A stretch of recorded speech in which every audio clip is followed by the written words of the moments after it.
Hey kids, do you like violence? Do you want to see me watch me stick me? Oh, I've totally messed that up. Never mind. It's that couple of pints I've had anyway. Anyway, good evening to you all. This is not the Opie verse. This is just Opie and friends. Opie, I should have just done a bit of a theme tune for this, shouldn't I? Opie and friends, some of our TikTok friends, predominantly British TikTok friends, but we do have as well some of our international guests as well. So that is very much appreciated for them to share their time with us. We'll be live until we're kind of done, and we'll see how it goes. Plenty to talk about. But yeah, who knows how this will go? But before we get into it, a couple of things. Obviously, today was like Book of Boba Fett Day, so I'm sure we'll talk about it. We've got some Star Wars creators on and coming. I'm sure we'll talk about that. So as we do, this will come up at the bottom. If you haven't seen it yet and you don't want to see it and you don't want to hear about it, when you see that, just mute us, and then I'll take that off as soon as we stop talking about it. And that is your warning. Spider-Man No Way Home, I think we're past spoilers for that now, so we'll no doubt we'll talk about that too. But I think spoiler warnings are kind of long past on that. As you can imagine, this is a whole bunch of earfalls and certainly a bunch of adults. For those of who may join who aren't from the Lego community. So with that, there'll be some adult themes and references, and certainly for us on the UK side, they'll certainly include a bit of alcohol indulgence. So yeah, that'll be fun when we're a couple of hours in. See, the first one is to fall off their chair. But yeah, that's it. No plugs, no nothing. That's not what tonight's about. This is just bringing a load of cool creators together and kind of between Christmas and New Year, talking about the year that's passed, talking about the year ahead, kind of how we've all kind of progressed and how what we've all enjoyed and what plans are, and just give it something to you guys, because this is something we can't do on TikTok yet. So to be able to kind of do it here and you guys to reach out, try and keep it as interactive as possible. So I'm seeing a lot of hellos in the comments. So hello to everyone. Hello. But have a enjoyable stream. Ask your questions as we go, and we will certainly try and interact where possible. However, let's bring our guys in. I'll do it one at a time, and I'll give them a bit of an opportunity just to kind of introduce themselves. I can see another one is in there. So, hey, friend. So I will introduce them first, but the first one, as he simply was the first one in the queue, and somebody who's not been on the Opieverse yet, that would be... Hello, Jamie. Hello. How are you? I am well. How are you? Yeah, good, thanks, buddy. Obviously, welcome everyone. Where are you? That looks like I'm a in very I'm house. in the UK, so I am currently. It's the graduation pictures for me. Like that's the ultimate British house. House behind. It's all very British. So yeah. I'm currently at my dad's up north. So hello, north. Up north. So I'm in. When you say up north, is it Yorkshire then? Oh, that's Midlands. Hey, not me. I think Joe would disagree with that. I know he's coming on a bit, but yeah, no. I'm here till end of January now. Not booked our flights back yet, purely because I don't know what Boris is going to do. So just keeping our eye. Boris is going to do. So yeah, so getting just obviously those that follow my channel, I've not seen my family for the last 2 years living in Bulgaria, so that's been fun. So yeah, it's really just complete chill down, see the family, build some Lego, because I've actually got my Lego with me in a massive box, so that's going to be coming out next week. Nice. Are you planning on emptying the suitcase and taking a load of Lego away with you, or? I'll be taking a few sets. Yeah, mainly the creator experts, I think. I'll leave my smaller ones and I'll take my minifigures. But I'm currently working on. I've ransacked my mum's camper van, so I'm putting a light kit in that at the moment. So those that know, me, Zane, Opie, we have Game of Bricks lighting sets. So I'm currently doing that for her. This was her Christmas present, so I'm just putting that together for her. So that's what I'm doing tonight. And that's been it. overindulged like everyone probably did at Christmas. So Well, I've of taken course, that's what it's all about.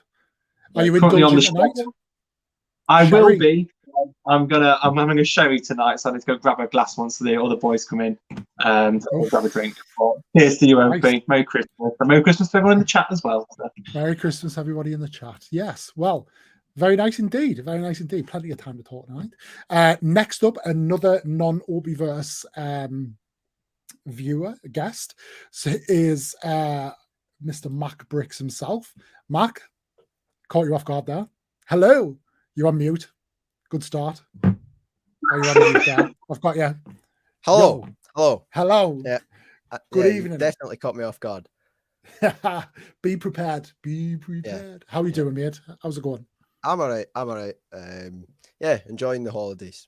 How are you? Good. I'm all right. Enjoying the holidays too. I'd rather be off than at work. That's for sure. So, True. Making the most of it. What are you on holiday from? Are you at college? Well, Sixth form? I'm in my final year of school of Academy High School. So right. So yeah, I'm finishing that off. I'm getting my final grades. I'm starting to get offers from unis. So that's my kind of nice life status at the moment. I'm guessing being Scottish, you'll be staying in Scotland for uni because then you don't have to pay any fees. Pretty much, yeah. And I want to do law, and we're still, we're pretty good at that here. So our unis are still pretty good at that here. So very nice indeed. Yeah. So I will be staying here. And for those of you who don't know, so Mark and I spoke very early in the inception of the Obiverse, but Mark is only 17, but turns in 18 in March. Nice. I can't remember. Nice. So I remember March, but I can't remember the date. Nice. So the plan is, well, he is saying that he's going to come on the first Sunday after his 18th birthday. I'm seeing he's not going to be in any fit state on the first Sunday after his birthday. But we'll see. But that's the plan. That's what we'll certainly see. But yeah, it's good to have you here. Tonight's not that. What? You're 17, but you're British at the same time, even more so you're Scottish. So I would be surprised if you... Well, I'd be surprised if you were sat there with a lime cordial. So I'll ask, what are you indulging in tonight? Coke with a certain something in it. All right, okay. Bit more Coke. Yeah. Ice cubes. Of course. Champion. Yeah. Of course. Well, it's good to have you, mate, and I look forward to chatting. Next up is not only an Obiverse friend, a TikTok friend, a Lego friend, but you are one, Joe, or the Star Wars guys, or as he's known tonight, Darth Gong's dad. I am. Yeah. How are you guys? Well, more importantly, Joe, how are you? Because some people might or may not know, you are currently COVID positive. Yes, I was going to wear a mask, but I thought it might be a bit extreme. But yeah, I am COVID positive. Well, I don't think you can catch it digitally. So I think. Well, you never know. No, I'm joking. I'm good. That's the next variant. Yeah, that's the next variant, exactly. So, no, but I'm good. I've only got 2 symptoms, looking pale as hell, and I cannot taste anything. So I have been smashing the Jaeger bombs, because why not? I can't taste it. Just smashing it down, my lad. Good old British mentality. Why not? It's the way it is. And I could actually stomach my mum's Sunday dinners because I can't taste anything. So it's a win. Oh, I'm waiting for a slipper to just come smashing off the back of his head now. She'll come upstairs and throw a slipper at me head. She'll be like, you are? Just whack me one. There's an ever so slight delay, so I'm waiting for that to happen. You'll hear the stomping up the stairs, but glad to have you here, mate, again. And thank you for inviting me. Especially in your dishevelled state. But good to hear that you're in good spirits. And I'm not talking about the Jägermeister. I'm just talking about like your mentality. Good to see you're in good spirit, and I'm glad to have you here. We'll see how far we go. Yeah, let's see. Especially if you're in the Jaeger bombs, we'll see how far we'll make it. Well, cheers to all of you. Cheers indeed.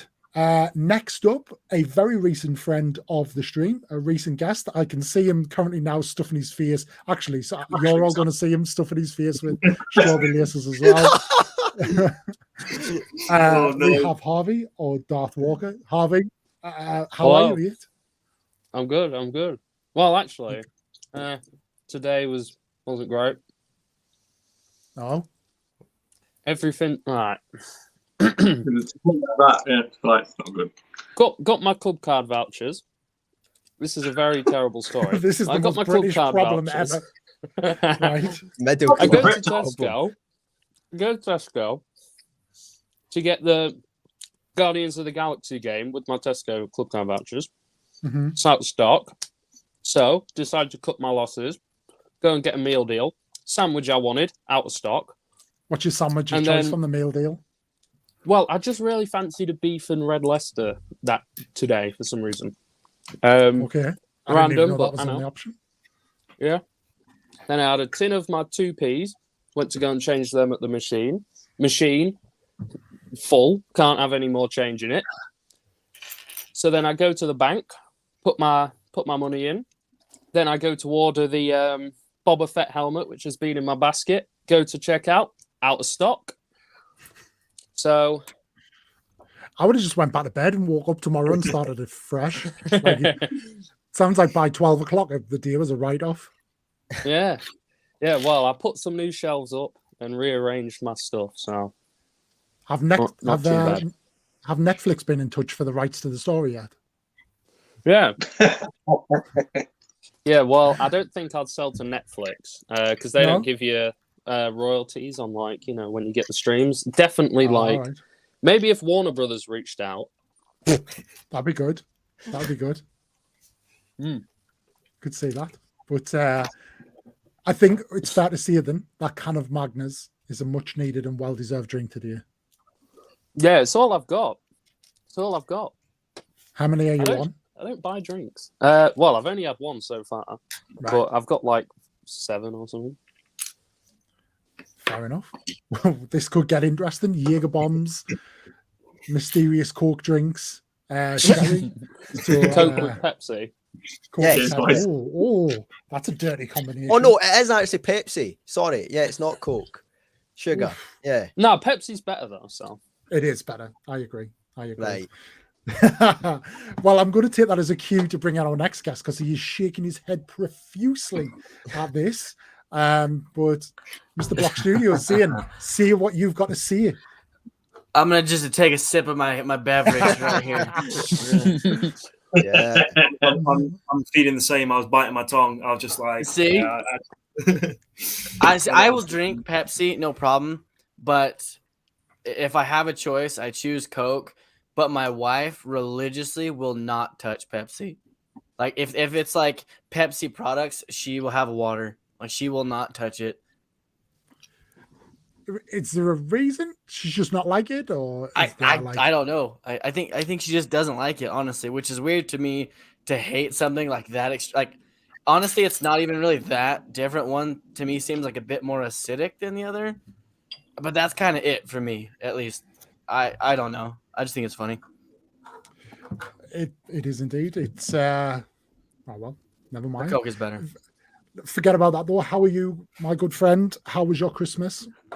It was amazing. It was a really good Christmas. A lot of Lego, a lot of family, a lot of crazy things happening. All the above. You received and have already built the tumbler, right? I did. I built the tumbler yesterday. I'm actually working on the review for it right now, the editing process. I filmed it all. I'm just working on the thumbnail and all that stuff. The next I think I'm going to do is the Lamborghini, the Technic, mainly because I absolutely despise Technic. And hey, brother. Really, you had to point it out. Like I nearly got away with it. He's all over the white shirt, though. Is that what it is? Is it just on the table? No, Harrison Ford's safe, I think. Good. Nice. Hey, fun fact: I have the same birthday as Harrison Ford. Obviously, different years, but same day. Cool. Nice. Do you send each other a card? I wish. I've tried to reach out to him, but there's no response with that. Seems the sort, to be fair. Yeah, to be fair.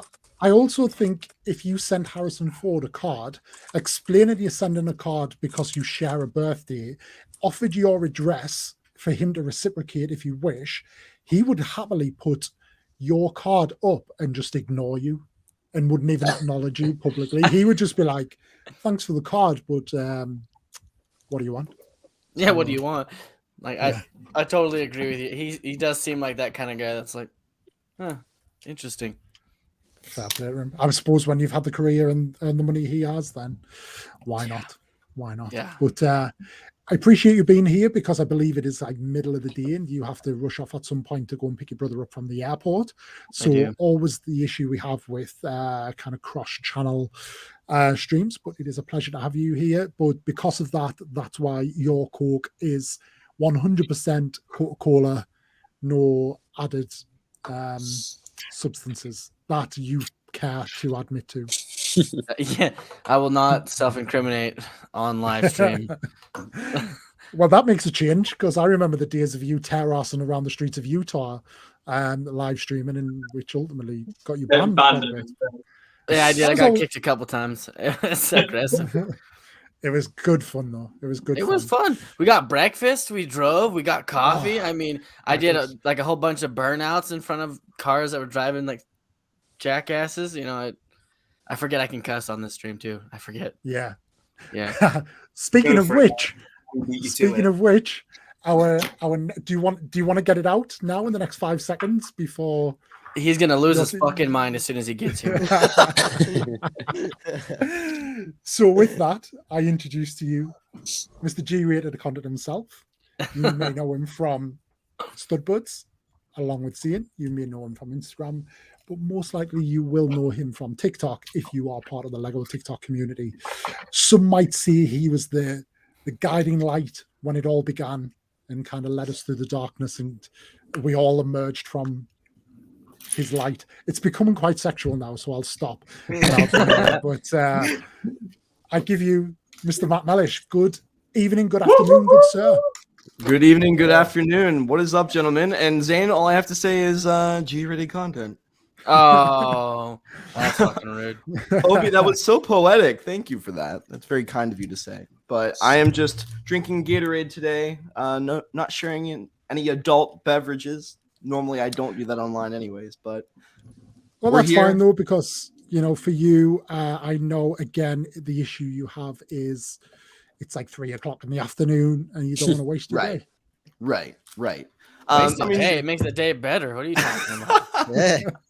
I mean, in my college years, that never stopped me, but we're a little more refined at 24 years old.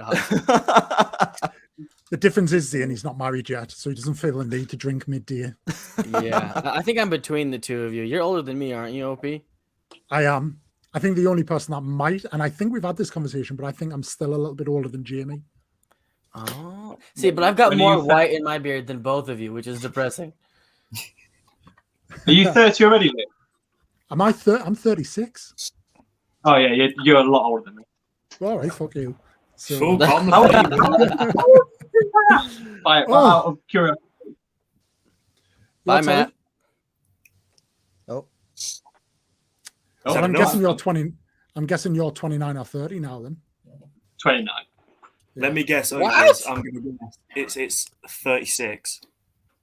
Who? You. I've just said that. I'm 36. Oh, I missed it, Meg. I missed it. And the bombs are going well. With it, I'm on live streaming on that as well, so I can't show my beer on TikTok, but stuffing. You can't show your beer on TikTok. What? Yeah, so you're not allowed to show alcohol on TikTok. No. Get banned. You're not allowed to show your ass either, as I found out. Unless you're a girl. That's down to the partial nudity. Dixon knows all about that. Oh my god! We'll get to that soon. He's not in the queue yet, but he's there. But Matt, how was your Christmas, mate? Well, in case I drop out, just to let you know, for some reason the Wi-Fi is not the best today. I have no idea why that's the case, but sometimes it just happens where I live. My Christmas was incredible. I got to spend it with my family. Went home, saw my grandparents, saw my parents. had our typical family Christmas. I'm actually an only child. Fun fact, I don't know if any of you really knew that or not, but Christmas is typically just me and my parents and both sets of grandparents, and I'm very lucky to have both of them still alive. I got more Lego for Christmas this year than I've gotten in like the last 10 years probably, which was cool. Cool. That was different. I think, it was the whole TikTok, YouTube, Instagram, everything that I'm doing now with social media kind of spurring that on. But I got the Thanos gauntlet. I got the smaller TIE fighter and a nice box of bricks. But other than that, I was able to also find at Kohl's the new CMF Series 22 figs, which I'm opening on my TikTok. So that's been kind of fun to do lately. But I'm just happy right now that I'm done with that advent calendar because that was a little bit grueling after 24 days. Thank God. Here's the question then, Matt, because I think you would do this where you film it every day, whereas anybody so this is probably your lesson for next year is just film all 24 days in costume. That's bad luck. Yeah, it is bad luck. That's just Open what that's just what day. Parents would tell you. You're just trying to curse him, aren't you? You're trying to curse him for next year. Well, I wish I could exactly. batch content that all, but the problem is that each individual one it took so much time for no reason. Like, I don't know why, and Zane knows this. It's how he films as well. And probably a lot of you are the same exact way, where you'll do it once and then you won't be happy with it. And then you'll do it again and again and again and again until you get it perfectly the way you want. And when I started doing it with my camera instead of my phone, it made it a little more complex because I had to put it in Premiere Pro and do some extra editing, but it looks more crisp and clear, looks a little bit more professional. And I'm trying to also think about in my head, how do I want to strike the balance between authentic TikTok content that's filmed on a smartphone versus like something that's a little more professional and done on a camera.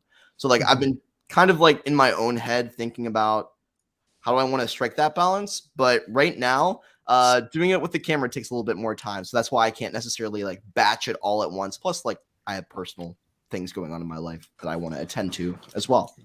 This is true. This is Yeah, true. he But Matt, does. this is why you're. This is what. This is why Pipe you're down up there. Pipe down Hey. up there. No G-rated content here. So I'm going to bring our final guest in at this point of who is sat waiting, but there will be others who potentially join through the night. It's been a while since Henry and I spoke. The last time we spoke properly, we were talking about comic books because I was off to Ibiza and he helped me out with a load of comic books. That was awesome. I think we've picked up like in text, as we always tend to do, but it's always a pleasure to speak to and with. So, Henry, good evening to you.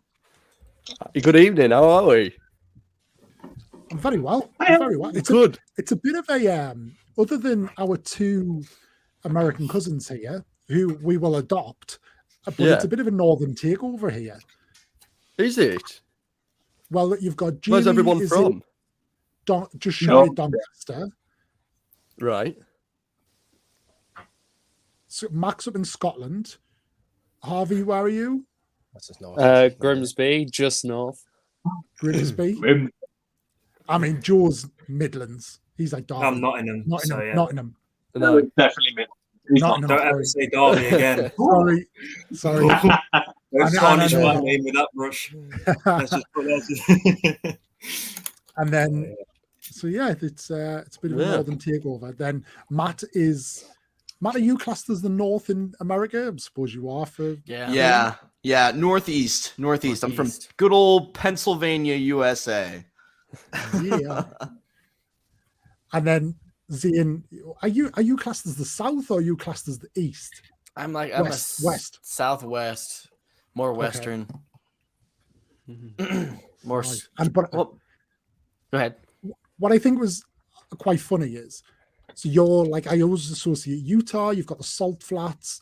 You're right next to like Arizona. You're next to Vegas. You're next to California, and you had snow over Christmas, right? I did. We actually have a huge storm warning coming in today too. We've had quite a bit of snow this year. We usually do get a lot of snow. Got a bunch of ski resorts and everything around here. So nice. Which is weird. because like Arizona, like everywhere else is like super warm and deserty. Like Northern California has some mountains, and you could like there's like a Buffalo ski resort and stuff like that. But not many places out here have snow. Well, you're blessed. It's a Christmas miracle. It's a Christmas miracle. But sorry, Henry, how are you and how was your Christmas, man?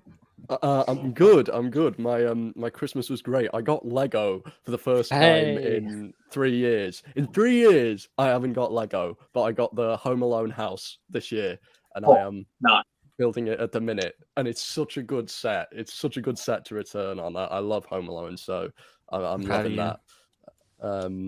Yeah. So what I love about Christmas. For those of you who may be unfamiliar with Henry to the extent that I am, you have a Lego collection that's kind of a bit of a legacy collection. But tell the group what's your favorite set, because it is mega impressive. Oh, my favorite set. I'll get it out. 2 seconds. Oh, wait, what you getting at? Whoa! Well, you see Brixton just appear in the chat room now. Brixton's ears lit up.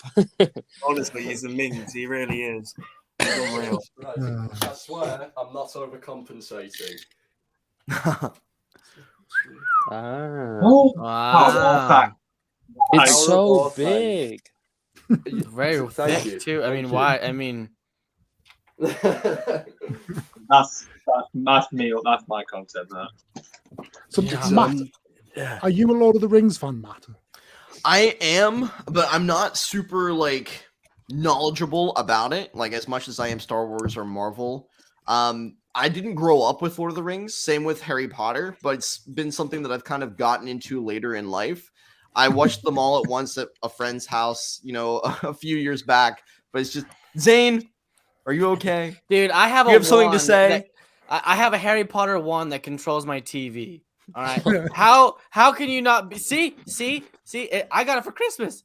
How do you not think that that's like one of the coolest things in the world? Like lightsabers, I didn't grow up with wands, orcs, Matt. Oh my god! I think it's cool. I just didn't grow up with it the same way that I grew up with Star Wars and with Marvel. It means something a little different to me. We still love you. That's understandable. But no, I enjoy the films nonetheless. And I honestly, I read all of the books as well. I honestly, The Hobbit was one of my favorite books that I read from kind of that saga. Yeah, The Hobbit's such an easy read. Such an easy read in comparison to the other ones. Exactly. Yeah. But well, I enjoy that's it. part of the problem with the film, though, isn't it? That the book is like that, and they turned it into something like that, and they just stretched it out over the trilogy that didn't need to be. But can we just ask the question? Can I just have a show of hands? Who has watched Book of Boba Fett today? I don't believe this one, by the way. Jamie, get out. Jamie. I did. Jamie. Jamie. What are you playing at? The horror. I've been busy with family. I've not seen them for 2 years. We don't really sit with That's not good enough, Jamie. How dare you? Damn. Sorry, boys. Well, sod you. We'll put the spoiler warning up. You can. What? Cover your ears. I'm going to ask Zane, because I don't want to give the opportunity for Zane to do the thing where he kind of nods along, and because he doesn't want to feel left out. So I'm going to come to Zane first, give his opinion, and then we can go from there. But what do you think, Zane? Okay, 2 things. One, what the hell is the big 6-armed or 4-armed lizard desert monster? It's Mortal Kombat. What? Hitmonchan. Yeah. Good lord. Yeah, that thing came out of nowhere. I did not expect. I expected it to be like some type of worm or something, but nope, it was a big old buff. I thought it was gonna be the Crane Dragon. Yeah. Or another Sarlacc. Yeah. Oh, yeah. Like the tentacle. He's like, "What is this?" And then beats him a second time. And then I want to know what's up with the tank. Like, why is he having to run back to that after he gets his ass kicked in the middle of the city? Like, what? Because he was almost digested by a Sarlacc. You think that's it? Is that what it is? Well, I think when you see the strain, because he will be older. I don't know. I suppose in probably in his 60s, so Tamura's probably age appropriate. But obviously we don't know what he's gone through yet in his time with the Tuscans, but we know he went through a grueling time even just to kind of get to where we are now. So he's probably still recovering, but yeah, maybe he's just, there may be some clone DNA deficiencies, that his clone DNA, although he was unaltered, he was still cloned. He wasn't kind of born, so maybe there's some stuff there. But yeah, maybe. I believe you now, though. I believe at least. Do we know how long from the end of The Mandalorian, where he sat on the throne, to the new series? Do you know what the time gap is, or is it literally straight from that clip on? I think do we it's know? straight from. Is it? Virtually. Obviously, he's making the rounds, trying to keep the Empire in order, like is it like Jabba's Empire? So I was just wondering, like, because it's early days, isn't it? It's pretty much Yeah. Oh, is Brixton leaving? Brick Educator Jamie, is he leaving because we're spoiling it for him? He's had enough. No, he's gone for his dinner. He's gone for a poop. There isn't a whole lot to spoil, really. There really isn't. Honestly, it was more of like backstory, like stuff we kind of already knew, but more in depth, right? Like the Tuscan stuff, him getting out of the Snarlack pit, like all that stuff. What I really want to know, though, I want to know the story of the stormtrooper that was in the Sarlacc pit. Yes. Yeah. I bet you'll see him fall off the skiff in the background of Return of the Jedi. Oh, probably. Oh, yeah, that'll be another edit that they make. Yeah. There were no stormtroopers there. No. It's all guards, wasn't it? Yeah. I feel like Jabba ran in Tatooine, Legends, the Empire didn't have any control. But Maybe they were looking for 3PO and R2 and stumbled across the Sarlacc. Maybe. I like that map. When they were combing the desert. If there's a stormtrooper holding on to Han's ship as he flew off, and now you just see his body just drop down into the Sarlacc pit. That'd be pretty cool. But I don't know how to get it. In Legends, there is a story though, so it might have been a bit of a nod to that, because there is a squadron called Sarlacc Squadron that basically were based on Tatooine, and I'm sure there's a story that I've never read, but I've read about that do go there. So maybe it was just a bit of a nod to them. I don't go and watch it back though and watch that specific bit, but for me, it actually looks like they used an OG Lego Stormtrooper helmet. The helmet looked like it, right? Absolutely. I was like, with the little blue notches down the side. It definitely looked like that. Oh, yeah. So, Well, what if it was just a stormtrooper? Like, because when Ben Kenobi and all them go into town, I mean, there's stormtroopers there. Like, maybe they were just there and just got eaten. Like, maybe. I don't know. I think we're going too in depth on a stormtrooper, to be honest.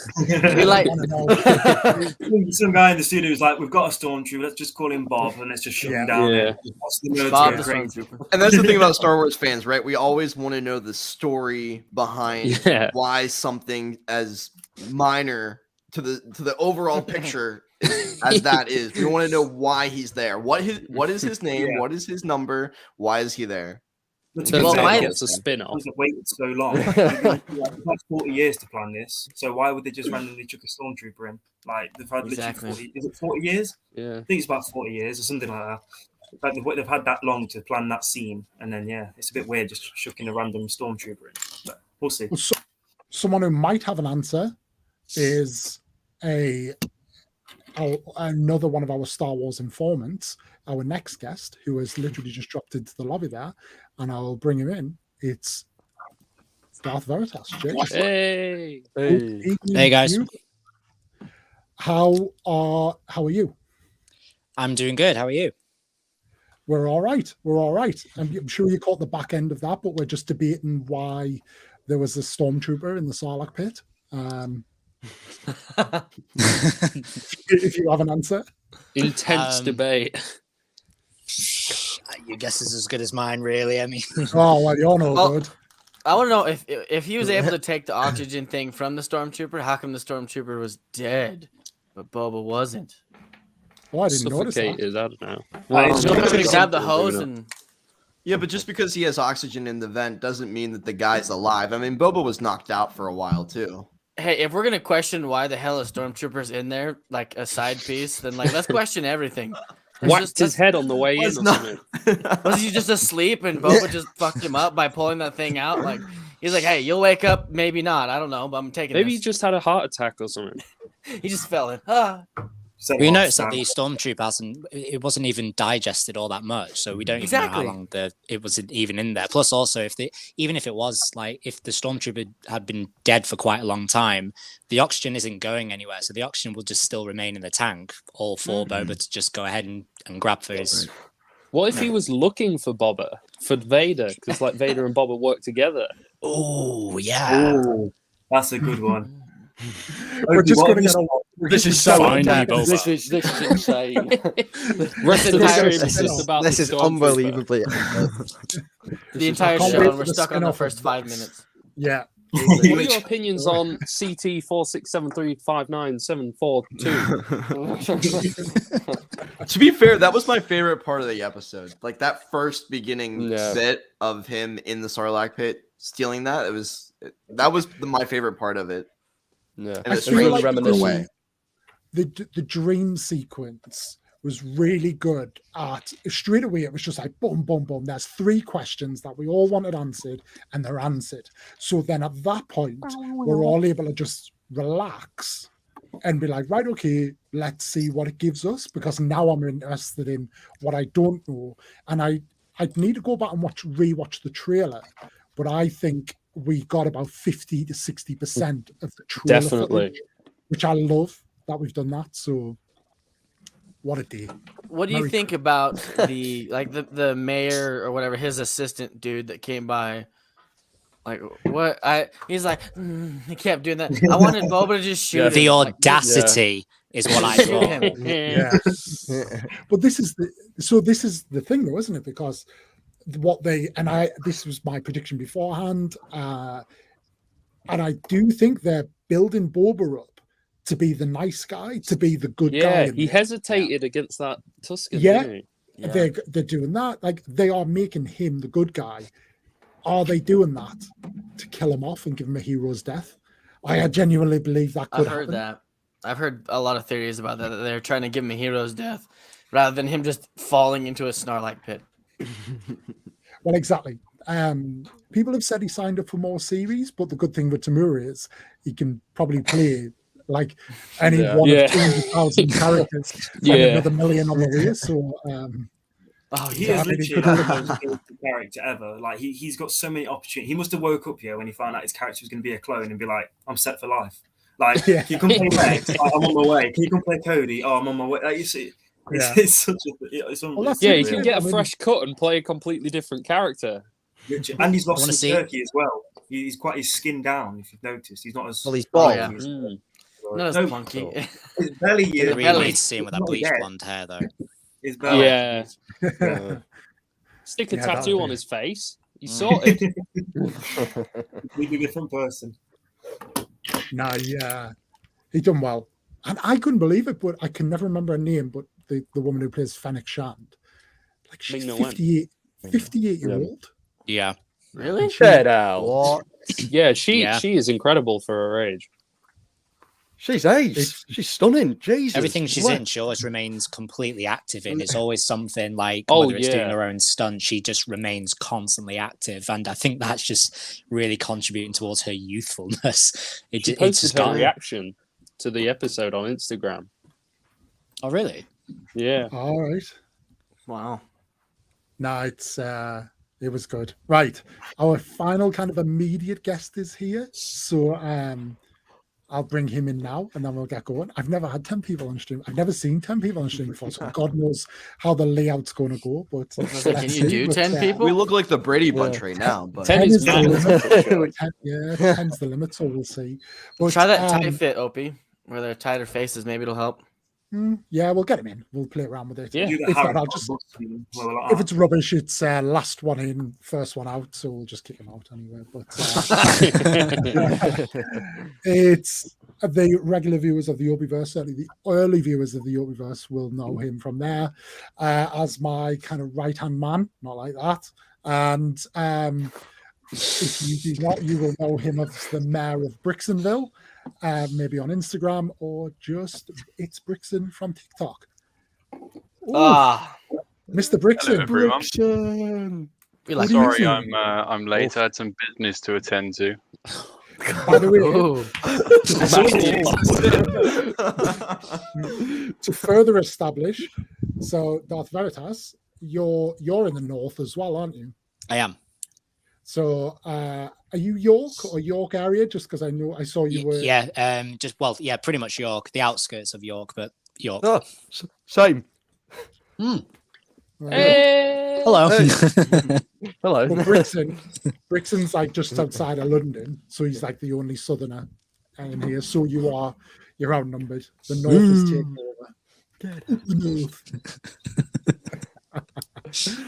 north. Brixton, did you watch? You probably didn't. Did you watch Book of Boba Fett? Oh, you know the answer to that one, Liam. Of course I didn't. Didn't. No, of course not. Who do you think I am? A northerner? Well played. Well played. I can Where still have you take that as a compliment because like Northerners turned up on time to watch this. Yes. or- Yeah. We're prompt. Yeah. Yeah, we're As organised. Yeah, get a you've watch, mate. noticed, Come I'm not too fond on turning up on time, I'm afraid. Brixton, would you like to tell the group why you've been late? Because it's somewhat exciting. Yeah, I had to attend an AA meeting because I am a raging alcoholic. No, it's not. I managed to get the corner garage. Mint Corner seal garage. condition. That was a bit of an accent, wasn't it? The garage. I think you tried to show off for our. Right, okay, listen, right. My accent switches completely. Some days I'm Australian, some days I'm from London. You'd never know. It changes that much. But whiskey helps. I thought you were South African when I first met you because I could have sworn you were the voice of Korg. That was the Korg impression. Yeah. It was. Good old days. Good old days. Yeah, he looks very exotic. If you're wondering, Jamie the Brick Educator is just nipped for a poop. So he'll be fine. Awesome. I wasn't wondering, but thank you very much for telling me that. How was your Christmas, mate? It was all right. You know how it is going to see the extended family. Yeah, it's nice to be home, isn't it? Yeah, it's a lot less political at my house, so it's very nice to, not have to deal with all the politics of everyone else. But yeah, it was all right. I got no Lego though, so that's annoying. That's very annoying. But That's annoying. Are you in your garage? That's what I was thinking. Am I in my garage? I can see a fridge and a brick wall. Have you been kicked out of the house? Where's the fridge? Is There's that a not set of fridge? drawers. It's a set of Oh, is drawers it right looks there. Looks like a little And it's fridge. got mine in Jago City, and yeah, that is a brick wall. But I'm trying to hide it with my collection of Lego bricks. Oh well, fair enough. It's an impressive set of drawers you've got there, Brixton, and I don't say Thank that to all you. the boys. Oh. Oh! That's just clicked. That's just clicked. You missed Henry grabbing his big one out earlier. Oh, You missed Hey, out, whoa, buddy. whoa. You missed out. I'm sorry, lad. Am I able to play this back on YouTube at all? Is that something? No, it'll be taken down. You'll be able to see the point where Matt has an aneurysm because I think it's approaching. I need very a soon. sign, a G-rated content sign to hold up. Meanwhile, Zane's like, no, this is what I No. want. The Americans Yup. are surrounded by the Brits here. I didn't even know that Zane was there because there's too many people on the screen. Hello, Zane. Hi. hello, Brixton. How are you, man? Yeah, not bad. I think this is the first time we're talking face to face, and of course we're getting drunk whilst doing it. So Well, y'all are. I'm drinking a regular beverage. Y'all are. Hey, you all are. Let her Don't rip, be- tater chip. yeah, let her rip, tater chip. There you go. So Boba Fett then. That's Stormtrooper. Never mind. No, because Jamie will be eating his dinner. He'll get off for his chicken and go, Stormtrooper. I wonder where he's from. And just like sit there wondering what's going on. Honestly. We'll have his own comic book series soon. Honestly, can't wait. Two things that did bug me slightly, and one you've touched upon was the Hitmonchan thing that they found. The second one was, and this is more of a good thing in such a kind of way, but the fact it was only 39 minutes long and it was a single episode, like I wanted more. Now they would argue like we've done our job then, but for the first episode, especially set between Christmas and New Year, I would have loved either an extended like 49, 53 minutes or a double drop. But as I say, they'll be sat there saying we've done our job, we've left you wanting more. But yeah, generally my thoughts. I did like the Trandoshan carrying the Wookiee though, the Wookiee hide. That was just savage. That was quite dark, really, wasn't it? Like that was like, especially if you know like Trandoshan, like that will have they will have hinted that. But yeah, Wookiees always get the wrong end of the stick. Yeah, they do. Yeah, well, that one did. That's for sure. Yeah. I wonder if that was one of them from the holiday special. Speaking of Christmas. Oh boy. Oh boy. Well, maybe that Wookiee that offered its hide, maybe that will be a comic book series, and we'll get a story about the Wookiee that was. Yeah, might even be Chewbacca's yeah. He's wife. actually best mates with the stormtrooper. They're brothers. Yeah. Oh god. Yeah. dear. Oh, that's he's back. Well, he's Oh, back. yeah. He's on the pits. Jamie. How was the poo? Did you feel what? What? Did everything come out nicely? No, it'll probably come out later as a KFC dinner. So. There's an image that you don't want to see. So, James or Darth Veritas, 2 questions I've got for you because one, you've never been on the Obiverse, so I've never had a chance to ask these. But Veritas, where does the name come from? So Veritas, if you're versed in Latin, is truth. And I only apply that towards factual information. So I like to seek the truth and I like to spread the truth. I think you where it made the comes best from. mate in Henry up here. I think he's nodding along very like you're nearby and you speak Latin. You're, Yes, it's great. It was my old school motto was Vincit Veritas. So I'm like, I get this man. I know this man. Great.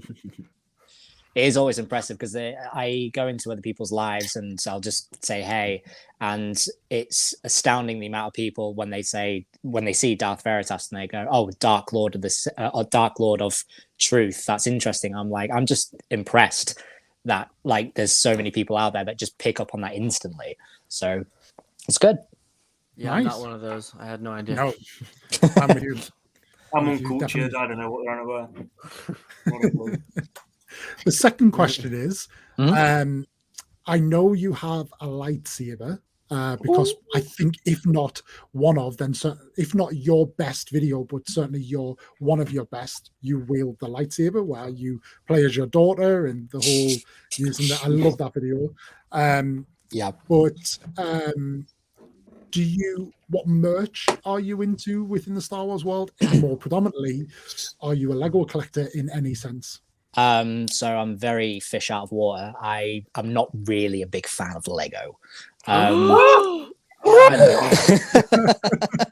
dun, dun. Repent. Sweet Jesus. No. No, it was actually the one thing that was kind of like piquing my interest towards Lego. I'm going to try and save you all now. Was Darth Walker Harvey. He showed me one, and it was the duel between Ahsoka and Darth Maul, and it was just like the little throne room on Mandalore, and I thought that's like one of my favorite scenes in all of Star Wars. So I figured if there was going to be anything to start collecting from, then yes, yeah, exactly, that would be the thing to start from. But no, my main collecting thing is it's Funko Pops or lightsabers pretty much. Oh, because you recently got Ezra's kind of blaster hilt, didn't you? Yeah, that's right. His hybrid blaster lightsaber. Nice. That's amazing. What is your so Brixton? I know you are a Funko Pop guy. Anybody else collect Funkos? I've got a few. I've got 4. I can't really count that as collecting. That's more just Got picking them. up. So what is your, I've got them. I don't really collect them. the energy is bounding for Funko Pops. But what is your pick of your collection on your Funko Pops? I think Who are we Freddie. talking to? Oh, Brixton. James, Darth Veritas. Oh. First, because that's his main thing. We're all Lego. So just understanding, as a non-Lego collector, what the pick of your Funko collection is before we all talk about Lego. So the pick of my Funkos. Yeah. Well, like specific model or the ones I've already Which got? one just the one you're most proud of? One I'm most proud of. I've kind of, I mean, I'm not particularly proud of any one in specific because I'm just lucky that a shop has got something that I've just kind of like, yeah, I'll take that home. But I'd say probably the one, if I was to be proud of any of them, was maybe Ahsoka's, specifically of her where she's hooded, and it's in The Mandalorian where she's wielding both of her white sabers. If That's you a didn't pretty say cool the one one. I got you, I'm offended. Yeah, the Kylo Ren one is what Harvey got me. It's still a good one. Yeah, there was the other one as well. That's got the me one another one? Nana got you. I got you a different one. Which one did you get me? This is looking real Mando bad, holding Ooh. Grogu, I think. Ah, This that's looks right. horrible. Yeah. You did get me that. Yeah, that's right. That is a good one. But I think it's gonna have to be Ahsoka for me. Well, in that case, what I would say what will go really nice with that Ahsoka is the Ahsoka brickhead that comes out at the weekend in a Lego. So maybe have a look at starting your collection there. Maybe, possibly. That's Brickheads really annoying. are the Funko Pop version of Lego, right? Like they're so similar to me, at least. The collectability is too. Yeah, it's weird, isn't it, though? Because I would agree they're almost as if, because they're quite recent, aren't they, in the Lego world? Yeah. And you do look and think, were they brought out to almost counter the Funko? Right. But Lego collectors are not really as fond of brickheads. Like they're not up there in the same way, but I suppose they're very different in that. Jamie, are you all right? No. Have you built that in 50 minutes? Jamie, how can I help you? I'm going to say I've already built that. You've done it I'm wrong. adding the light to it, but the instructions are baffling me at the moment. It's just like, because this isn't my camper either, I'm not convinced my mum's built it right because there's things that aren't in the right place. So My I'm mum trying also to has get that same. instructions that aren't particularly there. And I don't know where these cables go, which is why I'm completely like staring at it like a gonk at the moment. That's right, Jamie. Blame your mum. Honestly, he needs a serious talk to. I didn't even get into Christmas, so I'm questioning if I'm adopted at the moment.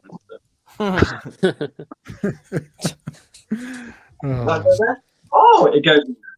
Got it. Sorry. I also agree. I think Pop's brickheads are just the Pop vinyl Lego version. But they were supposed to cancel brickheads, and then they suddenly came back. I don't know what was going on. Did they ever cancel them though? Was there ever a point when there were none available? Well, to buy? No. Season 1 was No. Thanks for that, Henry. That's all right, guys. I'm here with the facts. Sauce, No. trust me, bro. Exactly. It's a bit like people say this about battle packs, but then is the Sith Trooper battle pack classed as a battle pack, and the Mandalorian tribe thing? So did they ever actually really go away? No. Well, they didn't just come out for a shape. year, like in the same regard. Because when did the Mando Battle Pack and the Sith Trooper Battle Pack come out? Wasn't that 2020? I would say so. Yeah, very early Yes. 2020 as So well. for wasn't it? 2021, for the duration of it, the only battle pack to come out was the 501st kind of like mega super battle pack with the droids and 2 vehicles. It wasn't your That was typical like. 2020. That was 2022 though, wasn't it? Was it? Oh my goodness! I'm just thinking of someone like Dom, I'm thinking It like was last 2020. Christmas. Yeah. My timeline is just, it's like Kang came in from Loki, and it's all messed up because of the last 2 years and everything. Yeah, I based it around Dom, and I'm sure didn't we get it first over here? Then a couple of months later, or a few weeks later, they released it in the US, which would have been problematic. But obviously, Matt, you now know about Zavi, and you just hack the system in order through Zavi. Oh yeah, well, some sets depending on if they come out over there first.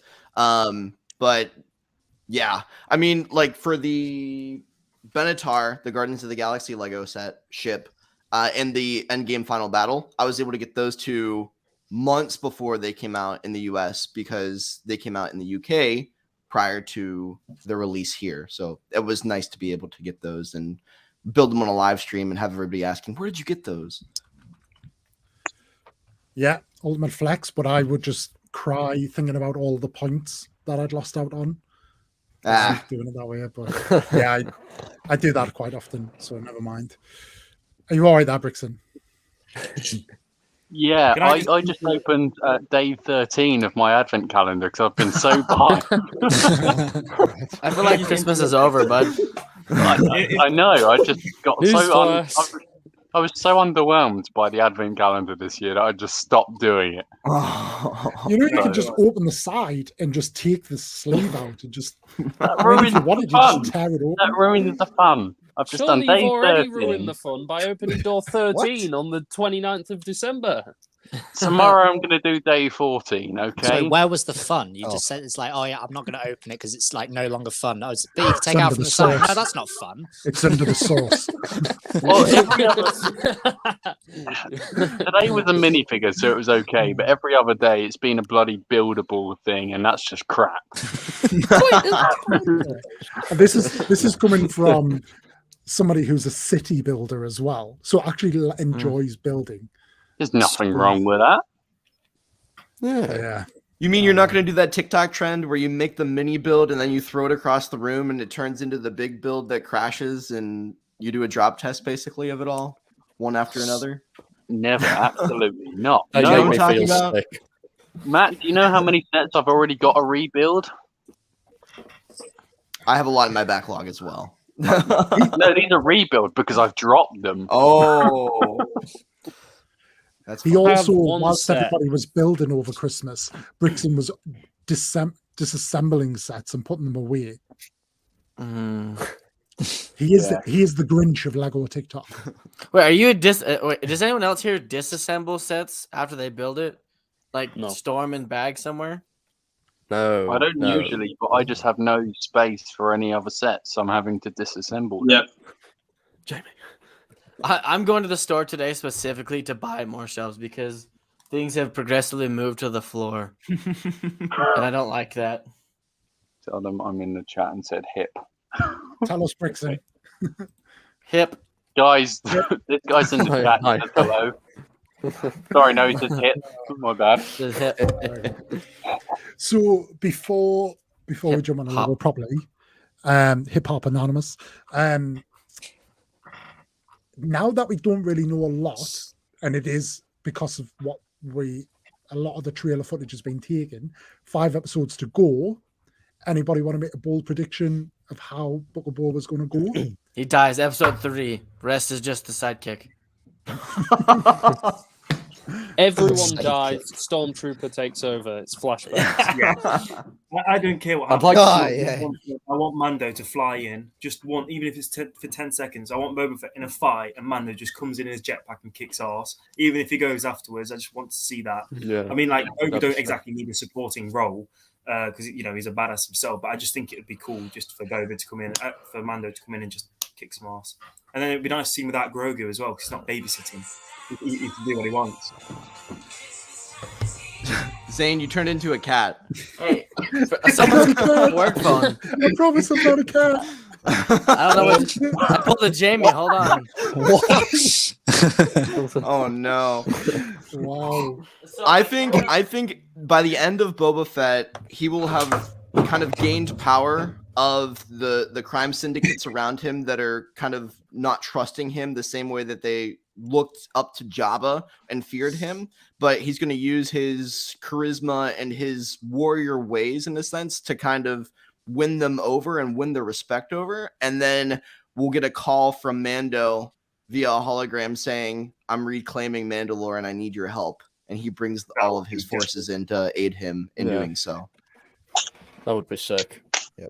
I think that's where the Mando connection potentially comes, is to bring Boba back into season 3. Yep. And it's not that Mando's coming into Book of Boba, he's kind of coming to bring Boba back out, which would make somewhat sense. But yeah, I do think the absolute opposite could happen as well, where rather than winning them over through kindness, he goes like full, like Joffrey Baratheon. And everybody thinks he's going to be like really like timid, and he tries all that. Then all of a sudden, he just starts like persecuting. Kill him. Kill him now. Absolutely. Well, it gets kind of complicated, right? Because he can't kill the mayor's kind of messenger that he sent, or else that puts him in a bad place with making that an ally. So you see the struggle between all this and sort of like the Godfather mentality that he has of who does he let go and who does he then take out, and what are the consequences of doing so. Yeah, I'd like to see Crimson Dawn. I think that could be very cool. Yeah, I'd like to see Crimson Dawn. Whether we see Kira, maybe. Kira, I mean, she's cropped up in the War of the Bounty Hunters comic line. You know, reintroducing her. Maybe Dengar's in that as well. So I don't know whether Dengar might show up in this. Maybe we'll see. Bosk. Absolutely. Yeah, Bosk. Yeah, I love Bosk. Han I'd like to see Solo. Bosk over Do Dengar. Do you think we'll get Cad Bane? Anyone? You don't think we'll get Cad Bane? Or Yeah. I think it's a missed opportunity if Cad Bane is not in this. It'd be so hard to bring Cad Bane into live action, though. Like, that Yeah. was such a tough character to pull off. He's an old man at this point too. Yeah. I'd love to see it, and I'd love them to get it right. But if they get it wrong, I think Cad Bane and Thrawn are the two characters that they've really got to nail for live action. Yeah. I think especially Thrawn, the way his mannerisms are, he's stone cold. Like even when he was getting like wrapped up, he was just still like he looked like a statue. I don't know how I don't know how they like. It's a cartoon, and I watch it like come on, and I'll be like, this guy's scary. Like he's actually petrifying. So I don't know what we're going to do live action wise. But like, who would you guys like to see as like the actor for him? Who like? but they're using the voice actor, aren't they? Yeah, Lars Yes. One of Mikkelsen, the I think. Lars Mikkelsen, yeah.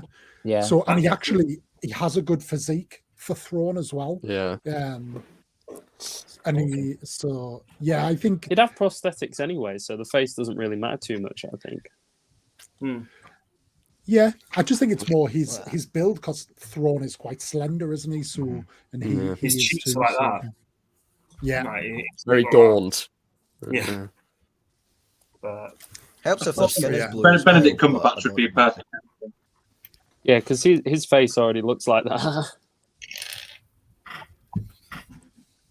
I think Mads Mikkelsen will do ace. I really like him in everything that he's done.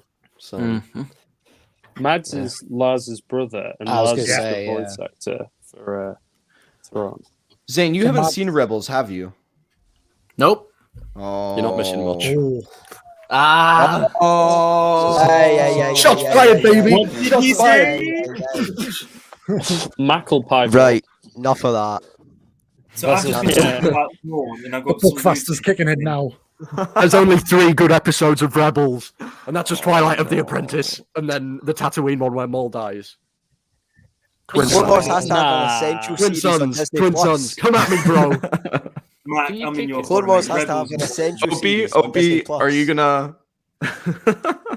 This, so I mean, I prefer Rebels over Clone Wars. I like Clone Wars, but Rebels, I think the whole last season of Rebels was spectacular. I think the first series was a little bit weak, but as is everything, as was the Clone Wars, as was the Bad Batch. You know, we've got to think about where we'll end up. But like Ezra's development and that toying and that teasing with it, and that's what I loved about it. With because we didn't know anything about these people, their story could go anywhere. So we really bought into that Ezra could go to the dark side, and I love that. Whereas I think that was the restricted thing with the Clone Wars, is it was brilliant and they managed to incorporate so much stuff, like the Mortis arc. Absolutely loved that, and the way they did it. But you always knew where it was going to end up. I think it was very clever how they did it, and you think even Ahsoka, because you think like the longer it went on, like how are they going to address Ahsoka when we didn't hear about her in Revenge of the Sith? But they did it, and they did it so well. So yeah. It's I think it's the thing, like everybody has their favorites, but let's be honest, both are up there and very more important now than ever to the ongoing narrative. And it's almost they're almost like forgetting about the originals, because the originals tell their own story and they have that, but it's almost they're acting as a bridge between the prequels into the sequels. So looking forward to that as well. So I only have Filoniverse. Indeed. It's why I'm more excited over the Ahsoka show than anything else, because Ahsoka is building from Rebels with how it left. A common question that I always get asked is what you're more excited for, Kenobi or Ahsoka? And says, as much as I love Kenobi, we're getting this and this built in between. That's it. Whatever happens in between this, there's not going to be much change because we know the events that happen. But with Ahsoka, we're finally going to have questions answered of, well, where did Ezra go? How did he get back? What did you do with Thrawn, with wherever you went? That is going to be a storyline in its own, where it's going to branch off in God knows whichever direction. And that's progressively going to be the future. Yeah. Wholly agree with that. And we've got so much time between like the very back end of, because this is like the back end of Rebels is like I think it's even set before Return of the Jedi, isn't it? Because they mentioned the Battle of Endor. So it's set in like 0 BBY, I think it is, and then anything thereafter, that's where we're going into ABY. So yeah, it's pretty much like before the Battle of Yavin. So like we've got so much time that they can live their stories out in full good measure before we even get to the sequels, but then with some connection as well. So yeah, what a time to be a Star Wars fan.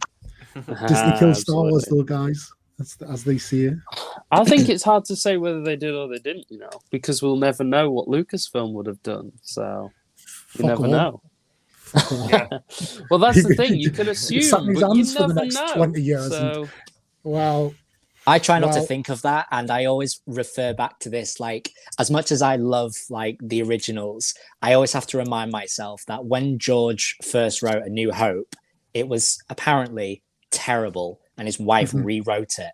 And that's why I think it's like, okay, no, just whatever he would have done, I'm just going to think back to then, like, it would have been terrible. We're just going to like have that positivity to go, no, what we've got is as good as it's probably going to get. So I would somewhat argue that as well, about imagine if the prequels were made now, like they would. I know a lot of people, and especially a lot of people sat around this table, will love the prequels and potentially put the prequels at the top. I think it's a bit more of a generational thing of kind of what you grew up with and like the context at the time. But I think visually it's awful because it's just all CGI, and he basically ruined the original trilogy to see what he could get away with for the prequels. And some of it's quite well documented, the scripts could have been better, and you just think, not taken away, would never take them away because they're an important thing in the kind of the Star Wars history. But imagine like the prequels, everything they had around them, like how good Coruscant and how good the Galactic Republic looked. Imagine that in live action made today would be a thing of absolute beauty.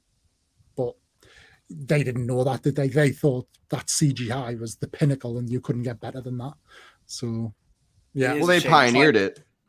Yeah. Yes. Like when we cut back to Django's head being took off in Boba Fett, you could easily tell. Like, it might just not like just because of the colours and stuff, but you could tell the CGI. It was just it took it out of place. You compare today, look at Rogue One. Compare Rogue One to any to Phantom Menace, any of them. Not just the storyline, just like watching it. I'm watching Phantom Menace and I'm looking in the forest bit where we're near the Gungans, and my eyes are overstraining because I'm trying to watch it. And I'm like, that leaf is supposed to be green, and it's like the highest chart of green you could ever imagine. It's like someone went, "What color palette do you want, George? Brightest green, blackest blue." You know, I don't know what they did, but all I'm annoyed is they could have killed Jar Jar off. They had the scene where he went over the waterfall, and they never did. But it's okay because we got Darth Jar Jar, so that's a thing now. So that'll be the next comic book. Yes, exactly. I want a live action Jar Jar series. Yes. His story's so sad though. I mean, what happens with him? He just gets shunned all over again. It's like I don't even think I want to read about that. I just feel too bad for the guy. Doesn't he become like a street performer or something? Pretty much, yeah. He's like a clown in the streets of Theed. Everyone blames him for giving the Emperor the power for his emergency power, and they all either think that he had something to do with it, or you're just a massive idiot. What did you do? You caused all this. And either way, he just ends up being a homeless gesture where kids love him, but all the adults, they know exactly who he is. But he has like a pretty good relationship with some kids, and basically real life. So kids love him, adults hate him. Yeah, and all his friends are dead. It's so sad. You look back, him in Phantom Menace, and then Attack of the Clones, he becomes a hero in a sense, and then to fall from that power, it's quite a sight and sad story. He has gone from lows to highs, way back to lows. I mean, he was a homeless person living in the woods because his people kicked him out for being literally too clumsy. And I kind of want to know what was the needle on the, what was that, the hay on the camel's back, where they just went, just get out, just get the hell out of here. My only problem, my big problem with him is how he talks. He talks like a baby. He's like, "Me so clumsy, wumsy." You're like, just shut up. Why do you have to? Everyone's like, the dialogue in the films aren't that bad, and I'll say they're not that bad for certain parts. But then you have Jar Jar, "Me so clumsy, wumsy, me got ouchie," and it's like, I can't even defend that. He gets, I don't know. It's just great. He's swinging around the balls to kill the droids, and it's just like, come on now. You'll sit there and watch Vader and you're like, badass, and you just watch Jar Jar swinging around and just magically winning. I don't know. And you got Anakin in a starship who just miraculously at the age he was just blow up the whole thing, and automatically, that's connected to the droids, so that saved them now. It was just a bit poor writing. But then again, with the originals, how many times can you blow the Death Star up? So and then again in the sequels. Yeah. Exactly. It gets a bit the irony with Jar Jar, though, the writing and the comedy and the poor comedy timing and all that with Jar Jar, it's almost the same, and it works so well with the battle droids. It's it's kind of like the same, but in a slightly different way. But it works so well for the battle droids. So there's definitely a place for it. But just not with him. It's what Marvel do. Marvel create that cheesy humor that works. In my opinion, I think it's really good. Especially Guardians of the Galaxy, it just works amazing. But like I said, there's just certain characters that can't pull. Imagine if Vader started creating Jar Jar jokes, it just wouldn't work. You have to find the right character for it, and he was not it, in my opinion. I would read that comment. Jar Jar. I really would like to see Vader just land on Naboo or Theed, just out I'm just going to visit the grave, and then he sees Jar Jar in the distance. It's no.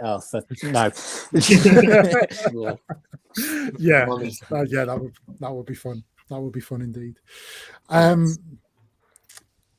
So I'm trying to think what we've got this year, but Ahsoka is the next one. Do we have a date for Ahsoka yet? I think Ahsoka's 2023.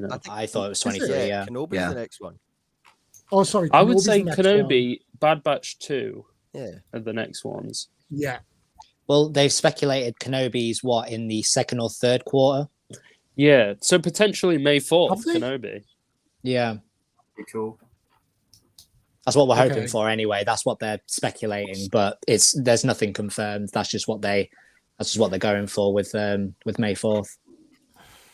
That'd be good. The only one I'm not looking forward to, and I can't believe I'm saying it as a Star Wars fan, and I know people might disagree, is Bad Batch. I thought it was so boring.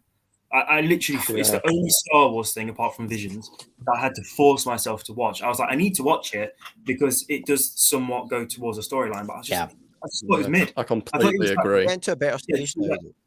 It was like the first season of Clone Wars, and it's all right. People saying it was finding itself. It wasn't, because it was coming straight off Clone Wars. It's not like how Rebels was, where they changed the art style, they changed everything. It literally was the next season, and it in my opinion, it just didn't hit. But that's my opinion. You know? I liked it. I'd agree with you. I liked think it. It was Yeah, probably about four episodes too long. I think there were probably four, and I think all of the parts were there. There were some really good bits to it, and I'll say this about the Clone Wars, and this is where it draws a lot of comparisons.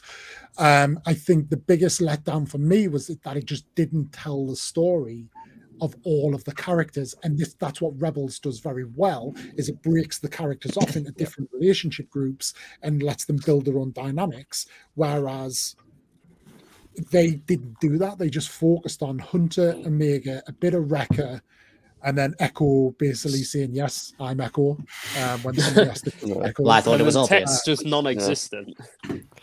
Exactly. I genuinely thought one of them were dead in the last episode because they'd give us no character development on them. I think the problem benefited from all being released at the same time, because I feel like, you only get one 20-minute episode a week. So when people are waiting a week to see this next episode and they say it's filler, it can disappoint people.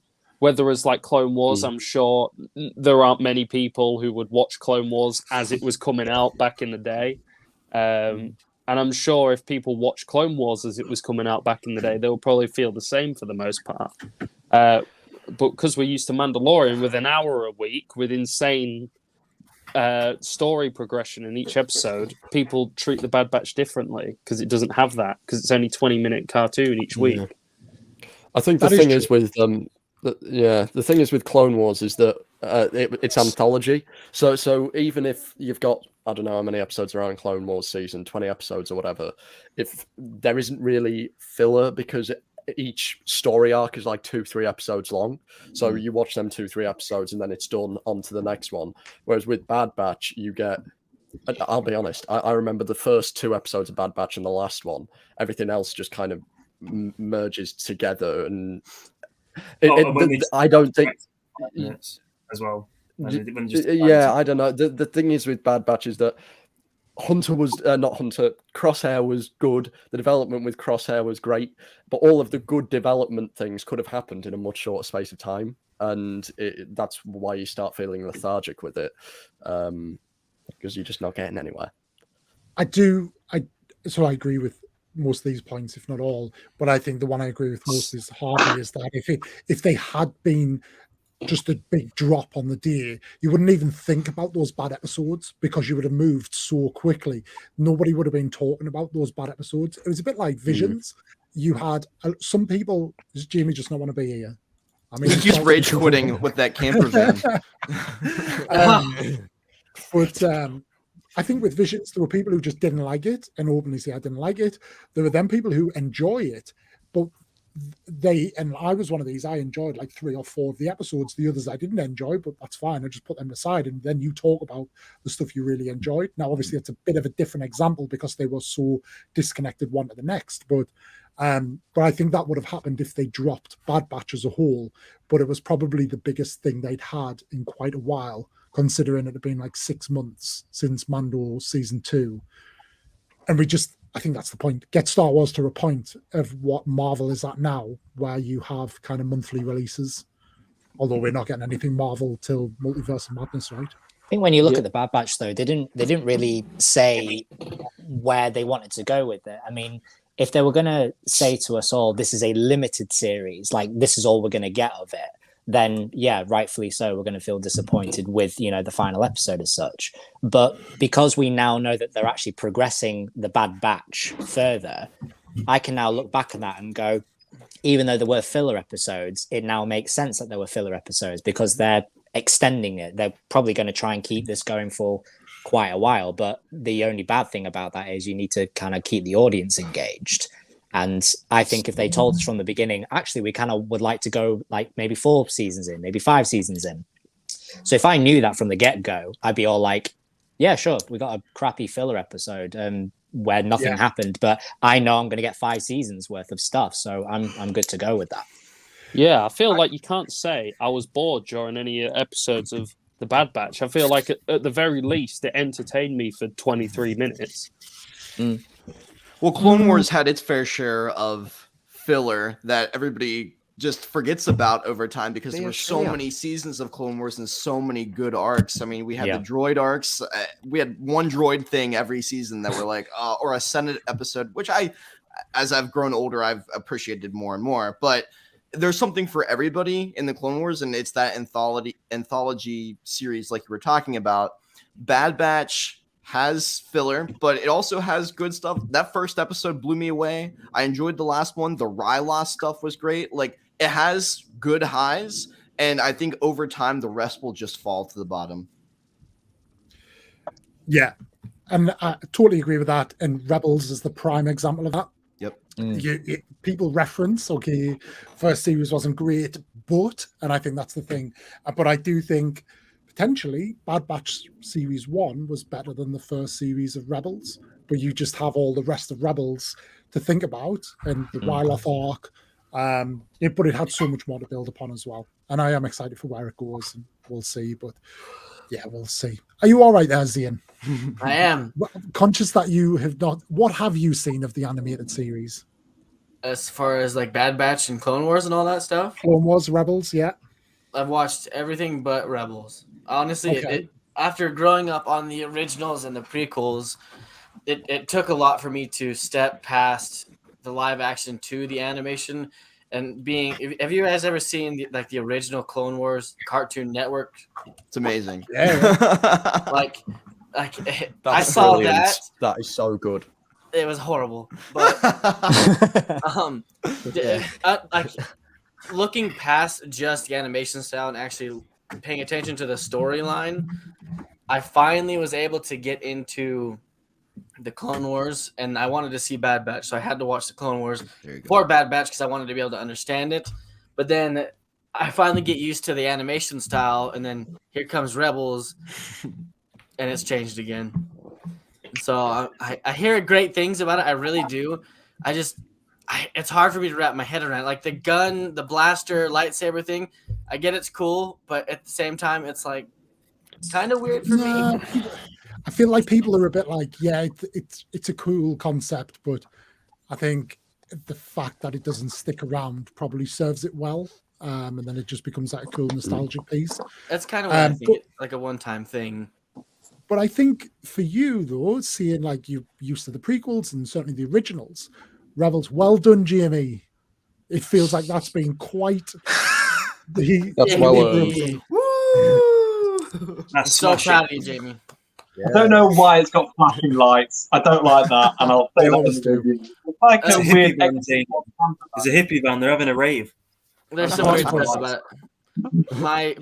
My Falcon has hazard lights on the front of it for some reason. Like I don't know why they blink. Hang on. Yeah.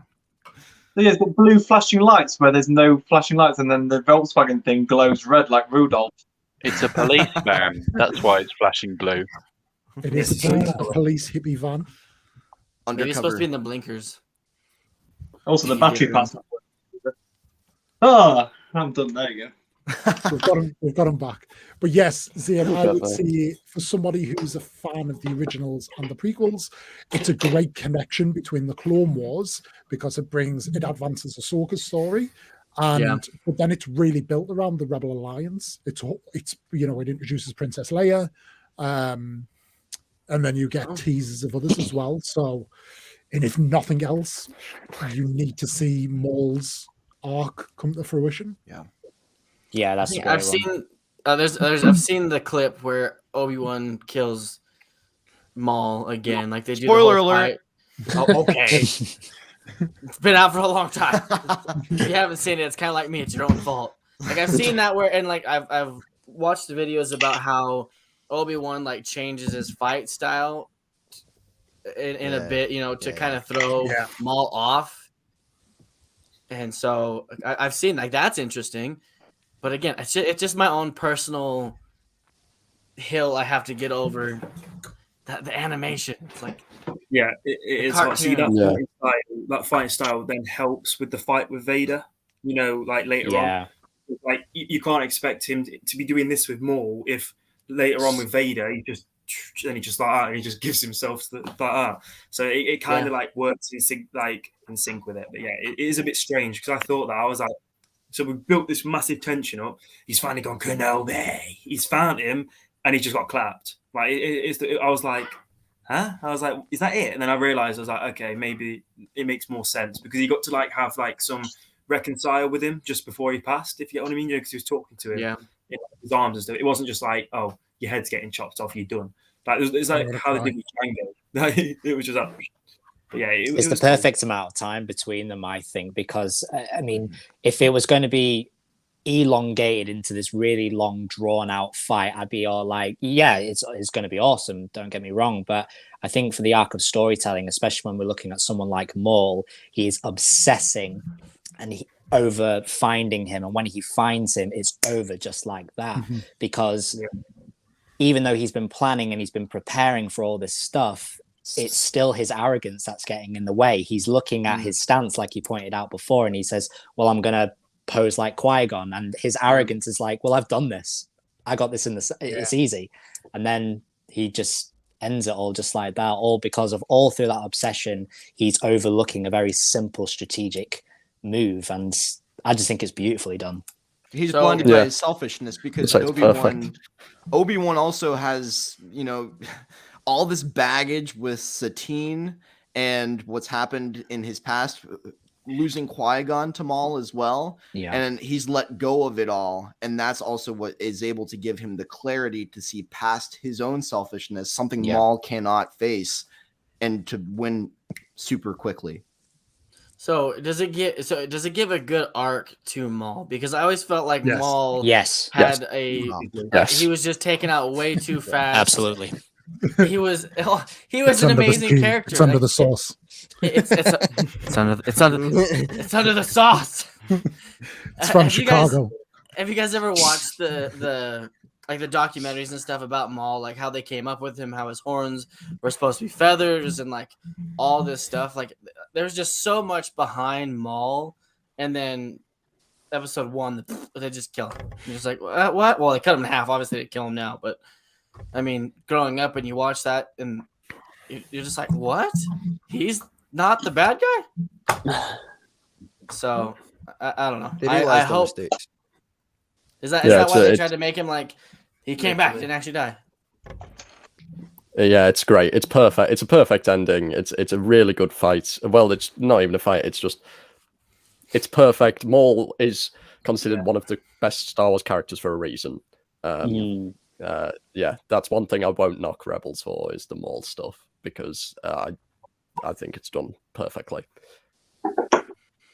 You think that's where like obsessiveness with the lightsabers? Because I'm not sure you guys should remember. You know, when Phantom Menace hit, when he pulled the double blade out, what was your guys' reaction? Because obviously we'd only seen normal. Like, what was your guys' reaction? Because for me, you can actually see my reaction on TikTok. I mean, when I was 8 years old, I was like literally in the cinema. Rebels tried to replicate with the spinning sabers and the gun saber. I think that's what they were trying to do, because what, like Opie says, like all the time, there are different generations who are going to appreciate different things.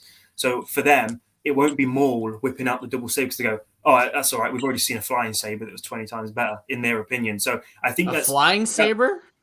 You got to watch Rebels, Zane. Yeah, that won't convince him. Is it like? Is this like that's the opposite thing to say to someone who hasn't it was seen really Rebels? bad. That's Helicopter. Yeah, literally. Is it like Star Wars Legends where they have the like umbrella lightsaber? Like, yeah, the basically turn into Mary Poppins. That's the only thing about it. And then the other one was Yoda in Rebels. It was. Do you remember how he looked? Yeah. The horror! It looked like a knockoff. I seen it. He actually looked more like. Do you know the Family Guy Star Wars. Yeah. And they get the guy to do Yoda. He actually looks like him more than he actually He looks looks like Yoda. identical, and I'll send you a photo to it. I was on AliExpress the other day, and there was a thing saying "Green Spaceman," obviously Yoda, and it literally was his replica. His nose was like inverted. It was the funniest thing I've ever seen. But that is what Rebels Yoda looks like. He's very scary. He's back again. Is he on his phone? No. Well, Yes, he's back. Opie, I don't know, it just y'all- keeps cutting out. What? Fine. I don't know what's going on. Go ahead, Zian. I do got to take off though. I got to go get my brother. I will tell you all that I will start watching Rebels this week while I'm at home, just to give it a Good. shot. Yes. If I hate it, I'm gonna call every one of you and tell you how much I hate it. The first season doesn't count. You gotta say the first season just doesn't count. At least 2 seasons before you make up your mind. Okay, so I got to give it 2 seasons. 2 seasons minimum. Make it 3. You've made 3 it seasons Make it minimum. 4. It's just basically you need to watch it all. Why stop there? You're like, you already watched 3. Finish her off. Zian, before you go, what is your pick? What is your Lego pick of 2021? My Lego pick of 2021, like Yeah. something I'm super happy about, or Yeah, what's like the best thing you've got Lego wise this year? oh, I got so much this year. It's hard to pick on. Oh, All right. I don't want to say the Look at you. AT-AT. Sorry, I don't want to say the AT-AT because I feel like that's like everyone's gonna be like, oh, the AT-AT. Oh. I honestly, We won't, I promise. Cal. Good choice. Most of us don't have the 8080. What have you built, Zane? What have you built? what Yeah, have I? built. Oh, out of built. y'all are difficult. Y'all are difficult. Y'all are difficult. Yeah. Don't be rude. Don't be rude, Matt. I gotta look around. Out of 2021, I really liked the Republic gunship. I really did. Yeah. Opie just spat on the floor as you said that. It's right there. Why have It's on the you- floor. It's on the floor. I loved it that much. It's on the floor. I just don't have room for it. I gotta build shelves for it. Honestly, the build was a lot more intriguing than I thought it was going to be, and maybe it's because I was less excited for it because of the video that Lego put out and all the commentary on it and everything. I was happy to have it, but it wasn't like top notch for me. So then once I got to build it and have that experience, I actually genuinely loved it. I really did. And I'm not one that's like, it's got to be play scale like Matt Mellish over here. I absolutely, I loved it. Like the A-Wing, I hate the A-Wing, but I love that. So look up before you go, just because, like, take this one away with you. Google a company called Ultimate Display Solutions, I believe they're called, and they're a bit like Wicked Brick. They make stuff, but they make a wall-mounted bracket for the gunship, and the gunship is kind of like tilted down as if it's flying down. It's pretty cool. I've seen a few people who have it, so look that up. It may solve your problem. I like that. I'll probably use that for sure. But yeah, but thank you for having us. Thank you for coming. Sorry. Thanks for having us. You guys are welcome. Enjoy the rest of your Christmas break and have a great New Year, my friend. Thank you. Thank you guys. We'll see y'all. Take care, See Zane. ya. It's later. You are. Fine. Well, now that Bye. he's gone, I thought guy. I'd never leave. Jeez. So on that note, Flexing his UCS in the background. I know. Well, I would say you see that, but like, I mean, Matt has probably equal amounts, but Matt's are all just in boxes. So I have no space at the moment. After moving like 4 times in the past year, it's been a little hard to put something as large as the Falcon or an AT-AT together at this point. Zane certainly has more UCS sets than I do, though. But no, I have a large backlog for sure. what has been your pick of your 2021 builds? I would say the Cantina. For me, that was kind of the biggest set that I got from this year.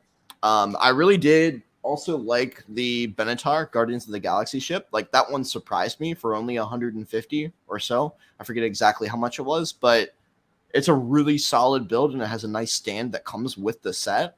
But the Cantina just it was a fun live stream to do. The build itself was fun for me. I always enjoy a brick built set rather than a Technic set overall. That's just my taste. Just out of curiosity, Matt, with the cantina, because I've got it as well. It's currently on the floor in pieces, but never mind that. How do you display it? Do you display it open case or do you display it closed? I keep it closed because I also struggle with space. And it's it's much easier to display closed. Maybe someday I can have it like peeking open, but then you have nowhere to put the roof. And it comes with so many other kind of items, the speeder, the little hut areas for the marketplace.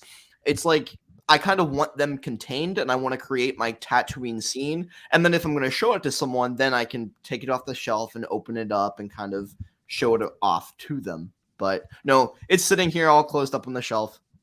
Yeah, it's an awkward shape for sure, isn't it? With all the huts, like you mentioned, they're sort of all over the place, and so it's very difficult to put on like a Billy bookcase or something. Sure. It's the attachments for me. So like there's mine there, and it's like the moisture evaporators and the dewback little pen. Like they just make it bigger and bigger all the time. And then it's quite, if you butterfly it open, it's really big. But yeah, I managed to get mine in there next to my pride and joy. My Sandcrawler. Jamie. Hello. Are you all right there, mate? I thought I'd just check in on you. I'm fiddling. To be honest, boys, the Star Wars, I've not seen any of the animated Star Wars. So that's why I've been super quiet, because I've not really been able to give much of an input. But I've been enjoying listening to it. I'm exactly the same. I have no knowledge on Rebels or clones or anything like that. So Nixon's neck's hurting from Jamie's from just going like this. So you're different to us in this situation, but what's kind of your Lego pick of the year? Because you're in a very odd situation that you don't buy Lego, but it's a big part of your job. But you've built a lot of Lego Star Wars stuff. We're using your education sets. Do you have a Lego highlight of 2021? So the brand new Lego Education kit that came out, which suddenly introduced all the primary schools to robotics. For years, Lego have only ever really done secondary school robotics, and it's been really difficult to explain to teachers why that's the case, because they've always had the technology and they've always had a backlog of stuff that they could use. They just never got around to releasing it. And finally this year, they've gone, here it is. And it's just opened up so many opportunities for primary schools now. And for me, lots more work, which means I get paid more. So that's nice. So from only having secondary schools, then there's limited amount that are going to buy the robotics, to suddenly have all these primary schools and even preschools now doing robotics, it's a win-win for everyone. The kids get to learn, the teachers get new stuff, and then I get to share my knowledge with the whole of Bulgaria, with the country. You get so paid. that was my big highlight. Money. Now I can buy more Lego. So what, because again, I would usually discuss this with you, and we can go into more when you come on the Obiverse, but I know you kind of fell into Bulgaria by accident. You were meant to be stopping off, COVID hit, and then you ended up staying there. But is the world opening up? Who's to say? But are you kind of settled and building your life there, at least for probably looking at 2022? Do you think? No, we are hopefully heading to Thailand in May, which was the original plan all along. So the only reason we were there was to literally say hi and bye to my wife's family, who are all Bulgarian. But obviously, as you said, COVID hit, world went mental, and I've been there since. But borders are open. I'm all vaxxed up. So we're looking at actually going for about 2 months in Thailand. So do a bit of volunteering, go help with some schools, go see some elephants, and just actually do a bit of traveling, which we intend to do all along. After that, God knows. England, Bulgaria, Denmark. I'm in touch with Lego at the moment, so we'll see. Nice. Does that mean we will lose you from our screens over the summer? No. Because my content... no, I think for me, because of the content that I create, I'm a very lazy Lego TikToker in terms of I just use a lot of images and background stuff. I don't have my Lego in Bulgaria, so I can't show off my collection. So I focus it a lot on history and facts and learning and obviously the robotic stuff. So the fact that I can just use my knowledge from like Lego trivia or Easter eggs and rely on the community to kind of ask me questions, I can talk about stuff. No, I would still very much be, I ain't going anywhere. Sorry. Good stuff. I'm glad to hear. It's just we see so many people probably this year more than anything who have established themselves, and then like the world has changed slightly, or their world has changed slightly, and then we just kind of lost them. We lose people. Yeah, Reese being probably the best example. He went off to Taiwan. Taiwan. Yeah, spoke to him a couple of times, but you know he set up a separate account to document all of that, but I don't think he was posting on it. God knows what he's been doing out there, but yeah, he like lost him. We've lost quite a few, but that's just the way of the world. So yeah, where's Brick for Pennies gone? That's Reese. Yeah, that's Reese. Oh, that is Reese. I never knew him by his first name. I didn't get to know him very much until because I joined a bit later. I think he was already kind of clocking off at the time. But yeah, he's a miss for sure. But I think it's that thing that it's so easy when you leave this platform for a considerable amount of time. It's easy to just not come back, especially when a lot of us are relatively new to all of this. You know, yes, we've been kind of going for quite a while, but it's still relatively new and it's still a relatively small part of our lives. If something else fills it, then goes from there. So it'd be good to keep you around, mate, and we can show some elephants.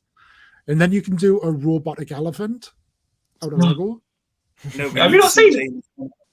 That's what we need. We need to see Jamie on an elephant sat on it. That's what we need. That's the Like, concept. hey guys, did you know that Lego made in the 50s whilst stroking an elephant? say Lego elephant fact while you sat on an elephant. That's fine. That's building a Lego elephant. Oh, Legoception. Do you I suppose I'll ask everybody this, but doubling up, do you have like I'll say a TikTok, but like a social media highlight from the year as well? Do you have something that you think that was good? Getting to meet you, Liam. Right. Oh, how boring. The love. He just wants to get on the end of the year reels, don't he, on the Opie verse? That's what he wants. Probably getting my first 1,000 was a big achievement, and then suddenly being able to actually talk to people live. I think it's so tricky to just find your niche and find what you want to post, and not just rely on trends and memes because they come and go so quickly. It's hard to focus on just one thing.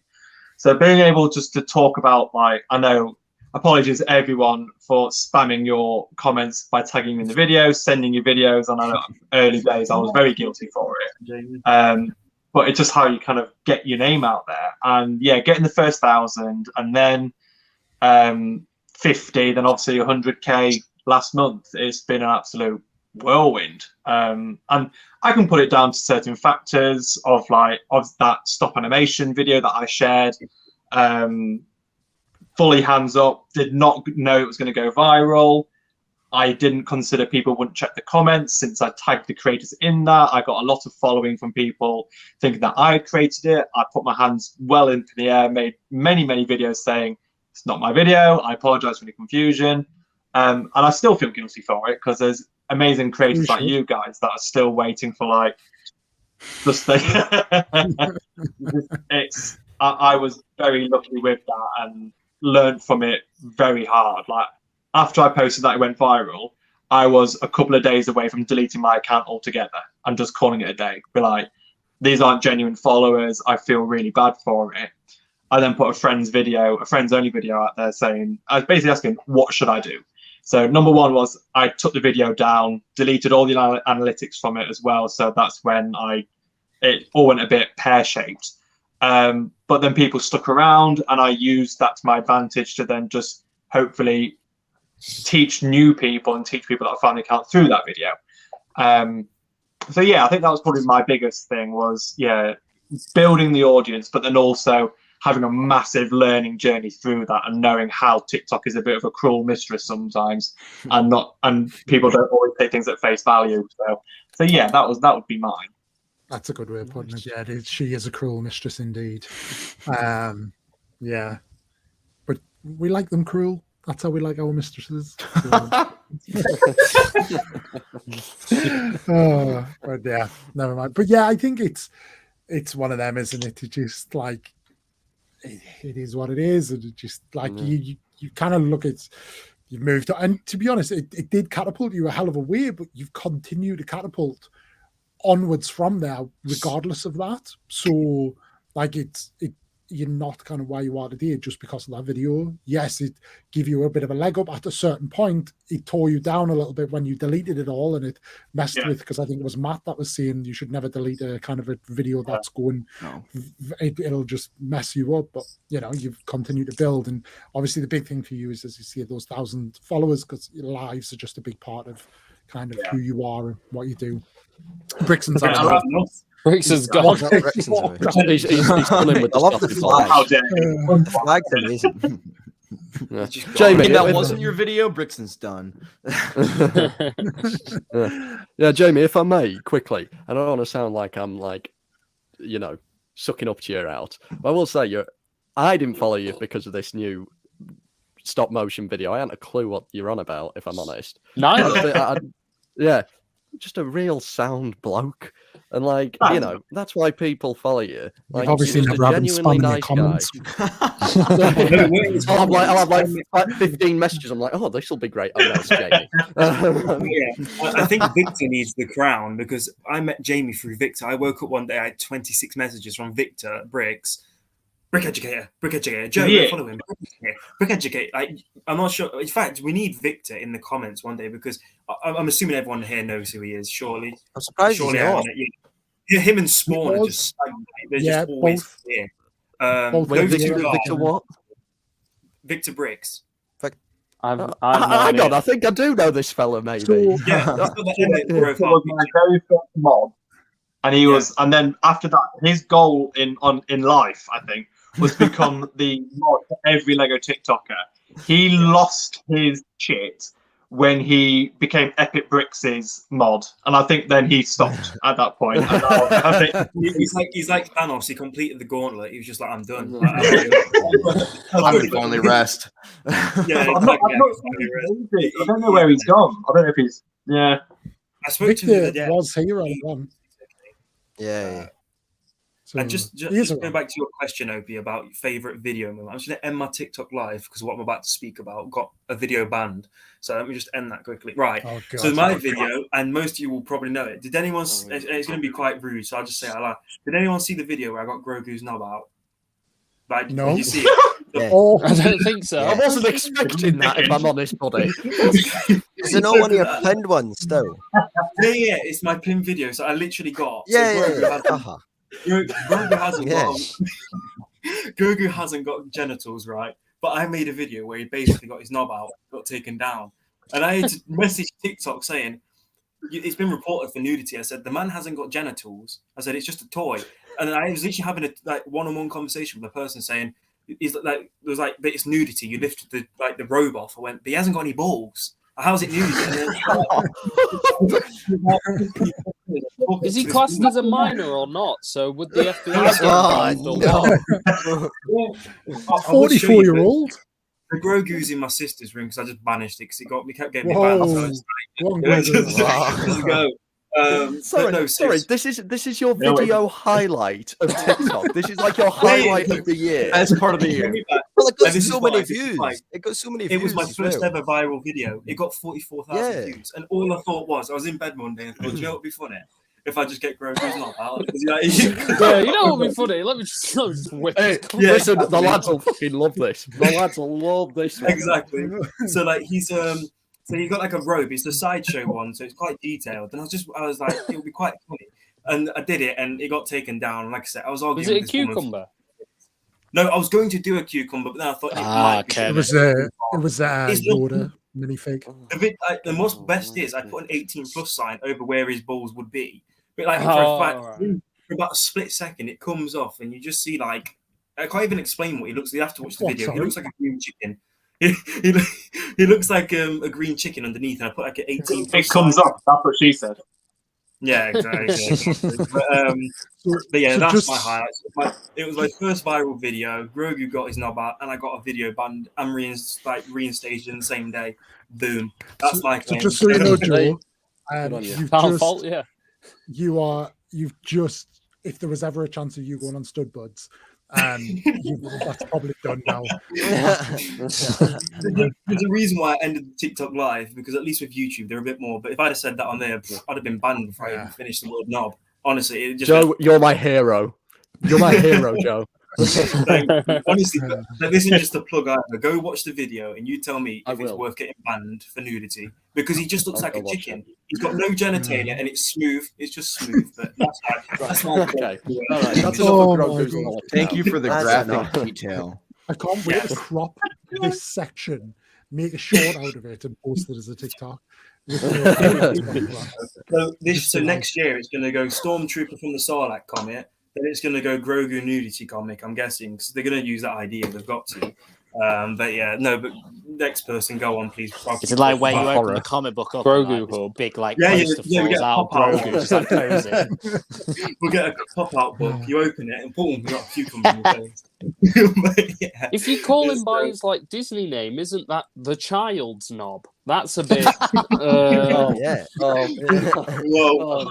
There's a reason Oh, why I we don't- go that's down that. nice. Moving on. Oh, All that's I'm saying is, dodgy. I think you're going to go viral Right. for that clip now. Rickson, before what the- are you- 15-year-old child's What did knob. you get? Oh no! Like that's the name of Rickson's the got a biography. curry. It has to be.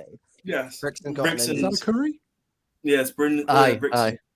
Yeah. I do indeed have a curry, yes. Not putting you off it, are we? Yeah, that's what I'm saying. We're talking about all sorts, and It's he's all sat right. there eating. Yeah. food.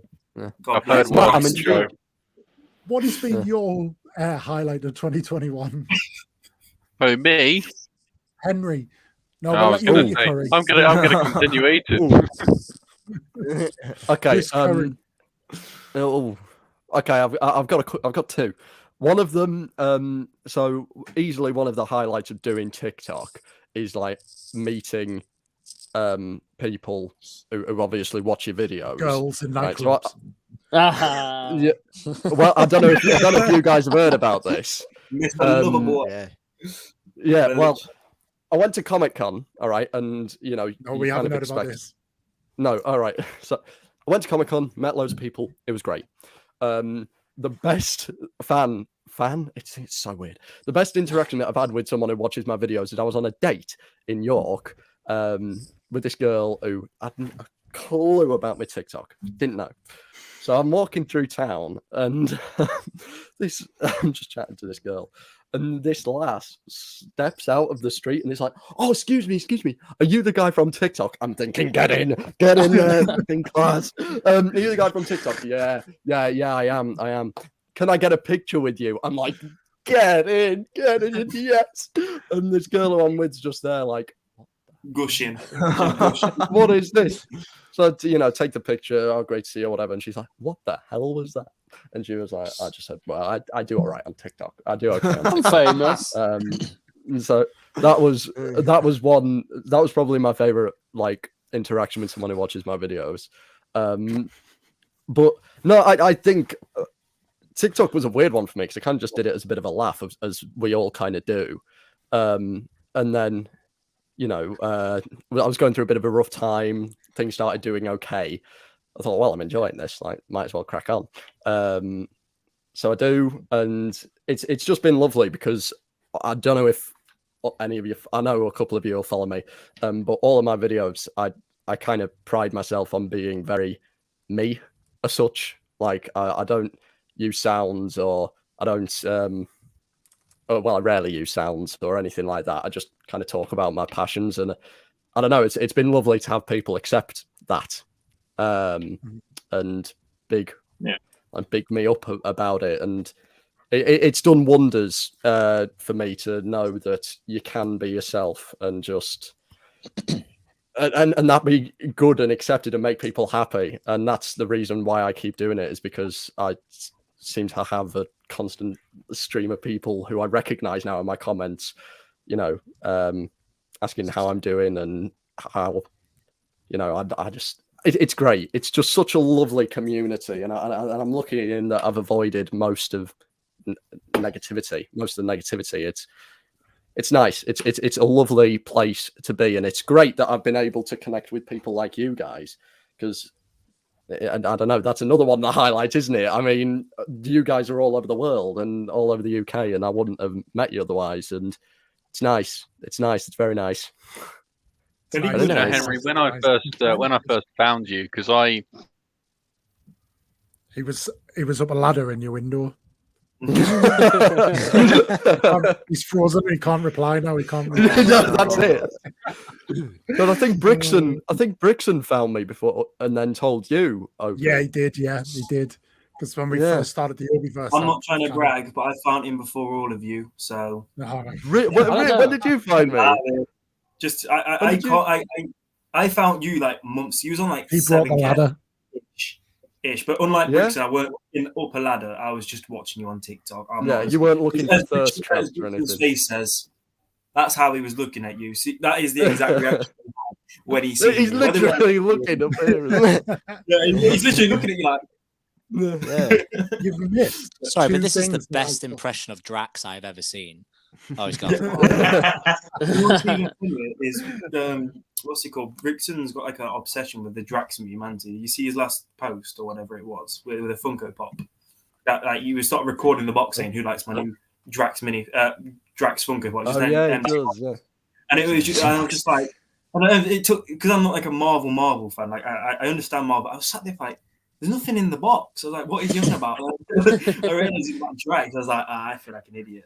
But you know, this community is one of the this makes me. I agree with this. I think, especially as the year has gone on, I think there were points at the beginning of the year, especially in the Lego community, where people were like, there was a bit infighting. But I Chewy bricks. Bless you. You get that look at that COVID. But yeah, I think it's a very supportive community, and in some ways, it's do you know, Matt? You must get this quite often because a lot of your videos just boom like more than kind of ours generally. I wish they were booming right now, but for like I forget that sometimes there's a TikTok world outside of like Lego Star Wars and all of that, where yours must hit the most random like VIP more often. So like VIP, FYP. So with that, do you like I forget that there's people out there and they're like, what the hell are you doing? Like they saw you that and stuff. But like how often do you get that from that outside world? I get it more from my dance than anything. Honestly, like the thing is, if you it's how you present yourself as a content creator, right? So if you are going to allow it to affect you, the judgment, the negative comments, if you're going to reply to them directly, it's going to spur on more people to comment, to notice it, because they want attention. You know, there's a reason why people leave negative comments on your post, and it's because they have some deeply rooted issue with themselves, and they have a lack of confidence, or maybe they are jealous in some sort of way. But the best thing that you can do is either reply in an appropriate, respectful manner and not get up in arms about it. Don't let it affect your mentality on how you create content. I think equally you should block out the hate, but you should also block out the super positivity that you get sometimes too, because it'll go to your head. And I think that you need to focus on what you enjoy doing as a creator and not let the noise in the background really affect you. Yeah, that's true, especially about the positivity as well. It's like Can you guys see Brick? No, he's gone. I see him jump on the screen for a second now, and I just black screen. What were you saying, Jimmy? Sorry, Jamie. Matt, you were saying about the positivity as well. It's like it's so easy to become addicted. If you get a video doing there we go. Sorry, apologies. It's like you get a good performing video, it's so hard not to check it every 5 minutes just to see how well it's doing, how the views are going up and comments. And yeah, it's especially for new TikTokers. If you get a video that goes viral, gets you going, it's so addictive. But then I can even add on, like, even when you hit 500K, or I know Ethan who hit 1 million, you still run into the numbers game and caring about it and wanting more. You're always going to want more, no matter if you're at 1,000 followers or 100,000 followers or 1 million. And it's about how you create content and why you create content that keeps you going. And you have to keep reinventing yourself in a sense to be relevant and to keep people engaged and entertained. So that's just kind of the way it is. And I think for especially people who are just getting into it, that's my advice. Like, don't let the noise of numbers, of haters, of the super positive fans affect you. Just make and enjoy it because it's for you. Make something that you would watch. Yeah, I agree, and I totally agree with that. And I think it's evident when you try and make a video that you think other people will like, it goes nowhere. When you make a video that is instilled with how you feel about something, it goes somewhere, because it tends to be super easy to make, super easy to edit. You get it out. You're not kind of watching the algorithm to see the perfect time to post. You just get it out there and people feel it and it goes. So yeah, I totally. Weirdly for me right now, that's me dressing up as my wife. I don't know what that is, but I think it was pink-haired bearded wife. It was awesome. Yes, it's whose horse is that? Whose horse is that? Jamie? Whose horse is that? I believe you're looking at leaving. I believe. I do. I need to head off, unfortunately. Well, not unfortunately. I've got family to go chill with. But I said I'd be a couple of hours. So it's fair enough. Much appreciated. Guys, it's an absolute pleasure. Lovely chatting to you all. And I know a lot of you are on my list for the podcast. I don't think anyone's in the room's been on it yet. So I know you're all invited. So January, I'll be picking it up again, Liam, including yourself. And then we need to do our one as well. So when I can be on the Opieverse. We do indeed. Amazing. Let's speak about that offline. But have a good new year. Thanks for coming along. Enjoy yes, thank you guys. Happy New Year. Enjoy the holiday season, and I'll see you all in the next week or so. So catch you all soon. I'll do. See ya. Take care, man. Bye, guys. I thought the irony was going to be there that he couldn't get off the stream. How many times? You guys might ever have that on stream. Like, you've said goodbye 6 times. You go to end the TikTok live. You can't press it. And you're like, bye. Oh yeah. Bye. Bye. You just can't end it. You just creepily stare at the camera. StreamYard. You click end the broadcast, and it still goes for like another 6 or 7 seconds. TikTok's the opposite. Yeah, and it'll end when you end it, not when the stream ends. So you can talk for 15 seconds and end it, and those 15 seconds you talk before you end it don't get shown. I always find it's a big issue when I'm on a phone call with Liam and I try and say bye and he just keeps on talking. Flames. Is it? Oh no. Is your camera not working again, Brixton? Oh, no. I'll tell you what, right? I'm using my mobile hotspot because, as you know, Liam, my internet is not the best. And my phone died at least. It was a camera. Yes. Yeah, that's it. Yeah. I mean, it looks great on my end of things, so it must be you. But yeah, my phone died, so that's why my internet cut out. But as I was saying, Henry, I found you on my For You page. You were pretty nerdy like me. And then I was like, to Liam, I was like, we need to get this guy on the Opieverse because he seems pretty cool. And then now you've just entered the community and now we can't get rid of you. This is true. Cheers. Well, the thing is with mine, my thing with community-wise is that because I'm not Lego TikToker, I barely post about my Lego. My interaction with the Lego community is mainly through you guys and this. And I think through going to conventions and I just bought a Spider-Man suit. I've been posting about it quite a lot. I think I look really good in it. I'm entering into the cosplay thing community. Like even they're lovely, but it's weird seeing the differences.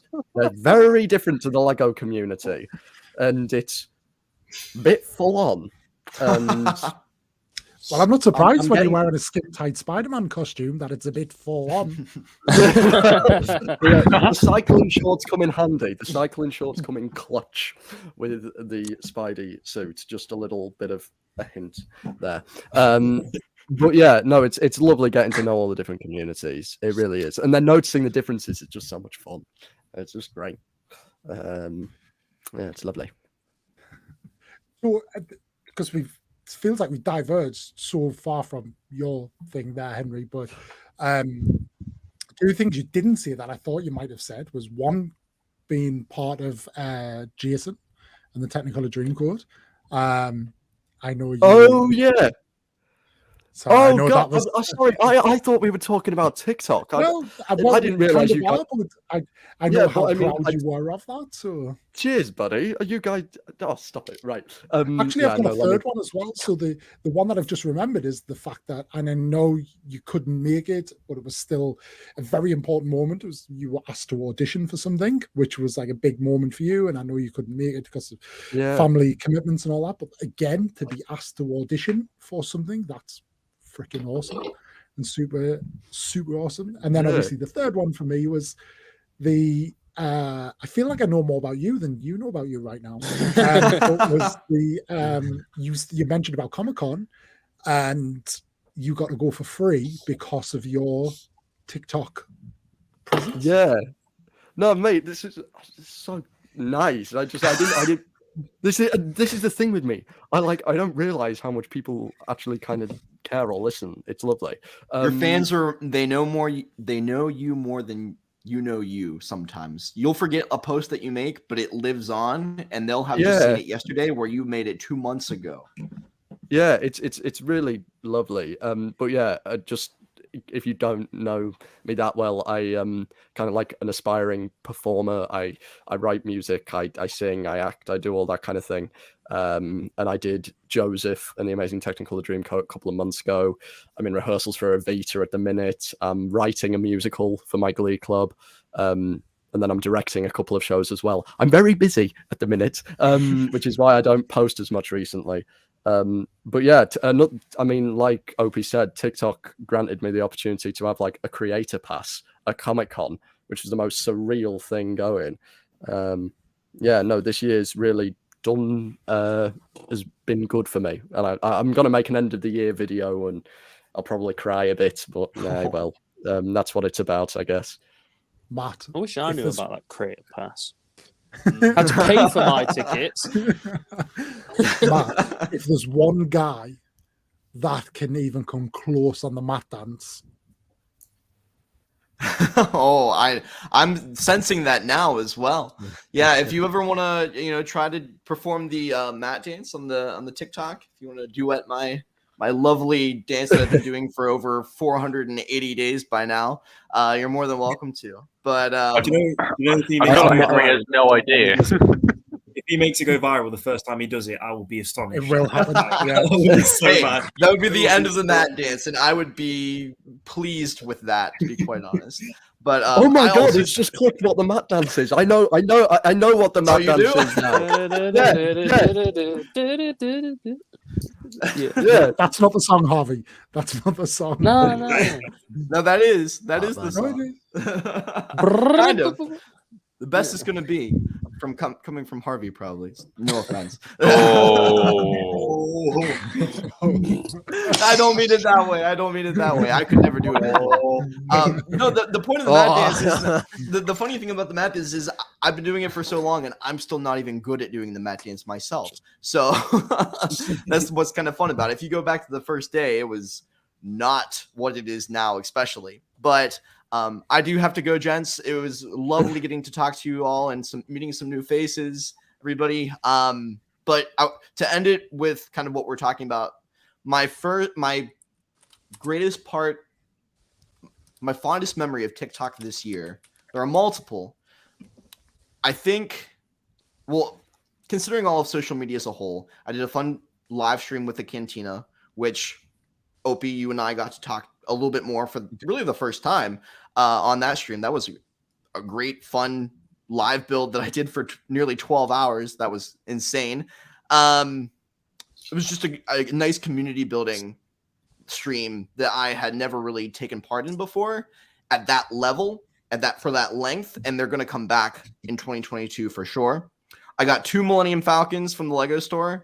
That was a bit of fun to make a YouTube video out of and some TikTok content. For those of you who don't know, I will be selling one after it retires in order to kind of pay back the other one as an investment. And then I think honestly 12 years. Just developing my TikTok like content and what I want to make, like kind of what you guys were talking about before, not just making trending content or memes through the sounds that are normally on your FYP, but also kind of coming into my own and developing Secret Agent Matt or Officer Matt or Santa Matt with Christmas. Like that was a lot of fun for me to kind of play and be creative a bit more. And I highly recommend other people just trying your own thing if you've never done it, because the results are more gratifying than if you're just copying what other people are doing.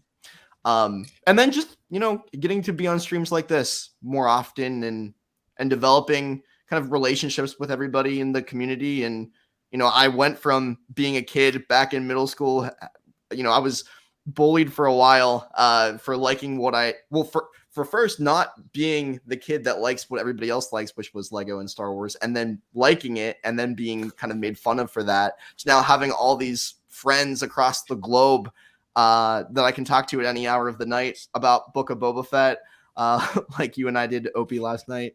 But no, I'm just grateful. I'm just grateful for kind of every step along the way. And I think 2020 was the year that established it. 21 was kind of where I got my footing. And I think 22 will be where I can develop it even more. But yeah.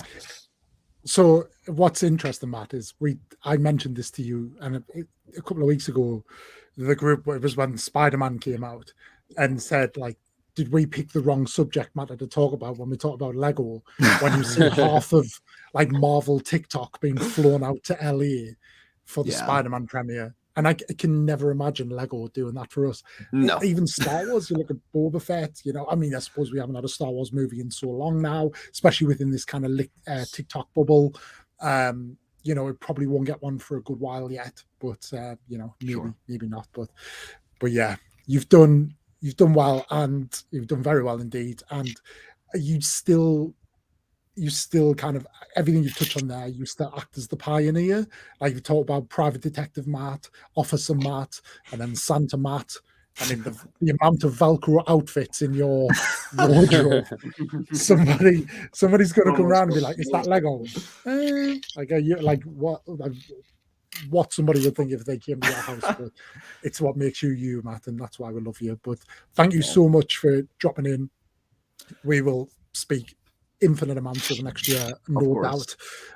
But enjoy the rest of your day, enjoy the rest of your holiday season. Have a fantastic new year, and speak to you soon, mate.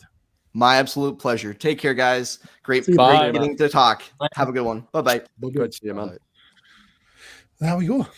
So what a nice guy. What a nice guy. I was hoping he would give us the Matt dance live. I was hoping he'd do the Matt dance live for us at the end. That would have been an experience. Do you know, I think if you'd asked him, he probably would have. He would have. Now, what is like... Go on, Harvey. Harvey, you've got to do it for all of us Harvey, now. you just do it. I don't know it. Wait, let me pull up his account. Okay, while Harvey practices, Darth Veritas, so when did you come on to TikTok? Is 2021 being your year of establish and growth, or did you come at the back end of 2020? Or no, I can tell you the date. The 21st of January of 2021 is when I came on and posted. The first ever video that I put up was just me reacting to I think in the Clone Wars, where the clonists had all just had enough of Ponkrell, and they said, General Crow, you're kind of done. And he turns around and he just like quotes Palpatine. He says, "It's treason." Then and I'm like, oh, "All right, Sidious." That was my reaction to that, and it got like a few hundred likes, and I thought, let's do a few more, and it kind of just built from there. So like a year on, here I am doing something I never thought I would ever do. He's give up. He's give up. He's gone. So I mentioned, was that the one I mentioned earlier, the one with the Pirates of the Caribbean sound while you're coming downstairs? Was that, no. Is that your best performing video? Or that? Yeah, that's the highest one that I got. Standing at 2.2 million views or something like that. And yeah, that was probably the most successful video that I've done. Where I just heard the sound and I just figured, because me and my daughter, we do actually have lightsaber duels. I bought her first NeoPixel not long ago, and we have been like doing that. But before, how old is your daughter? She's 5. Nice. That's not really fair, is it? It's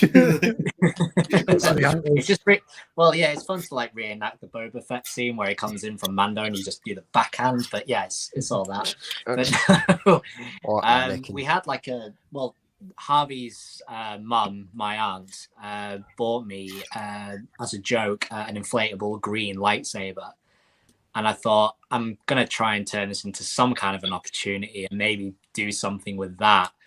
And I figured, why not just pretend to be a 5-year-old girl with an inflatable lightsaber saying, "I'm the best, I'm going to be able to duel anyone." And then there's me as the dad that comes downstairs with a red NeoPixel lightsaber that goes, okay then.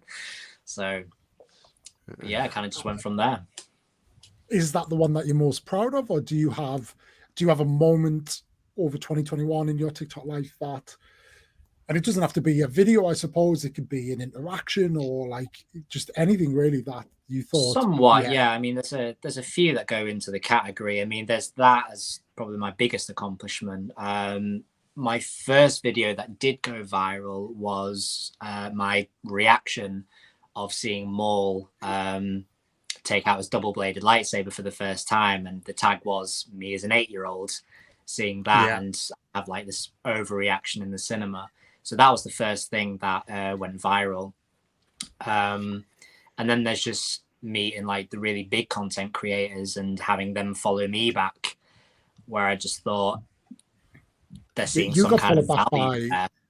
You got followed by Theories by T like this week or last week, didn't you?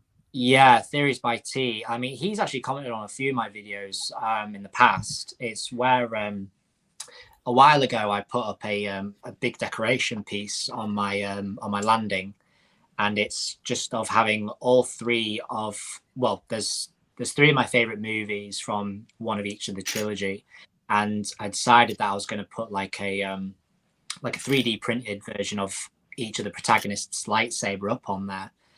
And as soon as it got down to Rey, that's just where all the toxicity came out in the comments, and they were all just saying, "Why would you get hers?" Blah blah blah.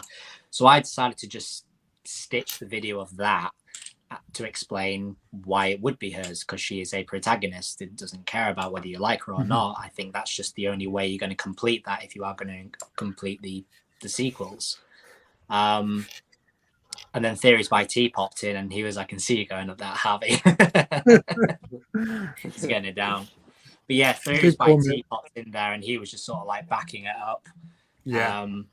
But yeah, he was like the most recent one that followed me. But it kind of sucks because I'm having this problem with my account at the moment where every time I become a mutual with someone, they will disappear from my following page and For You page, and it will happen to me as well.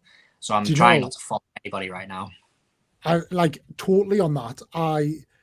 There are people I actively don't follow for that exact reason, because I see more of them when I don't follow.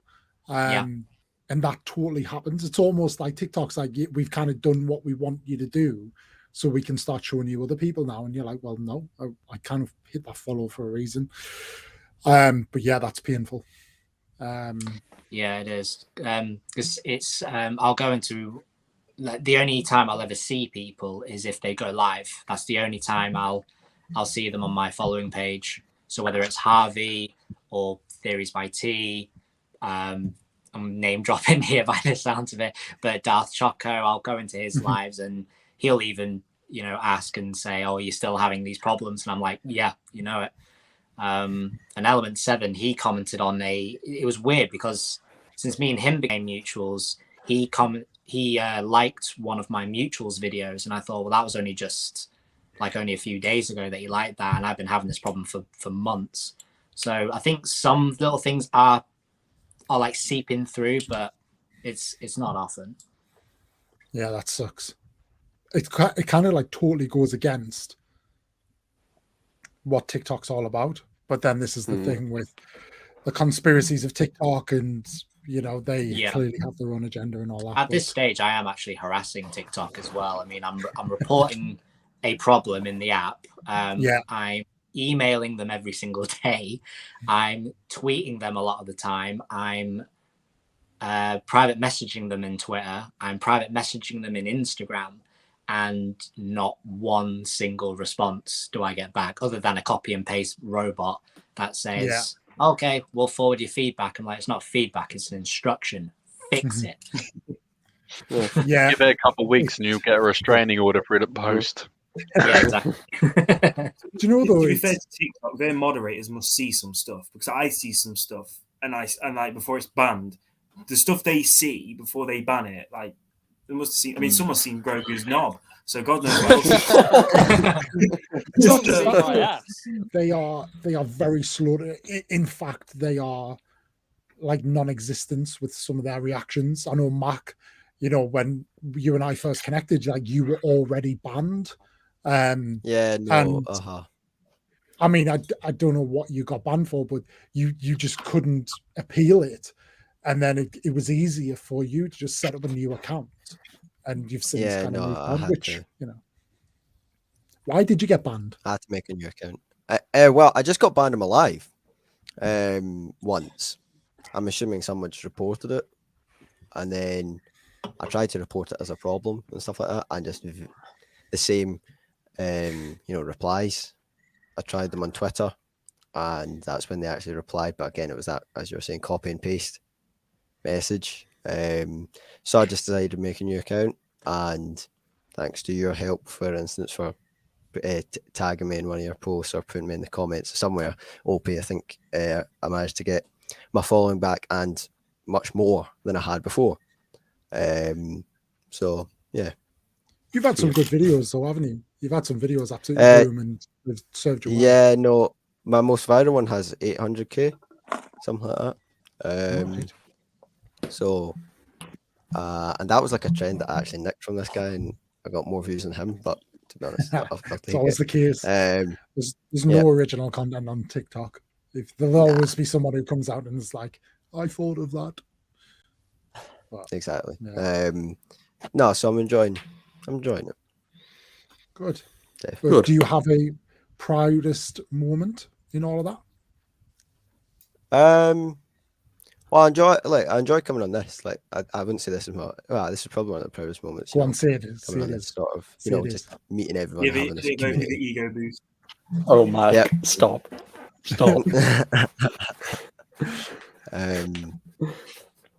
Yeah, getting that viral video, getting a few viral videos. It's nice just to get that, to be honest, just having like notifications boom through. It sounds a bit, weird, but that's just, it's just how it is. But probably I'm just proud that I'm enjoying it, to be honest. It's not like I'm just doing it for. You snorting? Definitely just snorting. No, I didn't. Just quickly, has anyone built the Lego X-Wing? Because this Technic is doing me head in. Yes, the build, the engine build. Honestly, is awful. It feels like I'm doing, them crappy things you get out of them Christmas crackers, them shitty little puzzles that you spend. Like, what the flip is this contraction? Like, it's just, how is that supposed to be? All you need is the wings to go like that. Yeah, that's all you do. The wings to go like that. There he's there, the man himself. Who's that? There's Spawn. It's Spawn. He works at Get Lego, out of here, and not he's Spawn. my second top gifter. So yeah, he's an absolute legend. He's a good guy. And sorry. if I may quickly, Harvey's hair has been mentioned a few times in the comments. We have a couple of great hairstyles here. Harvey's is like the luscious Leo look. I've But been Darth growing it. Veritas's hair, this side of me, is gorgeous. Can we just appreciate the hair as well? Like looking My slick, mum brother. cuts Looking it. slick. It's overrated. Well, your mum does a grand job. Inside right now. Yeah.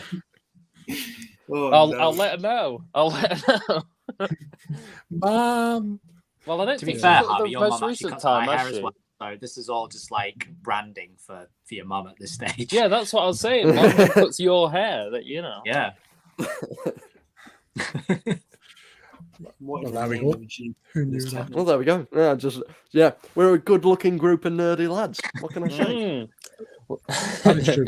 That is true. Can I just see mainly at Darth Veritas, but this is true across the board because I noticed you post your TikToks on Instagram, but you post them in your story and you post them as reels. My tip number one: screen record your TikToks before you hit post. In the preview button, and then you hit the little preview button in there, and you get a clean screen record. Takes away the watermark because Instagram will suppress the video, especially when you're a small creator, if it detects the watermark. I knew I wanted to tell you that, but Just that's to build true. off Whitney's point, CapCut now, I've started using CapCut, so you can obviously upload in a very good quality. You can actually link your TikTok to CapCut now, so you can. Do you know when you go on TikTok and you find audio, you like and save it? That is actually on CapCut now, so you can literally click the sounds you've saved and use that in the video. Therefore, when you Right. upload it, there's no watermark, there's no screen recording. You can save the video in 4K. That's my advice because, like I say, it's exactly like TikTok. Apart from there's no filters, as long as you're not bothered about using them. But yeah, you can get literally the exact audio you'd use anyway on the videos. Can you on TikTok. post from CapCut in Instagram though, or do you just export it and You can do so re-upload when it? you export it, right? To like, say if I go to put it on TikTok, it will automatically save it to my phone anyway, so it makes no difference. What about if you wanted to? All right, okay, got you. Yeah, and it keeps. Yeah, so I think you can take it straight to Instagram. I believe you can. But yeah, like I say, I highly recommend using CapCut. It is pretty cool. But Cool. that's my topics. But There you go. yes, There you go. there you go. But yes, you'll be surprised how quick. Because I noticed you post quite a bit, like at least once a day, which is exactly the right thing to do. But you'll be surprised when you kind of get those little things lined up, how quick your reels will start picking up. And they just boom, like all of a sudden your reels will just go, and then your followers and everything will come with it. And then it's you'll find as well that Instagram requires a lot smaller audience to kind of feel tangible benefits on the back of it. So yeah, see what happens. It's a good one. Brixton, you're awfully quiet down there. How was the curry? Yeah, so I'm just pondering life as we know it. Hello, how can I help? What's been your proudest moment of the year? Surviving? No, it's probably because I only got into Lego, and this might shock some of you. I only got back into Lego, I should say, last October. So my collection has grown considerably in the last sort of year and 2 months, and I'd say one, I need to probably section myself in some kind of facility, and two, I think it's been great fun because I've made loads of friends like you guys. Yes, that includes Mac Bricks up there in the corner as well, even though he doesn't really talk much. But yeah, it's been it's been a decent sort of year and a bit, and I'm almost at 10,000 followers on Instagram, which obviously to some of you guys, sorry, too many poppadoms. To some of you guys, that's not much, but to me, that's crazy for me to gain 10,000 followers in the last year. So that's probably my proudest thing, I'd say, as well as just making friends, because I have none in the real world. You have me, Bricks. You have me. And just quickly while we're here, I do follow all of you on TikTok, so just don't mind me. I'm just going to follow all of you because I definitely don't follow. I follow Darth Walker 100%. I don't know if I I don't know. Bear with me. I'll tell you if I follow you or not. Okay. Because you guys are awesome and the vibes are clean. So there's no way I'm missing out on the cheers, chance. man. Cheers. You know what I mean? Everyone apart from Brixton.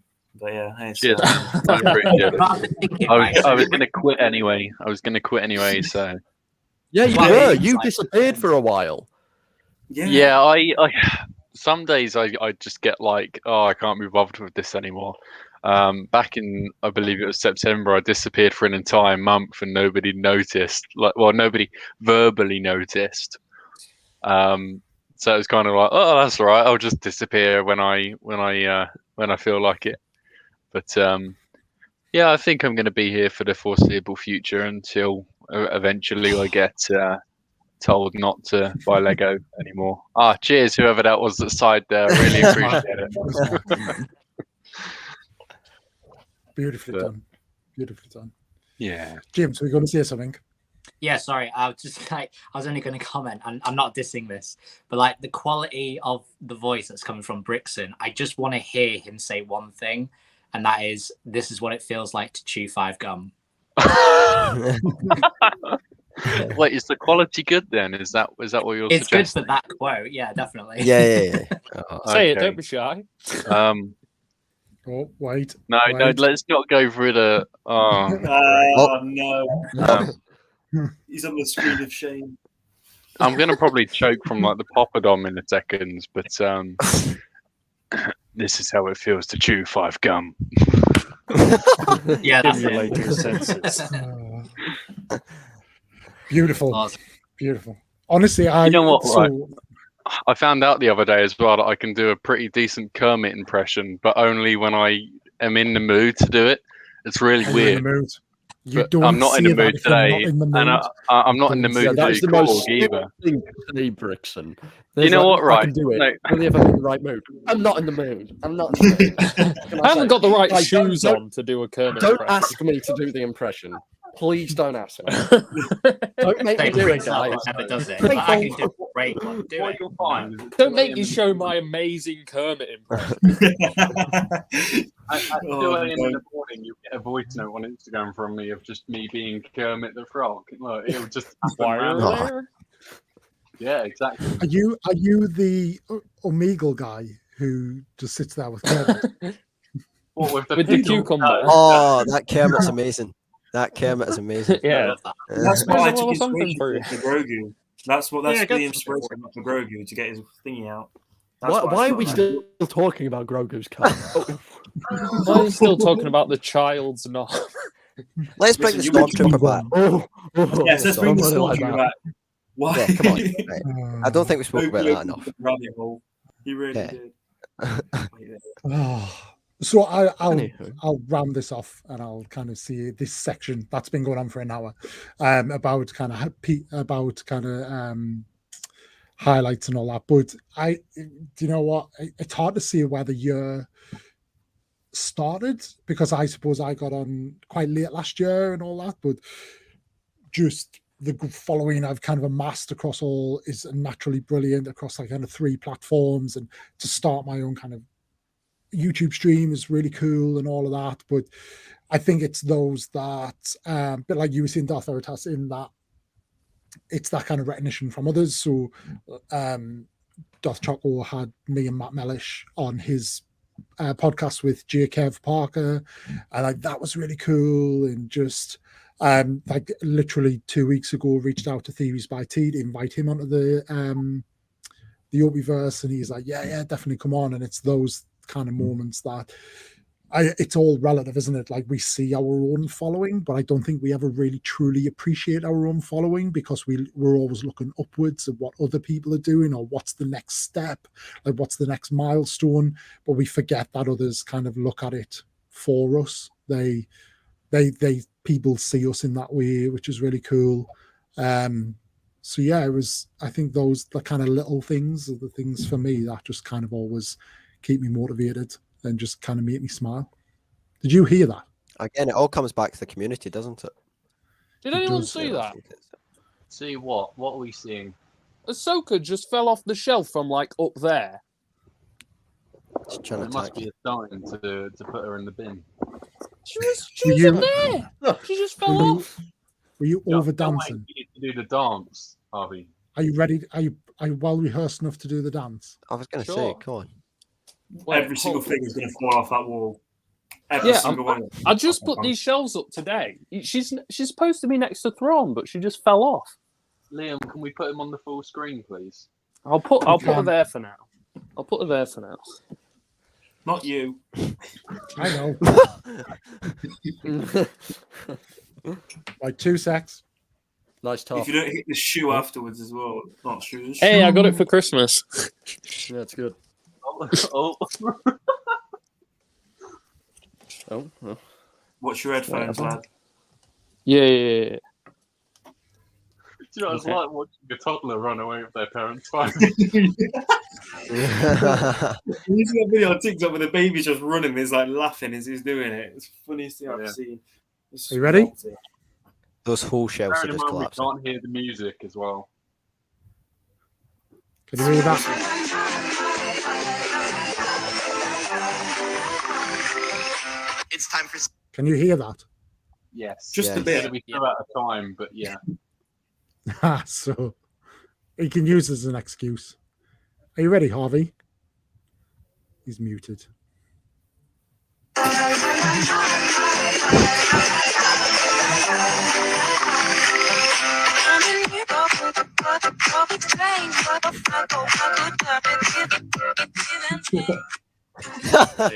Yes. Well done, Harvey. Well done, Harvey. Good on So you, son. something like that, I think. Sorry, we Bravo didn't get that. performance. Do it again.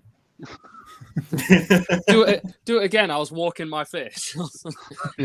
So Harvey, I think you're the only one I haven't asked, but I think we all know the answer now. Is like, what's your proudest moment of the year? It was definitely doing a poor version of the Matt Mellish dance on TikTok or YouTube live stream. Okay, so what was your second best? I don't know. I met Hayden Christensen. That was all right, I suppose. Yeah, that was cool. And Yeah. Ian, Yeah, Andy, and I've got my signed lightsaber by Ian McDiarmid in that case up there.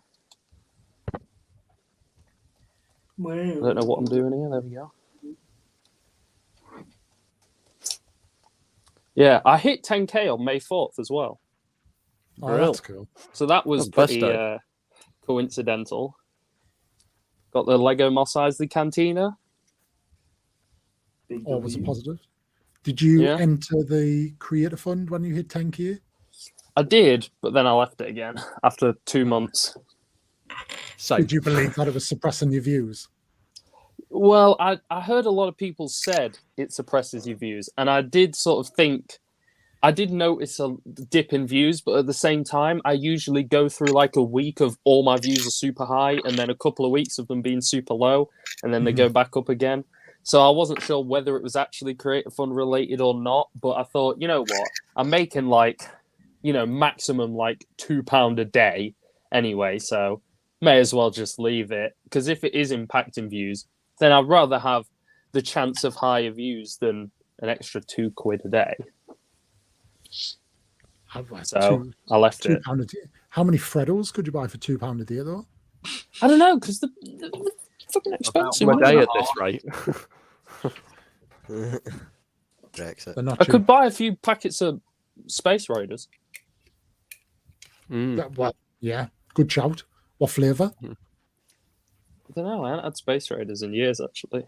Oh, he's dug But I think himself the a hole. pickle or something like that. Pickled onion. Pickled The onion. barbecue ones are fine as well. That's the only Them one I know. The green pickled onion ones. I think you only got pickled onion and beef. Oh, you can't have the beef. That's the No, the purple ones, the barbecue, they were lovely. The purple Sorry, ones. but beef is just legendary. It's just no. I don't Yeah. eat crisps. Well, I say that after I've just eaten a bunch of I've just eaten a Doritos tub on of stream. beef. Yeah. Yeah. Oh well. Lads, I'm gonna need to shoot off. I just wanted to say it's been a lovely evening. I've really loved talking to you all. I hadn't come across all of you before, but getting to know you on here has been a real pleasure. Thanks, Opie, for having me. You're very welcome, yeah. mate. I'll hopefully speak to you all soon, and I'll definitely follow you all if I don't already. Enjoy yeah, the rest of your Check your festive period. TikTok Henry. when you come off the stream. I've left you a surprise in your notifications. Oh, Just God. check Oh, it. thanks, man. Thanks so much. Better not be Grogu. Right. Right. I'll see you See later, you boys. later. See ya. See you guys. See you, Henry. Uh, So yeah, What an awesome yeah, guy. number 6. he is a good guy. He is indeed. He is indeed. So with that, what I assume everybody here has now seen No Way Home. Yeah. No, but Yeah. carry on. My sister's ruined it 6 times already. Crack on. How have you not seen it? I've got COVID. You've had I COVID for 2 can't leave days. the house. I can't leave the house. I'm You've had banished from the COVID house. for 2 days. No, I had it before that. I had to wait for my PCR because I took my lateral flow tests. I had 3 come back positive, 2 come back negative. So I was like, well, what the bloody hell do I do? So yeah. Yeah, I You had of 5 Spider-Man came out PCRs. 2 weeks ago. No, Yeah, I had excuses. 5 PCRs. No, not 5 PCRs. Sorry, 5 lateral flows, 1 PCR. Yeah, I was going to There say. you go. But so I did, so 3 positive lateral flows and 2 negative, and then PCR came back positive. So I'm kind of stuck. I tried to look on some dodgy website, but the adverts that popped up were definitely not Spider-Man. I can assure you of that. But there were some web slinging going on, as probably most of you know when you go on them websites. Like you just clicked on MovieTube and then boom, my eyes Shot some just- white stuff, but not what you Yeah, expected. exactly. Which is, funnily enough, one of the inside jokes in the film. Yeah. Yeah. So I like that. Organic Question, webs. Has anybody seen it more than once? No. I've been No. meaning to, but no. I was going I've- to see it in the IMAX on the Saturday, but cancelled. That proves my your ticket. point, Opie. That proves your point that maybe it's not It worth just the doesn't seem to worth be the the kind of film rewatch. that you need to watch twice. I feel like it's. I was convinced I was going to go and see it again, especially having the Limitless card. Just it was so easy to go and do it, but I've been reluctant to go and see it again, and I think it's just I'm worried that it's not going to be as good. So I feel like I just need to give it a bit of time because those moments that made it so great aren't the same when you watch it back and they happen. It's because it was the best kept secret. Like we knew what was going to happen, but we didn't know. Like we didn't know for sure, but like it was nothing was ever really announced or publicized. So yeah, I think give it a couple of weeks, maybe a month or 2, February, March, it'll feel right. But overall, though, I think it done a hell of a job. Would anybody disagree with that though? I think it's very predictable in that there was a lot of theories surrounding what could happen, and a lot of them came true. But I understand that, it'd be nice for some of those predictions to come true and be like, oh wow, I saw that on TikTok or I saw that on YouTube. But it seemed like every prediction that someone made did come true. And I think the issue for that for me is that it almost seemed as though that Marvel and Sony were looking at these, not necessarily looking at the theories, but they were pleasing the fans perhaps a bit too much. It was sort of one of those films where it was like, all right, well, we'll throw it in because someone mentioned it online rather than we'll go this way about it. I think more the other way. I think like a lot of what we heard probably came out of Marvel. Like it was like they unofficially leaked things. Like they leaked things out. They made sure things got out, but it never came from them. And that's what maintained its level of mystique. Whereas if they'd put it in a trailer or if they'd put it on a poster, it kind of would have killed it. Whereas because nothing was ever officially announced, it kept that level of mystique. But I think everything that we thought, my view on that was everything we thought was going to happen happened, but how it happened wasn't how I thought it was going to happen, and that was the kind of the saving grace in that. Say happen again. happen. I'm just loving the rogue hair down here. Like, you see it flying down. I've been trying to find an excuse to watch it. I mean, I've been trying to find another excuse to just go and watch it again, and I thought my girlfriend will be the entry point. I was like, you know what? So like, you haven't seen it yet, so let's go watch it together. And she said something that made me contemplate a crime when she said, I'm not really that much of a fan of Spider-Man. So I was like, is she the one for you? So I'm like, okay, so you said that, so why punch me in the face like you just did just now?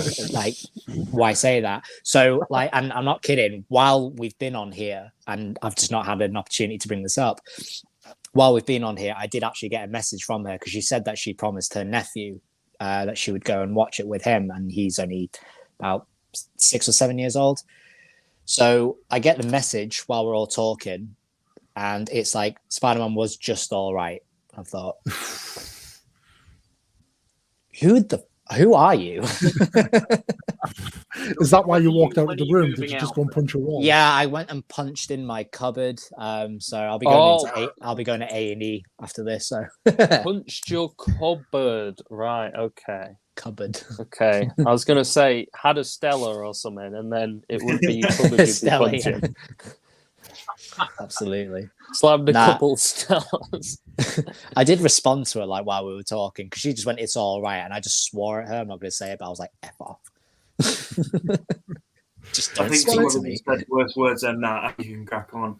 To be fair, yeah, I think some words are like, if you don't have that relationship with the franchise, even the previous franchises, it would just be all right, because it's that connection that really made it. Like, you have to understand the villains, you have to understand the kind of the broader like Spider-Man and stuff. And like, if you didn't get that, you'd just be like, all right, I don't really understand what's going on here, so I'm a bit like, meh, that's all right. But yeah, I'd still want to punch her in the face. Yeah, my best mate, like, good night. Well, my best mate's like, he's mad into it all, but he doesn't really understand what's going on. So like, every time he watches a film, he messages me and be like, right, like, what's happened? What was this about? What was that about? And then I'll kind of sit and explain it to him. Oh, Brixton's gone. And he went to see it on Christmas Eve. He took his son's 8-year-old, so like perfect age for it. His son really loved it, but I feel like as an 8-year-old, it could be anything, and an 8-year-old would love it. But yeah, he came out and he was like 7.5 out of 10. I was like, me and you are about to fall out now. Like, but I think it's that thing. It's just although he loves Spider-Man, he loves the MCU and all that, I don't think he really understood what was going on. And I think that's ultimately what it comes down to. So it was great for the diehards and all of that. But yeah, but is how rewatchable is it? Yeah, I don't know. What I love most about that movie was the realization, like after you've watched it. So what I mean is, like, once you've watched it, you've taken in everything that's happened, like the whole nostalgia, the sadness, the funny bits, the action. Once you've taken in all that, and then once you've just like, you just sat down and you just like let all that sink in, and then it's when the questions start coming as well, where it's like, well, why do they go this route, and why do they, decide this? And then one is the big thing is, and I should have made a video about it, but this is where I started seeing like a few other people mentioning this on TikTok, was when he has his new suit at the very end. And I was like, shit, that's the reason why he needs a new suit, because Tony's suit is no longer going to recognize him anymore. This is why he has to have a new suit. I never thought about that. And it's those realizations when they hit you after you've watched it, it just impacts you more. And I'm like, shit. So it's great when you just like ask yourself those questions. Yeah. Why that? And then you just let logic hit you. And it's great. That's what I loved about that. Going through the spoilers on on TikTok, it was just, that was the reminiscing it all, even though you've just seen it, like on the car ride home, loading up TikTok, and you see the spoilers, and you're like, wow, that did happen. That actually did happen. Because it all goes so fast as well. It all passes, by so quickly. It's just... and the best one of that for me, because it didn't even register with me at the time, is the three of them doing the meme. Yeah, And no, I didn't like, realize I that didn't either. even think, and then No, no, Yeah, I somebody was like, didn't. they did it, and then I was like, did they? And then they showed, and I was like, oh yeah, they did. But yeah, it's and it's for those things that I think that's where it really needs to be rewatched. But at the same time, is it too soon? I don't know. It's definitely good for the rewatch for those little moments. Somewhat, and I didn't pick up on this, but someone pointed this out as well, which I really want to go back and check for myself. Is when they say that you'll notice on Aunt May's grave, it doesn't say "loving aunt" because nobody knows who Peter is. It doesn't have that on her grave. So it's just like I don't know what it says, but it doesn't mention the fact that she's an aunt, like, oh, loving aunt rests here or whatever.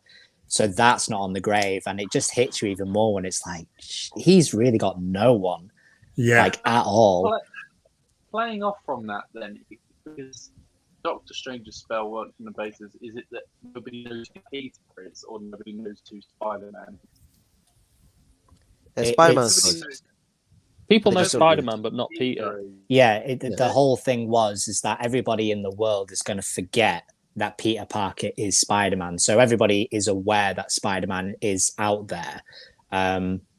It's just they've all completely forgotten about his identity, and pretty much forgotten him as well. Like he's just kind of like stepped out of nowhere for most people. Like no one's ever seen him before. Because I'm just wondering on the ground of the whole movie was him going to college. Is he still going to college? Because if nobody knows who he is, then does that make his whole existence obsolete in that he won't be going to college anymore? I don't know how they're going to build that story because like everybody's like saying all these jokes about, oh, well, this is what's going to happen when Peter goes off to college. He's going to have Dr. Kirk Connors as his professor as a joke. And then I did sit and think about that. And I thought, well, how is he going to get into college when no one knows who he is? His entire identity has been completely erased. So where is his credentials to get into a decent college or any college for that matter? He would have to go to some kind of a community college is what, they would call it, like an open university for them. So I don't know how he's going to get around that, but yeah. Who are we talking about? Peter. Who's that? I've seen that on the Daily Bugle TikTok when they all talk, like after the movie's out, they're all talking like, oh, what do you think of Peter Parker being Spider-Man? And you just see the comments where it's like, is this seriously how you're going to drop on us? Like who the identity of Spider-Man is? One, who is Peter Parker? And two, this is how you drop it. Yeah, it's it was. There's so many things like that I just need to go back and see. It was pretty cool for that. I'll tell you one thing though, like some people are briefly talking about. Brixton and I talked about this briefly. I don't know if he's frozen or if he's. Oh no, he's moving again. He's moving, but nobody's talking about it because obviously No Way Home massively overshadowed it. But we then got the version 2 trailer of Morbius, and I love the Morbius character, and we trying to piece together what we know. So we know it's in the Spider-Verse, the Sony Spider-Verse. We can pretty much assume that it's within the same universe as Venom because they reference what happened in San Francisco literally as that. They also reference like he does the I Am Venom thing. So it ties in with that kind of universe. So we know that. But then the picture of Spider-Man we see, I believe, is Tobey Maguire's. The Daily Bugle, the version of the Daily Bugle we see is Tobey Maguire's. It's got Oscorp there, but then Tobey has his own version of Venom, so that wouldn't make sense. But then we also know Sony, Marvel, they love to put swerves in the trailers that don't actually come to fruition. So, like, all that being said, who the fuck is Spider-Man in the Sony Spider-Verse? It also says Spider-Man missing on one of the posters. What is it? I've seen the murderer one. Yeah, it also says like on the side of a bus, there's a big poster that says like Spider-Man missing, and the Oscorp is Andrew's Oscorp. Yes. Apparently they're meant to mislead. I saw That's what I'm thinking. They're just smashing them all together just to really throw you off.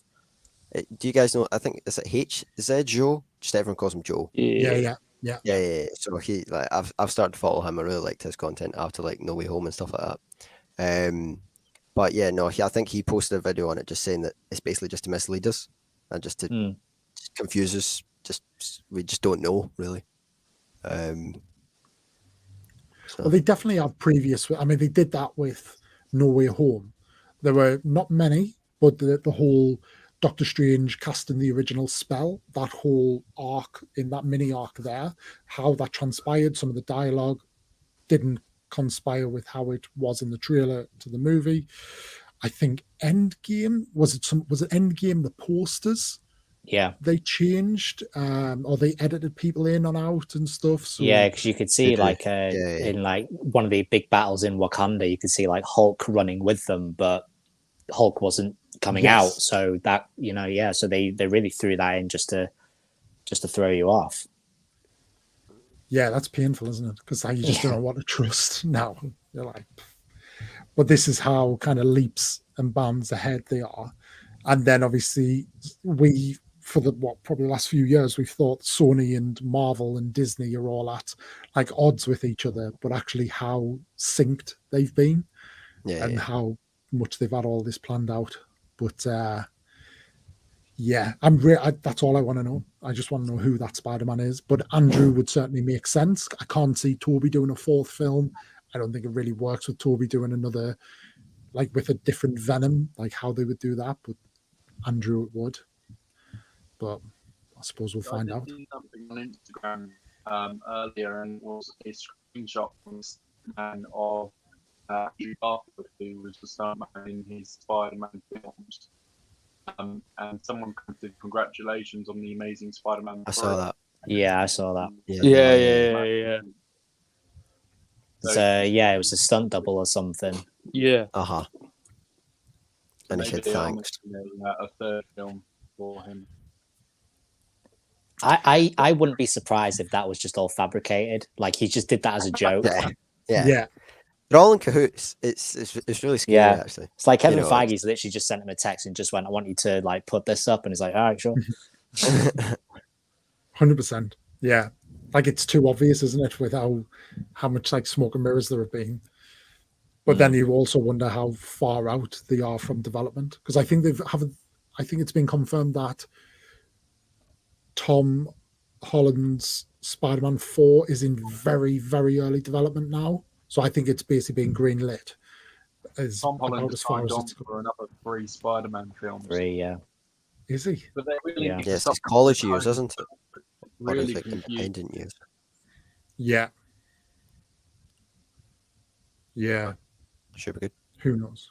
I'm trying to think where the Spider-Verse goes next, but I suppose at the same time there'll be characters that we don't know of, like Morbius kind of came out of nowhere a little bit in the last 6 months, so there's potentially other characters that come out of it, because Spider-Man's got a whole host of villains to pick from and go from there. But yeah, it's going to be weird though in the MCU now waiting, was it 5 months for Multiverse of Madness? Is it May that's due out? I think it is May, actually. Yeah. Yeah, May. Mm-hmm. And that's like probably the longest we'll wait. Are you all right, Harvey? He's muted. Can't hear him. He's muted. My phone's just running low on charge, so I'm just unplugging my ring light and then plugging my phone in that one and then plugging my ring light in somewhere else. Okay. I mean, the ring light is obviously the most important thing. Right, we're good. We're good. Goes with the hair, doesn't it? You know, goes with the hair. There's no echo, is there? Thinking with your Multiverse of Madness, you probably, I mean, there are a lot of people theorizing now that you are going to get a lot of nostalgia thrown back into that. I mean, if you're going into a multiverse, anything's going to happen.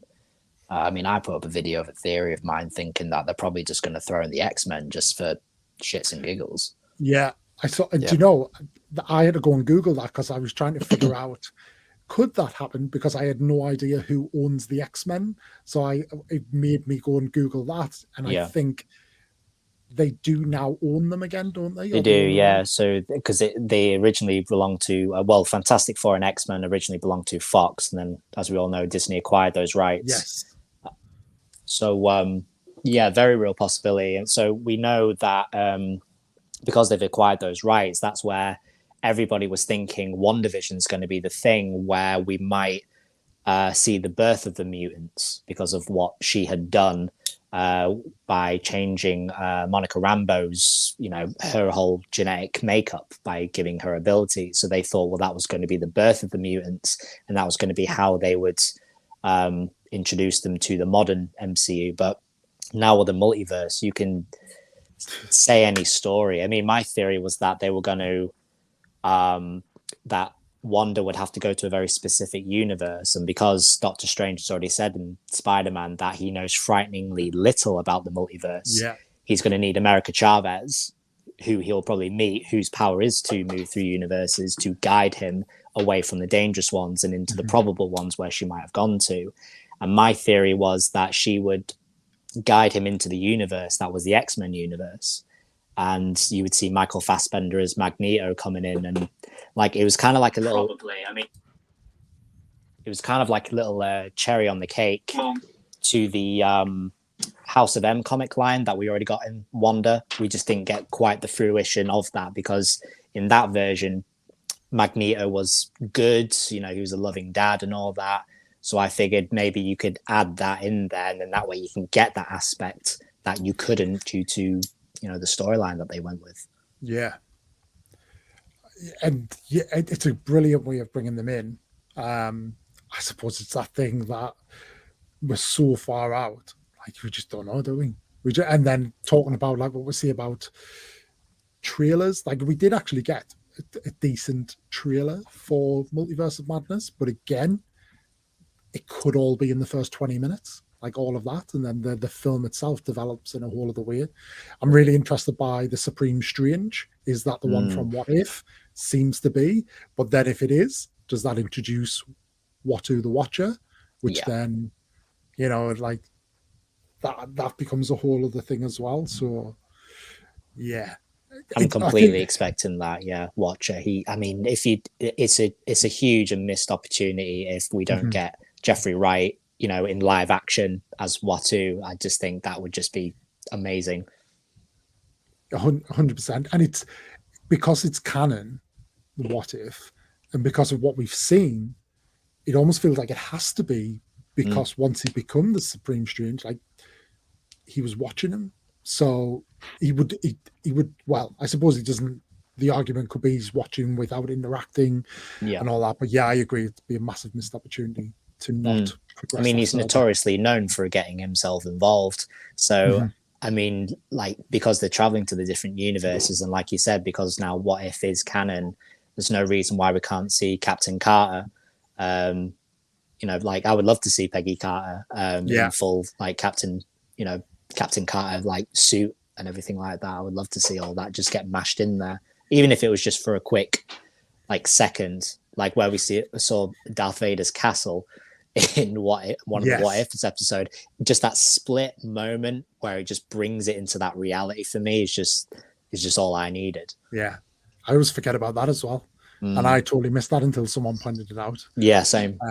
And then like don't talk about it whatsoever. But yeah, that's pretty cool. I think what's weird as well, though, or what I see how it all ties in, but obviously the multiverse is just like everything right now. We got Multiverse of Madness, then I think we bounced straight off that onto Thor Love and Thunder, which doesn't feel like it has any multiverse connections at all, but I might be wrong. Just because I don't really know a lot about it, to be honest. Nobody's really talking about it. Depends where they want to go with that. I mean, because we know that Jane Foster's going to be, she's taking the mantle up as Thor, and she's going to be having, Mjolnir essentially as her, main weapon. So you would have to ask, well, where is Mjolnir coming into this? Have they recreated Mjolnir and it's just, it has the same enchantments, or is this a completely separate universe? It can go anywhere thanks to the multiverse. The multiverse, that's just ridiculous. They've opened everything up. Yeah. it leaves you guessing though. Is a great thing to do because it's as a fan, you know you're going to love it, but at the same time, it's kind of infuriating that you can't piece it together until they give you the more information. Yep. And you do wonder how far, like I have total faith in their ability to plan with meticulous detail so far ahead that they're not guessing along the way, or they're not kind of like reacting to stuff, so that it really does pay off and keeps its integrity. But you do wonder, like, that's what I'd love to know, is how far ahead have they planned now, because they know what they want to release, but in kind of this year, well, next year in 2023, probably stuff in the books for 2024. But do they have like the story line and the timeline pinned down for that? Probably to an extent, yeah. But I think that's pretty impressive. And that, like, as a Star Wars fan, that's where it gets a little bit frustrating, because you look at that and just how much they have their shit together. But Marvel had a hell of a running head start in all of this. You know, the Avengers program long before, like, that was always on the cards long before Disney took them over. Disney kind of boosted them with steroids and got them going. And we think of like what we're getting now with Star Wars and Disney, like where will we be in 5 years' time? And that's what we want, hopefully. I mean, I wouldn't be surprised if Marvel has planned this all the way up until the very end phase. Like they know what they want to do to end it. Yeah. And you know, it's all building towards Kang the Conqueror. We know that from Loki. But I wouldn't be surprised if they know that far in advance. And I wouldn't be surprised if on the Star Wars side of things, because Harvey pointed me in this direction of how they were looking at possibly doing like Thrawn as like the big Thanos baddie, and how it's grouping everybody together to sort of go up against him and things like that.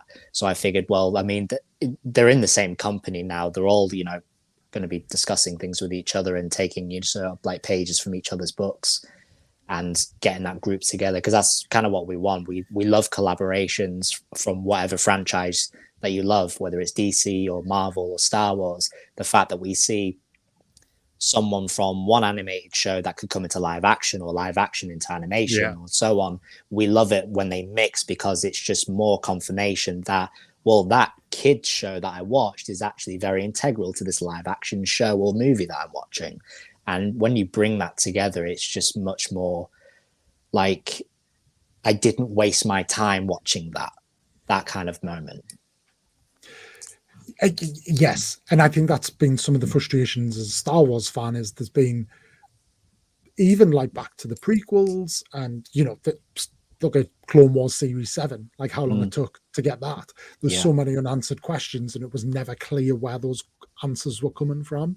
Now it feels like any question that's raised is raised as part of a plot narrative, and that's something to get excited by. So I suppose it's just, we need to let them go through the motions, get through the gears, kind of establish their own universe and go from there. And I think that's where TV shows are far better than movies for doing that, for just broadening things. And then a movie really builds on what the TV shows have done. And I think, again, that's what Marvel are doing pretty good. But it's a hell of a time to be a nerd, that's for sure. What is everyone's thoughts on the introduction of Wilson Fisk in Hawkeye? Do you believe that he has been sort of killed off too soon, or? Oh, he ain't dead. He's not dead. Oh no, God, no, not by a long shot. Yeah, they tore that right out of the comics. Echo did point blankly shoot him in the head, and he just loses his sight temporarily. He's coming back. And I think it's ironic how he loses his sight and his main adversary is a blind guy. So there is that.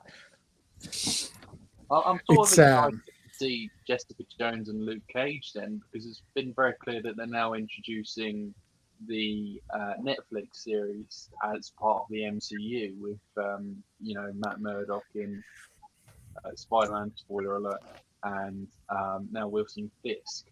And it'll also be very interesting to see what they do with the whole Rand Corporation, given that Danny Rand is supposedly meant to be a millionaire, but is not mentioned once in the MCU by any means.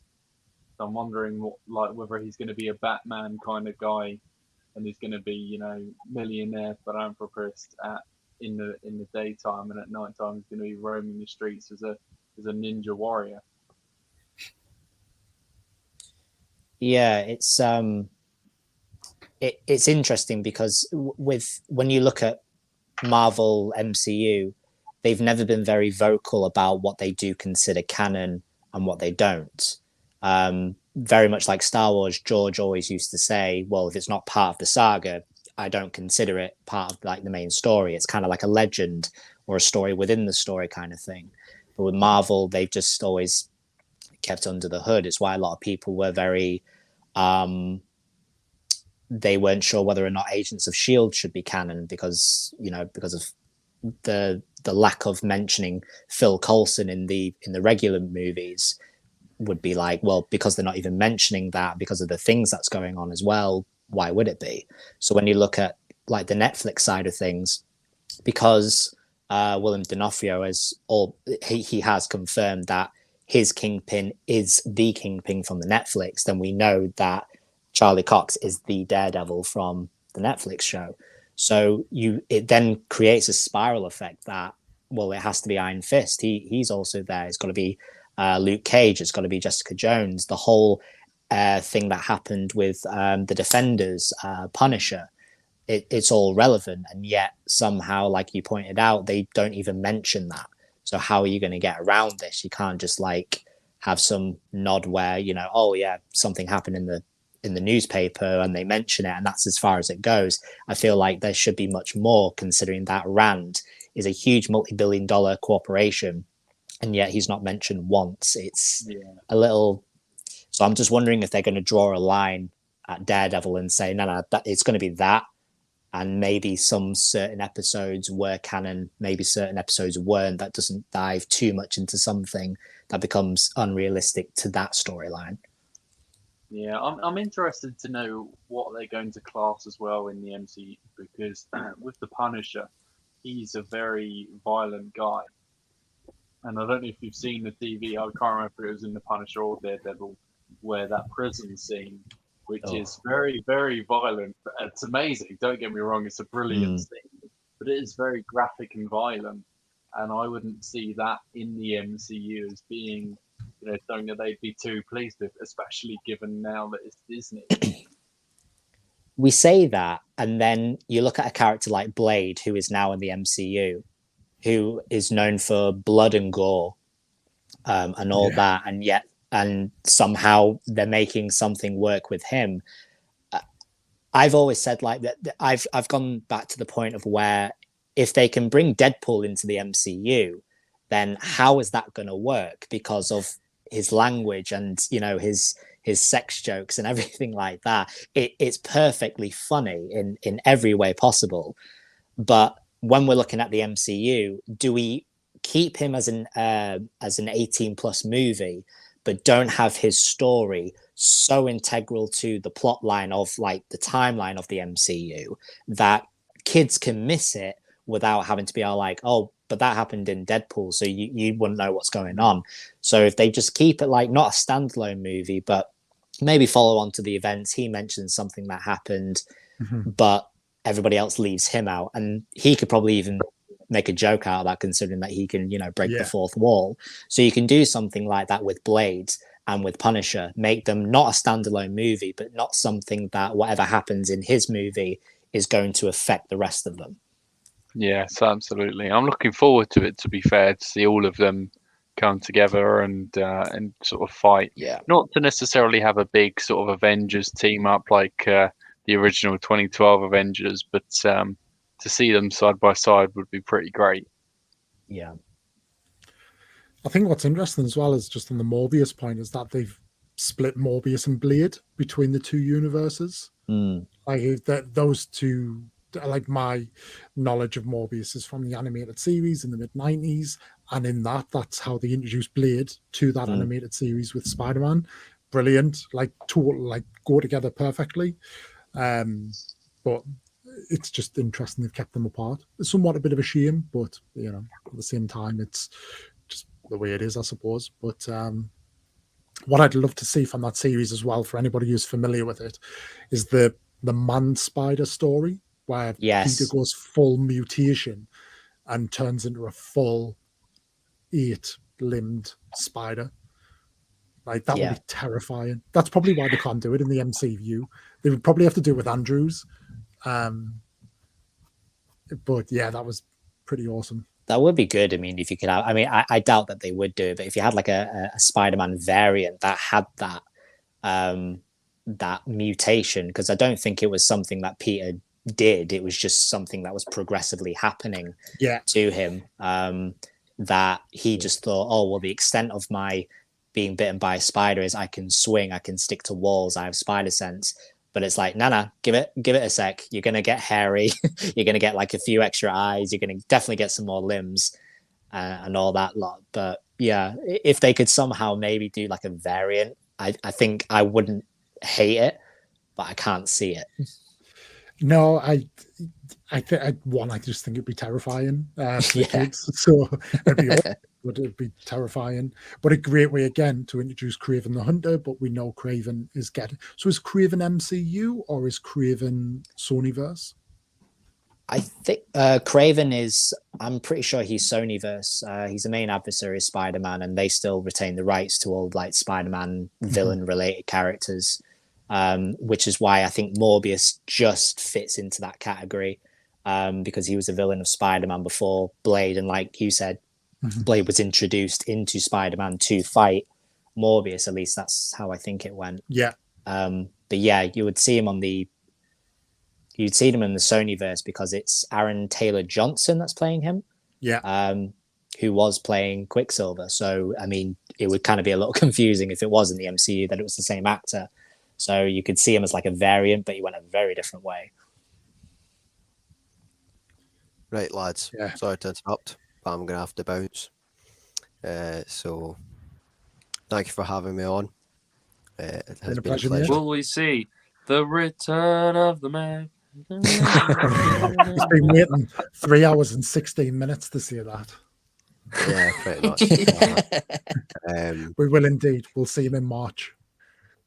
Yes, you will. Yes, you will. If I'm capable of doing it. See you later, man. Catch you later. See you later. Have a good New Year, mate, and stay safe up there. Oh. What are your guys' thoughts on the whole? Because allegedly it's been rumored and supposed a confirmation that Mr. Seth Rogen will be becoming the Thing in the Fantastic Four. I have never heard. Supposedly, supposedly it's confirmed. However, I don't know how much that is true.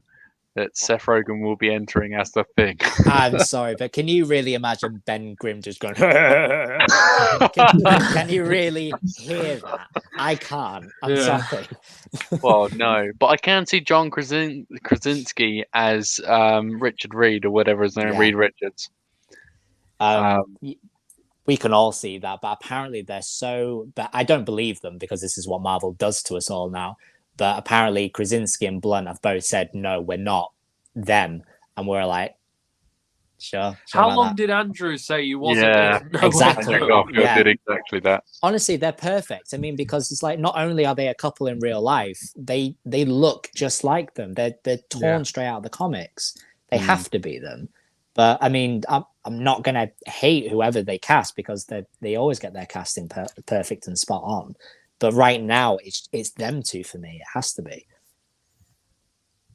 Absolutely. I mean, the good thing is they can't do much worse than the last round of Fantastic Four, can they? So, I think the last cast wasn't too bad. It was just the story was garbage. Yeah, nothing to do with the casting. It wasn't a bad casting whatsoever. It was just the film itself was garbage.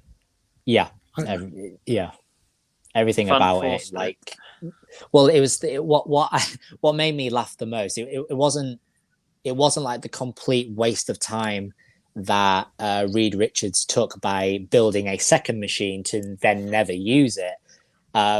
It was the forced brotherly hate relationship between Ben and Johnny at the very end.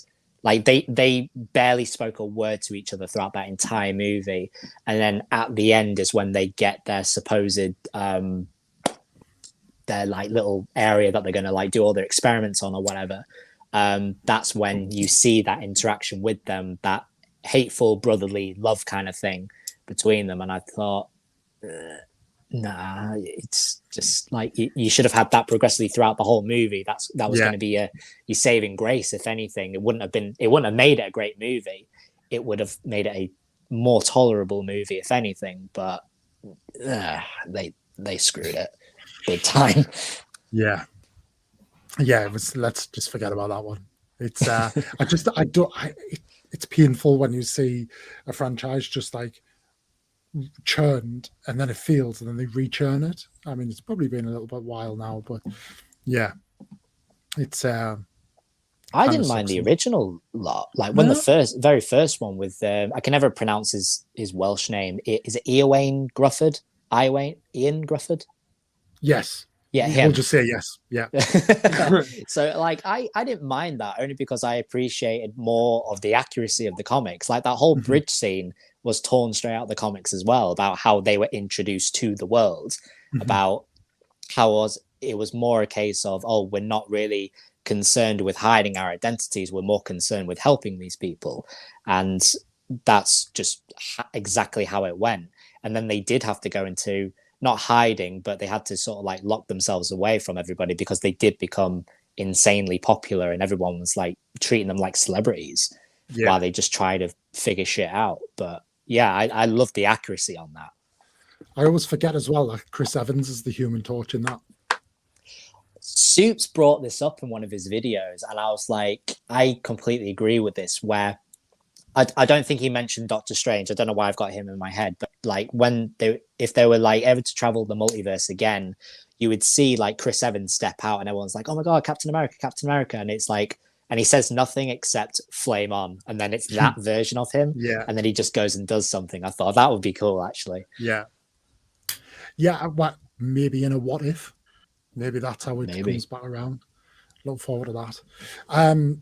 Question here, we'll expand on it a little bit, just around Miles in the MCU, and then Liam's kind of continued around the reference from Electro around like kind of the hope that there's a Black Spider-Man. So my understanding is Miles's like Spider-Verse is in the Sony world, so that it's there, is in him being Spider-Man, but Miles as a person probably exists in the MCU because Donald Glover plays his uncle and references that he has a nephew. He just isn't Spider-Man. That's the thing. He's just Miles Morales, but we'll probably never see him. We might get a odd little cameo at some point, or it's a kind of a little reference, but he'll never kind of be Spider-Man. But he's more in the, well, he exists in the broader Spider-Verse, but then not the Spider-Verse that we're getting.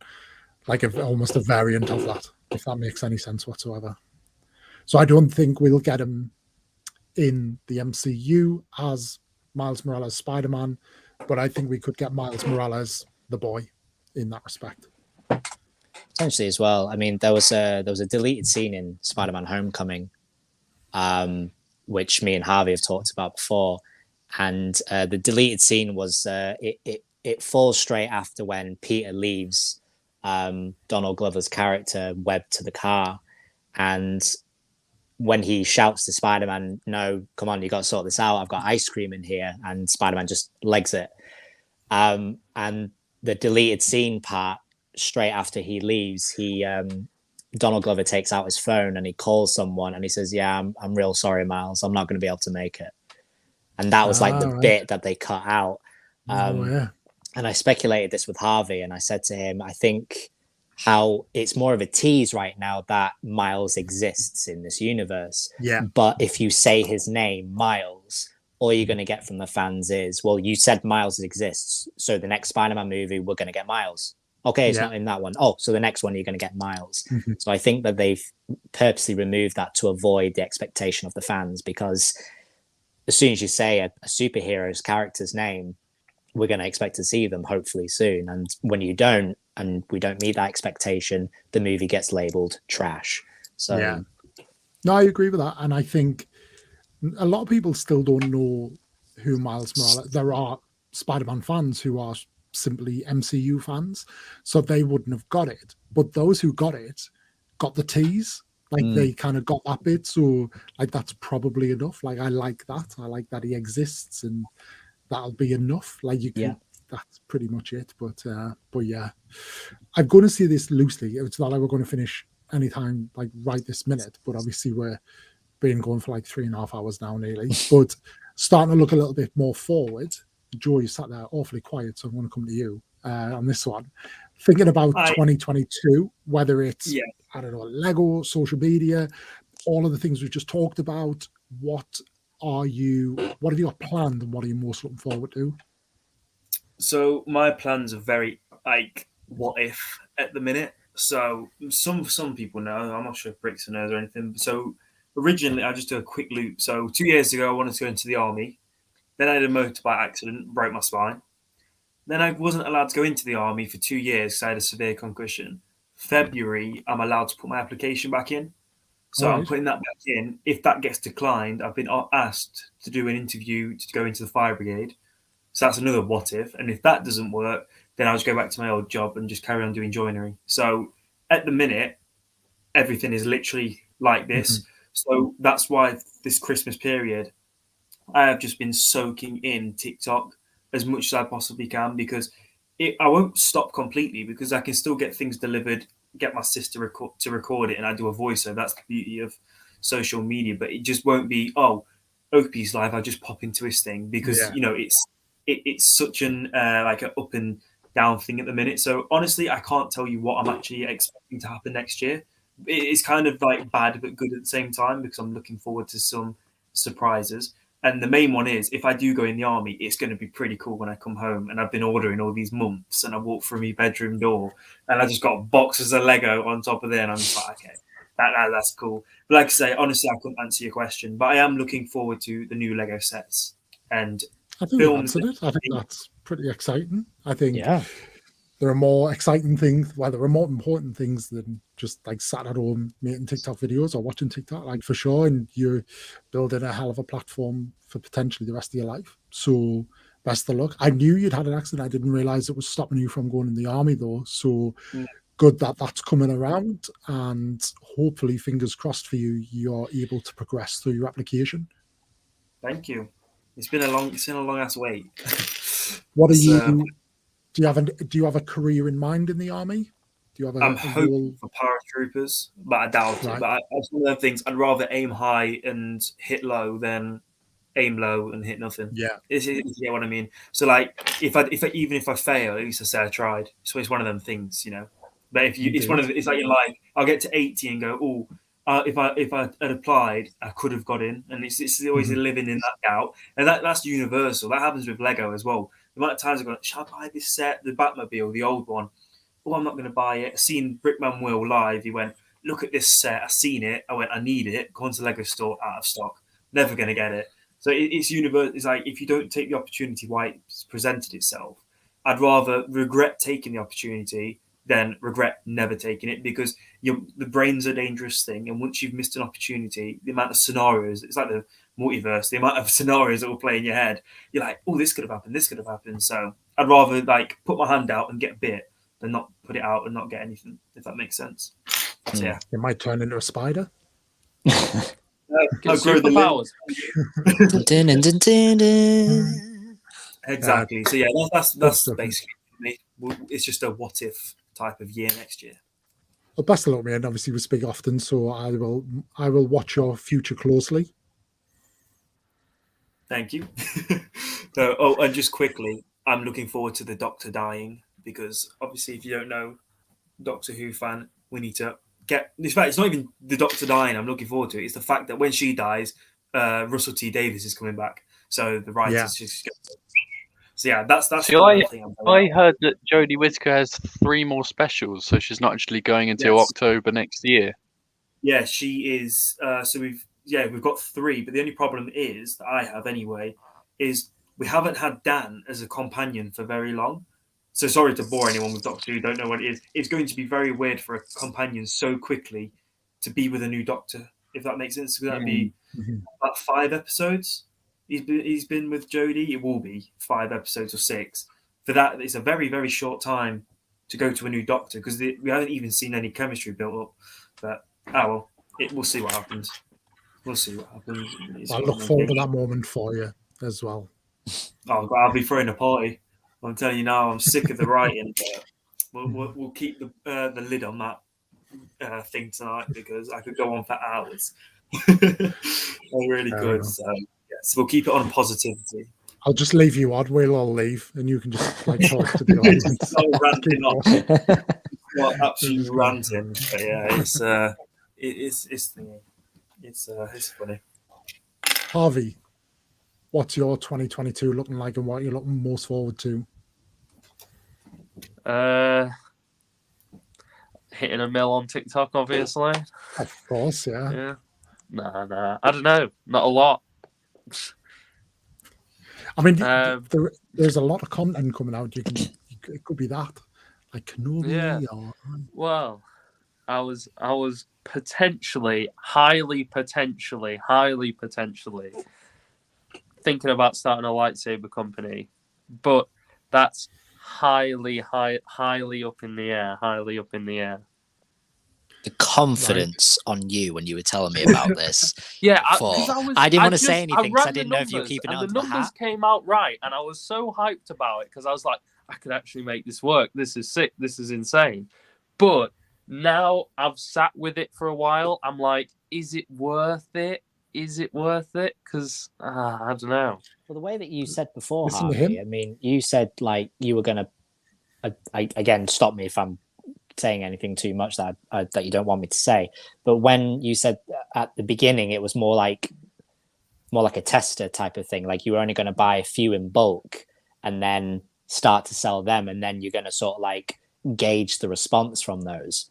And then there's your decision. Yeah, that's I mean, because either way, I think. Because either way, I think if you were to do that, then if you can, you will get your money back, so to speak, from that, and maybe even make a bit of a profit. It just depends on if you feel it's worth pursuing after that.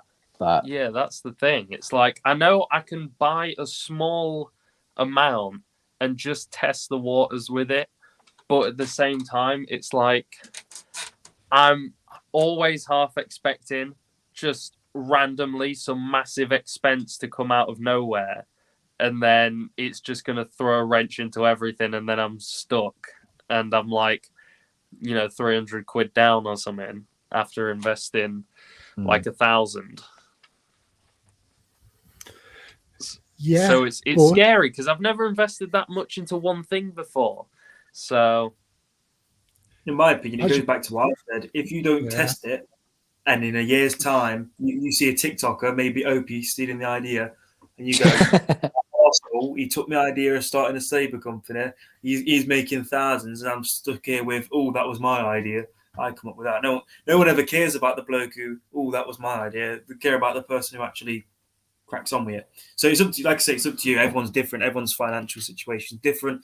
Everyone's life is different. But from what I've seen throughout my long, tedious life, that it's the opportunities that you don't take are the ones that you 100% regret. 100%, unless it involves alcohol. Then usually the next day you regret the ones you've taken. But yeah, it's very thingy. But that's just me.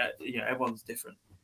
So yeah, I've felt that a lot. Like, I mean, one thing that always comes to mind is that Cara Dune Black series. The day that article came out that Gina Carano's been fired, I saw the Cara Dune Black series in stock, and I was like, this is going to sell out. This is going to, they're going to stop making these. This is going to go up in price. But then I was like, you know what? I'll take a day. I'll think about it. Do I buy a few? Do I not?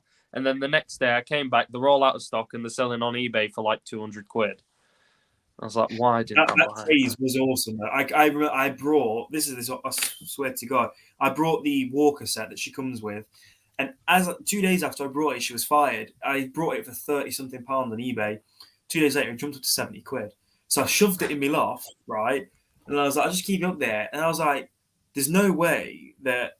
technically, they could bin her off. But, I thought, no, there's no way that they're going to destroy the character completely. They'll come back. But yeah, like I say, Lego's carried on making the set.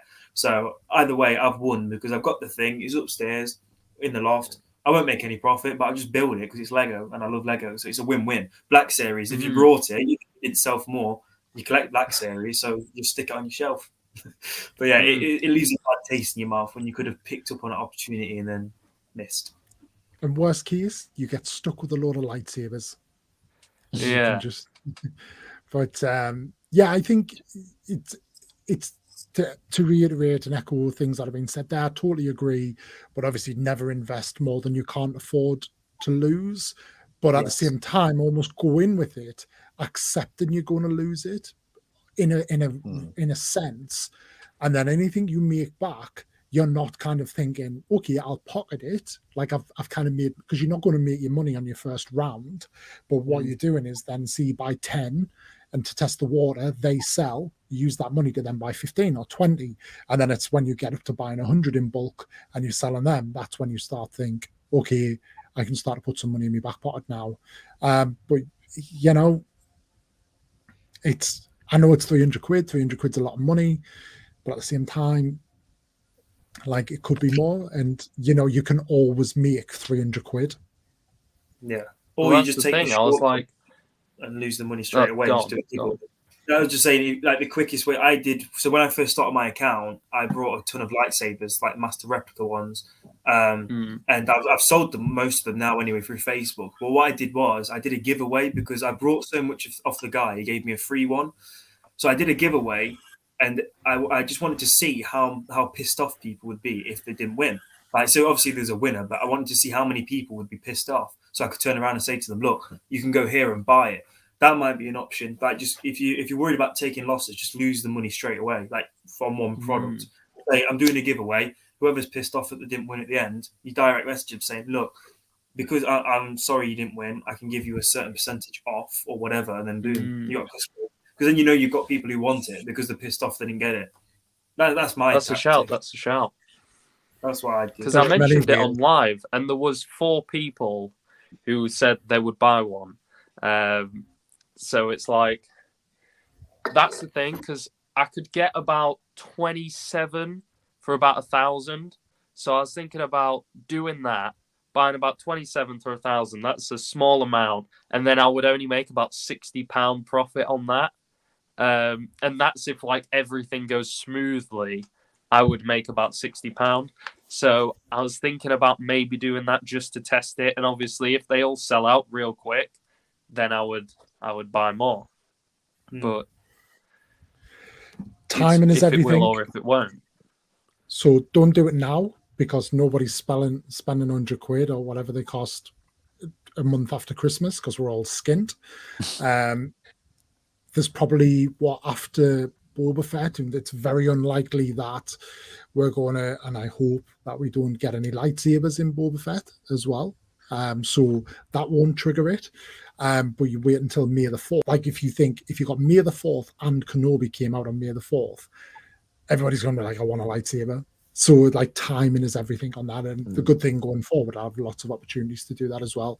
But that gives you headspace and time to breathe, time on the ball to plan ahead. But you know, it's nothing ventured, nothing gained, and all that, and it's worth a dabble if you think you can.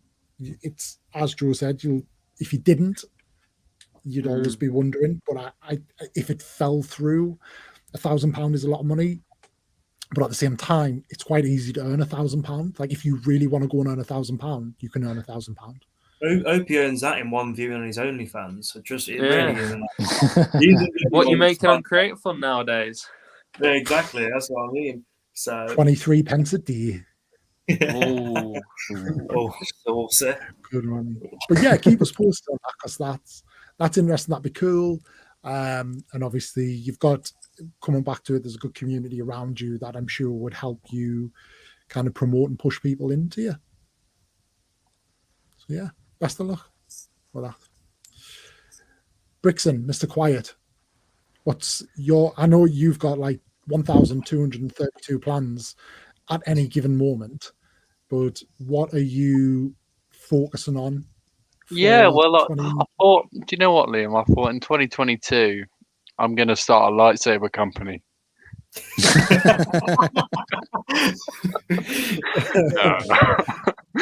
Would be Get good. out. No, but yeah, like you say, I've got about 1.5 million plans in my head about what I want to do with my life. About 1% of those are actually going to happen, which is that's the brain of myself, I'm afraid. As for next year, I think I want to spend more focusing on myself in regards to. I don't want to say exploring myself a bit more, but I want to start taking care of myself That physically and sounds mentally. something like a mum says to a preteen, like a prepubescent teen. For your body. I'm sorry. I want to explore myself. I'm sorry, Brixton, carry on. Cheers, mate. I appreciate that one. Yeah, thank you. Explore myself. No, but I think that these past few years, I've really lacked in sort of trying new things and sort of developing myself as a person, both sort of on a personal basis as well as my relationships with others. And I also need to exercise more because I have too many takeaways and it's really impacting my health. He says But after just having a curry. yeah, exactly. Naan Yeah, I've bread's just still in his touched on throat. the fact. But, yeah, but I think next year it's going to be as much as I'm going to continue TikTok, and I'm by no means am I going to stop buying Lego. I'm going to cut down on it and maybe focus on myself a bit more as a person, and read a couple books on self-love and what to do. And I don't mean that kind of self-love, Harley. I know You're doing it again. But yeah, so that's what my 2022 is going to be. Also, I'm going to win the lottery. I've decided I'm going to manifest that now. I'm going to win the 58 million or whatever it's going to be on the Euros, and go from there. That's a good plan. Maybe I'll do that too. I'll let you win it this week. I'll win it next week. Why don't you just start your own lottery company? I don't know why people don't do this more. People go on like to say there's only one company that's allowed to do a lottery. Just start small, do some raffles, and then build your way up. Start your own If I start my own company, then I suddenly win the £1 million or something, it's going to look a bit sketch, isn't it? Yeah, true. Yeah. Oh, look, it was me that won. What a surprise. Again? Let's do it again. I won £2 on a scratch card the other day. It was like someone had told me I'd won bloody £1 million. Because I hardly ever win anything, my face lit up. I was like, I've won £2. Like, bearing in mind the scratch card cost £2 as well. So technically I haven't won anything. I just won what I think. Yeah, I won £4.40 on the Euro Millions last week, and I bought 2 tickets of the lotto and then lost. So that's my money gone. No, it's a good point you make though. It certainly resonates with me that got onto TikTok kind of 2020, and then it was all right through 2020, but then because of the success that I'd had quite early on, put a lot of time and energy into TikTok in 2021, and then like Instagram and YouTube, and kind of have had a good level of success and have got a good platform on each platform, but like it has been at my own detriment. Like I haven't looked after myself, and that has to kind of come first. And then I look at kind of what am I trying to achieve, and like really pushing like monetization on YouTube, but it's so unattainable unless you go like all in, unless you kind of give up everything else. And that's what I look at and think, yeah. But then at the same time, like all of that just detracts from that I'm really not looking after myself. And that for me has to be, I have to get back on track with that. So yeah, I feel you in that one, Brixton. Thank you for feeling me. See, it must be hard for you to grow. It must be hard for you to grow your YouTube, because even I'm thinking now, and I don't mind telling you, like, do you know when I see people like who I follow, who I support, I'll see that they are on TikTok, obviously, and that's primarily where I met all you guys. But I'll see you like go follow my Instagram, and in my head I'll be like, okay, but it takes a lot for me to actually go and do that. I don't know why. Same with YouTube. I was running TikTok live for about an hour and a half of our thing. I had 9 people in here at one point. I guarantee, bearing in mind, there was a green screen saying, click the link to listen to what we're listening to. I guarantee none of them 9 people clicked on. But they're still listening to the content. It's weird. So it must be hard to grow your and I think account. we're all guilty of it. I mean, from a follower subscriber perspective, done brilliant. I've got like 1,300 subscribers in less than a year, which is amazing. But at the same time, but shorts have played a big part in that. So what I have is I have a big part of that is a shorts only audience. They follow to watch my shorts. They don't follow to watch my 10-minute videos. They don't follow to watch the Opieverse. They probably don't even know who I am. And I've kind of referenced it a couple of times, but if you do a Venn diagram, a 3-point Venn diagram across YouTube's subscribers, Instagram followers, and TikTok followers, there's probably only a small gap in the middle that crosses over, and that is what I would deem my true following, is those who kind of are in that area. So it's it's tough, but I don't think it's impossible because I've seen people do it. But it's that thing when you see people who are doing it, it's people who YouTube is their primary platform and they're going full beans on it. And I'm on 57,000 on TikTok now, which is brilliant, right? But I should have been 100K this year. But the reason I wasn't is because I dropped down to 1 video a day. There was times when I didn't post in a day. And the big thing was I stopped going live. And I just didn't go live anywhere near as much. But it's that kind of constant thing. So it's that thing where I'm sat here now and having this reflection period around, where do I want to be? Where do I want to be known? This is all fun. Because my only problem is I will struggle to go live now for 20 minutes. Back like a couple of months ago, I built the Ewok village almost in one sitting on live easily, without even like thinking. Bearing in mind, I was wearing a mask as well because I've said I didn't have a face reveal, and it was in the middle of like the summer, so I was sweating. I had a mask on, and I built the Ewok village. You know, now I love building Lego. I built the whole of the Daily Bugle off camera. Like I put it on my TikTok. I brought this. The next time people see me on live was, when are you building the Bugle? I was like, oh, it's already built. I don't know what it. I love talking to people. I love this, but even now, I've only done this on the X-Wing the whole 3 hours and 46 minutes we've been live. It's just I find it rude. I find it rude that people join, and even though they want to see the Lego, they've probably got 9 out of the 10 sets I've got anyway, because it's not like a rarity thing, is it? Unless you're talking old sets. So I find it kind of rude. Like I'm sat here building, I'll have someone say hello, and before I've even registered that they're here, they're gone. So now I just try and get like me on co-host. So if I'm building, someone's there to talk. That's what I try to do. When you're doing a 1-person live, you're building, you've got people, it's too much. It's way too much. It's like when you did the Death Star, when you had YouTube.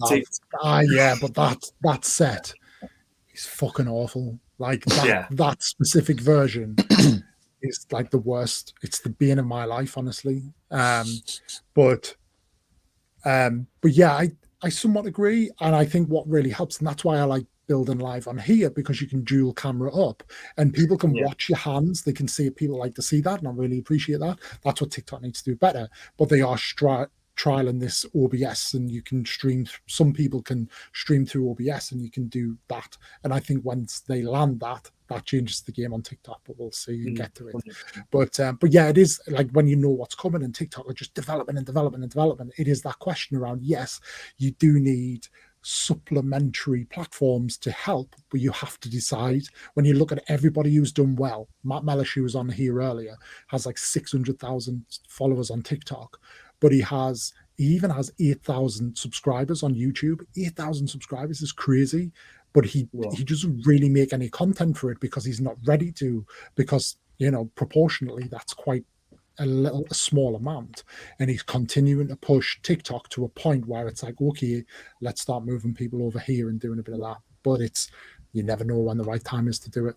But that's the big learn for me, probably from the last 3 to 6 months, is you almost have to pick a lane and stay in it for you figure out where you want to be and go with it. And I did that with Instagram, and I did it really well. I really wanted to get a 10K on Instagram, and I got there, and I was so happy when I did that. The only thing that pissed me off was that I wanted to get a 10K so I could get the link in stories. The week I did it, they released it to everybody, and I was like, all right, fuck just you. A big like, so That but, is annoying. but That you is know, annoying. it's still great, and that's obviously it was at that point when as soon as I hit 10K, that Disney got in touch and took me down to London and sent me the kit and all that. So that was pretty cool.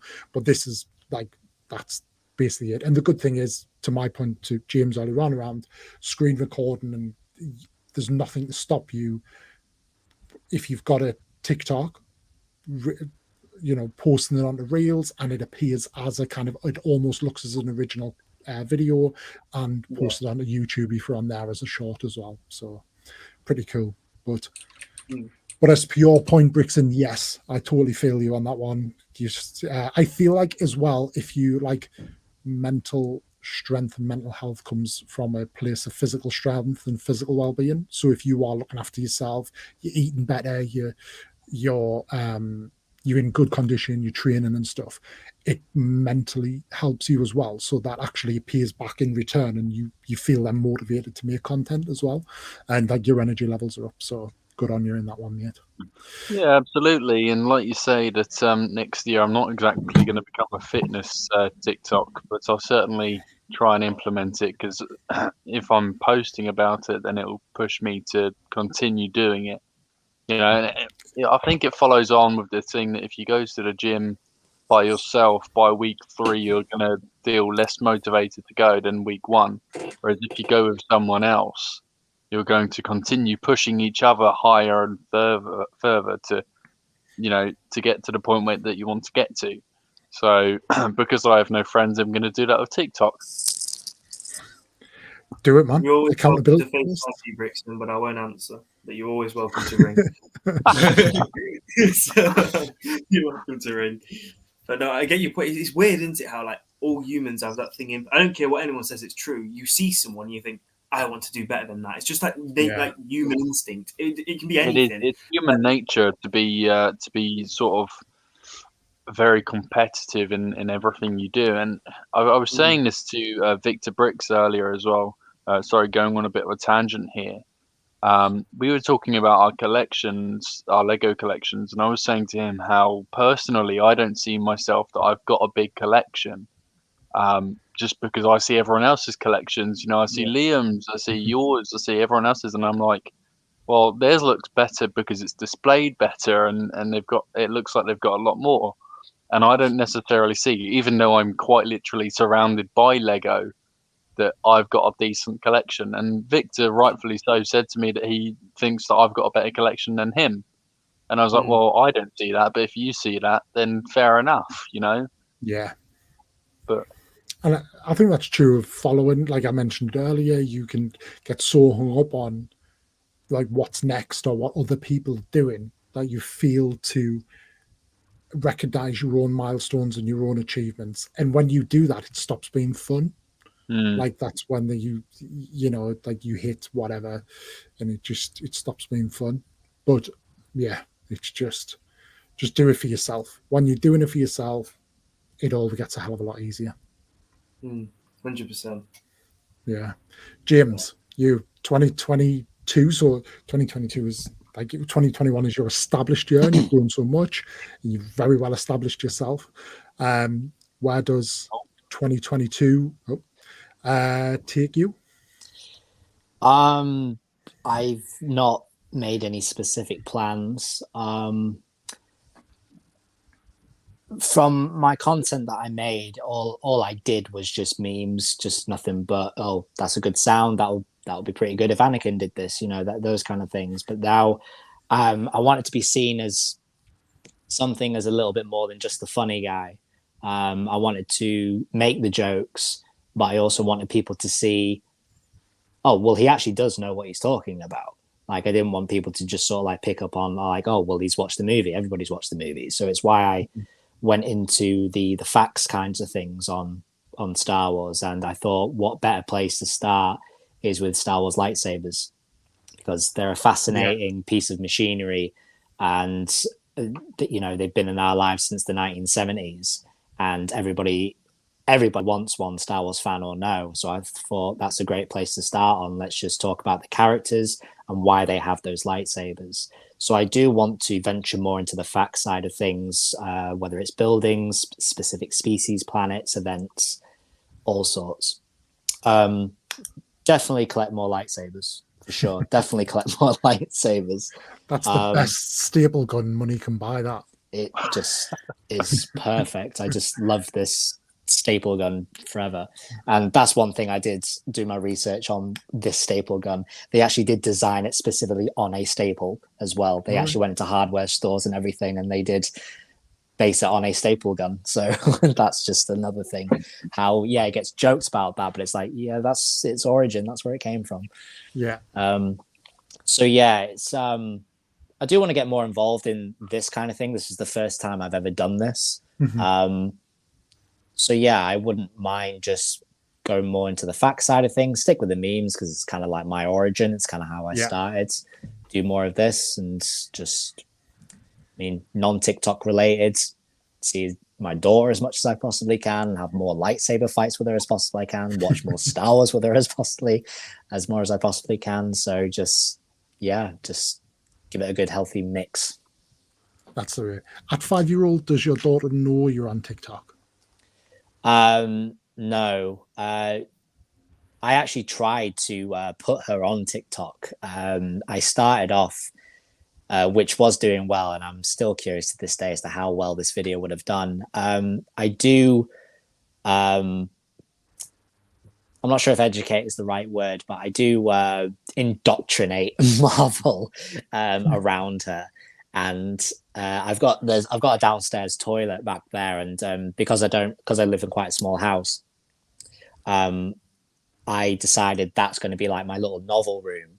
So I put up all these like different pictures, and they're all like comic book, like first page comic books of all these different characters up on there, and that's how I taught her whose character is who. So every time she went to the toilet, she always look up, and she would ask me, "Who's that? Who's that? Who's that?" And I would tell her. So I made a video of just getting all these different characters' pictures together. And I said, "Who's this? Wanda. Who's that? Hulk. Who's that?" And I start the video off by saying, teaching my 4-year-old, because she was 4 at the time, teaching my 4-year-old Marvel characters. And it would just be a shot of her saying, "That's Captain America. That's Iron Man. That's Spider-Man. That's so-and-so." And within a day, maybe less than a day, it got 5,000 likes. So it got a lot, but then I got a message saying that I'm not allowed to do that. I'm not going to say any more than that. Right. Okay. So I removed her entirely from social media. Right. Not that I wanted to make it look like I'm using my child to get some likes and follows and stuff, but I was more curious as to where it would go. And all the commenters were so lovely. They were just so nice, like, "Oh, you're doing parenting right." And oh, how she said WandaVision, and not WandaVision, how she said Wanda and the vision and things like that, because she couldn't quite say the words properly. But it was lovely to see. No, that's cool. And then totally understand. And one day, the most important thing there is, as you said, whether it's education or indoctrination, but like either way, it's the right answer. Like that's the most important thing, that time you're spending with your daughter, how you're sharing your love and passing that on.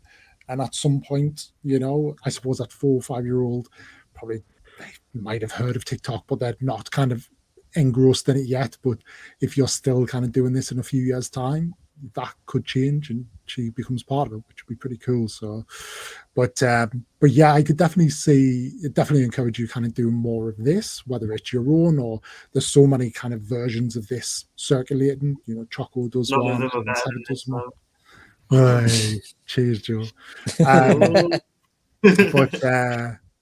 But yeah, it's a good it's nice, and this is why I did it, is like I just wanted to talk to people about things that my mates don't really enjoy, and that one mate who does, I am his kind of fountain of knowledge. So I don't get an opportunity to like debate things with him or to learn from him very often. Like he's learning from me. So it's nice to be kind of part of a world where people kind of hear you out, they like your theories, they respect your theories, they respect your take on things, but also they teach you a thing or two as well. So yeah, it's a nice world to be in, but you've definitely got a place in that. I can see that, and just put yourself out there a little bit and just speak to these guys, because it is cool. Like, honestly, being on Darth Choco's podcast was like a big moment for me, because if you Yeah. go all the way back to my following, like who I follow, he was he and Connor Fahey, those two were the two first people that I followed. And I was almost kind of ready to leave TikTok before I even started posting. And they kind of kept me on in a Star Wars perspective. Then I started doing Lego Star Wars content, and then it kind of looped around. And Connor followed me back at some point. Then Choco followed me back a couple of months ago, and like it's those things. Like, it sounds daft, but like those moments when those people follow me back almost feel better than me sitting thinking I've got 57,000 followers. Yeah, it's what I was saying before about the validation, how you feel like you've been recognized by the people that have so many people following them. You feel like you've had a light shone on you. I mean, Connor Fahey, I think he's going by Jedi Connor now. Yeah. He was one of the first ones that followed me back, and then I always looked at Choco as like the shark. Like, he's the one that, like, he's like my Moby Dick. Like, if I could ever get anybody to follow me back, like, it's him, I would be set for life. And the day that he did, I could have cried. I was like, he's just like, I wouldn't say so much of an inspiration, but he did guide me a lot into how to conduct yourself when you are talking about something. Yeah. Make it your own, make it your opinion, but don't make it everybody's opinion. That's how I always looked at it. My opinion is not everybody's. My opinion is mine. So I can't expect everybody to agree with me and then have a hissy fit about it when they don't. So he's just he's one of the best examples out there about how to conduct yourself, in my opinion. So when you have someone like that recognizes you and is wanting to follow you back, it's great. And then TikTok slap you in the face by muting them from you once you become mutable. So it's, it's all that. Yeah, that sucks. But no, it is awesome to just have that. And I totally follow that. It's there are several who have made that connection with, and Matt was one. Matt was one of the first people I saw on Lego TikTok with the Matt dance. Like, it's been around longer than I've been on TikTok, and he's always been kind of leaps and bounds ahead. And yeah, it was funny enough, we actually connected because I called him out on something that he did. He caused a bit of controversy, but it was like he did a video and it didn't land very well, like what he was trying to see, his message. So he basically, because his goal was always to get the UCS Falcon, and he was like, if people donate on TikTok, like TikTok take a massive cut. So he was using that as an example to say, like, look, when you donate to me, like I only see probably about 20-30%. I didn't use specifics on that, but it said, like, look, I've got this many followers. If everybody sent us $1, I'd have, like, if you just send it to me in the post, like, I'd have enough to do that. But if you send it to me through TikTok, I'd only have enough to have this. And everybody just took it as him asking, like, the way it came up, he was asking everybody to send him $1. And I was like, oh, I don't like agree with this, Matt. And I followed him, and but then we engaged, had a conversation. He explained, and I was like, right, okay, I understand. That's not how it's coming across. And then he addressed it, and a couple of people called him out, and he addressed it in the right way. And we've been kind of close friends ever since. So, but it's like, it comes back to that community, doesn't it? Like, it could have been so easy to jump on him and just be like, like you this and that, and he could have quite easily reacted, but actually just by saying, look, more like, I'm giving you a bit of feedback here, like, I don't think that's landed how you think it is. And like, for me, that's one of the best things I've done, because made a good mate in it in that respect, and then connected with a lot of the American guys through it as well. So yeah, it's you never know, just get yourself out there, have those conversations. Good in that respect. But guys, we are past midnight. It's been a slog. I've never done a 4-hour stream before. Well, I probably have while building Lego, but yeah, I am done. It has been an absolute honor and a pleasure having you all on. Joe, Harvey, and Brixton, to have you back, and James, to have you on for the first time. And I would love to have you on the Opieverse, because I feel like you and I could have just went off and start talking about stuff and forgot these three were here with us on that Marvel section. But we'll do that. We'll give you your Yeah, own I felt like content. I just hogged all of that, and I was like, "Oh, just shut up and let the next Nah, it's person fine. speak, please." It's We're fine, like man, the like that's- finalists in the battle royale. We've completed the gauntlet and lasted till midnight. We were here from the start. To be fair, my internet's been dying about 5 times, so I can't say I've Couldn't been tell, here. mate. Couldn't But You tell. were there We've at the start revived anyway. him You a I know couldn't couple of that. tell. times. No, I could have sworn you were there the whole time. I wasn't late. came What in. do you mean?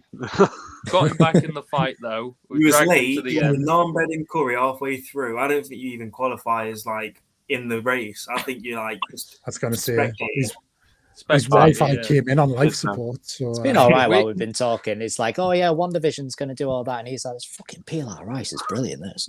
We carried him. We carried him. yeah. Mate, I'm just thinking about what next to eat, honestly. Oh. It's midnight. Go to bed. Go to bed. Think about yourself. It's all about health, well-being. But for you, those of you who are still with us in the chat as well and still watching, you are absolute soldiers. Thank you for sticking with us.